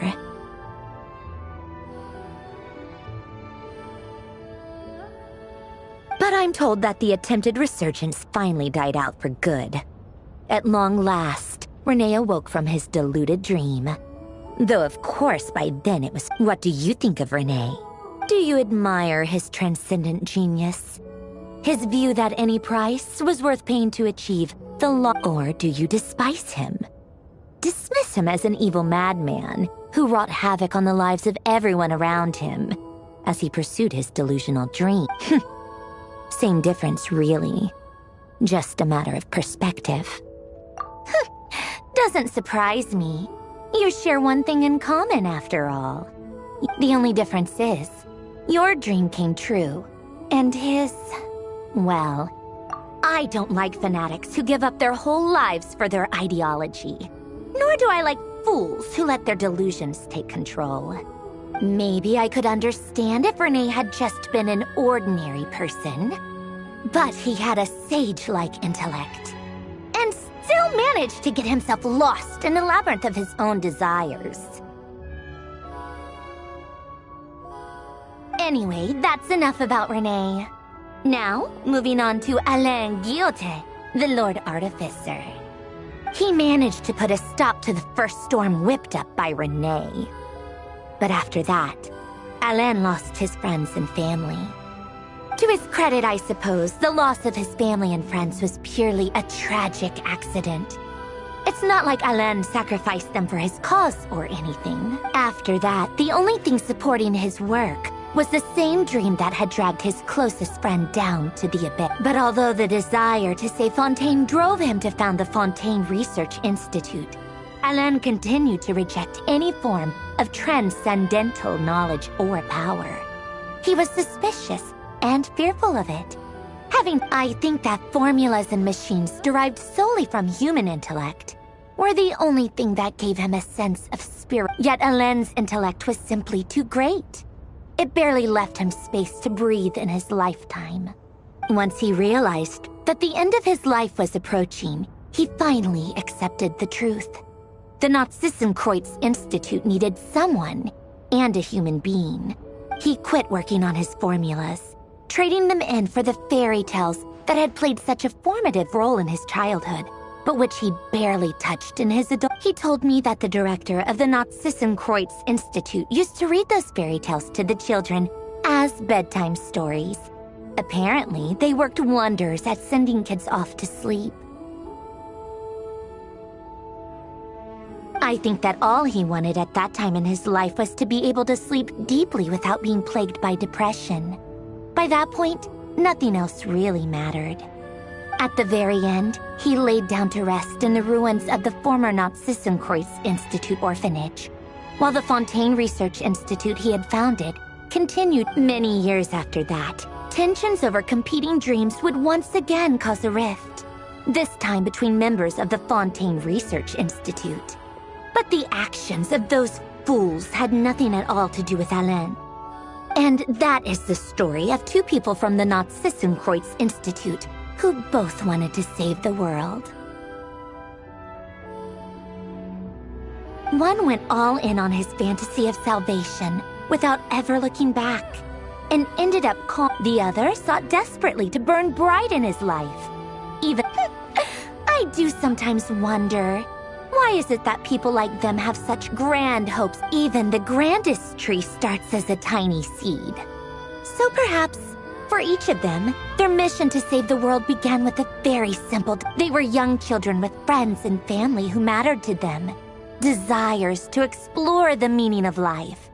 Or maybe they just wanted to find something to anchor themselves within the chaos, to stop them getting quietly swept away by the storms of life. But instead, the search for their own salvation took them down the rocky road laid out by fate.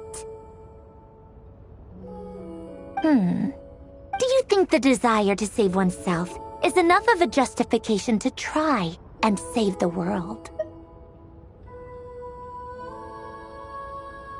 Sensible answer.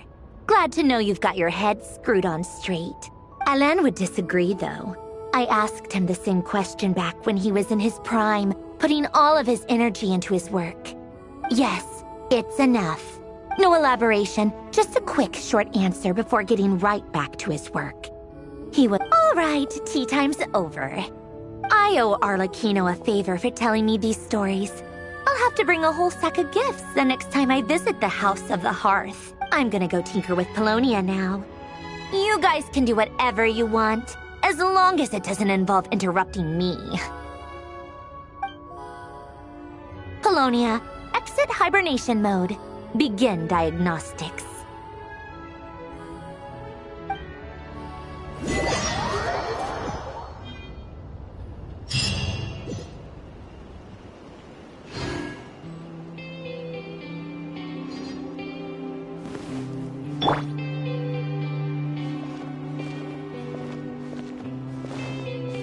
There is no escape!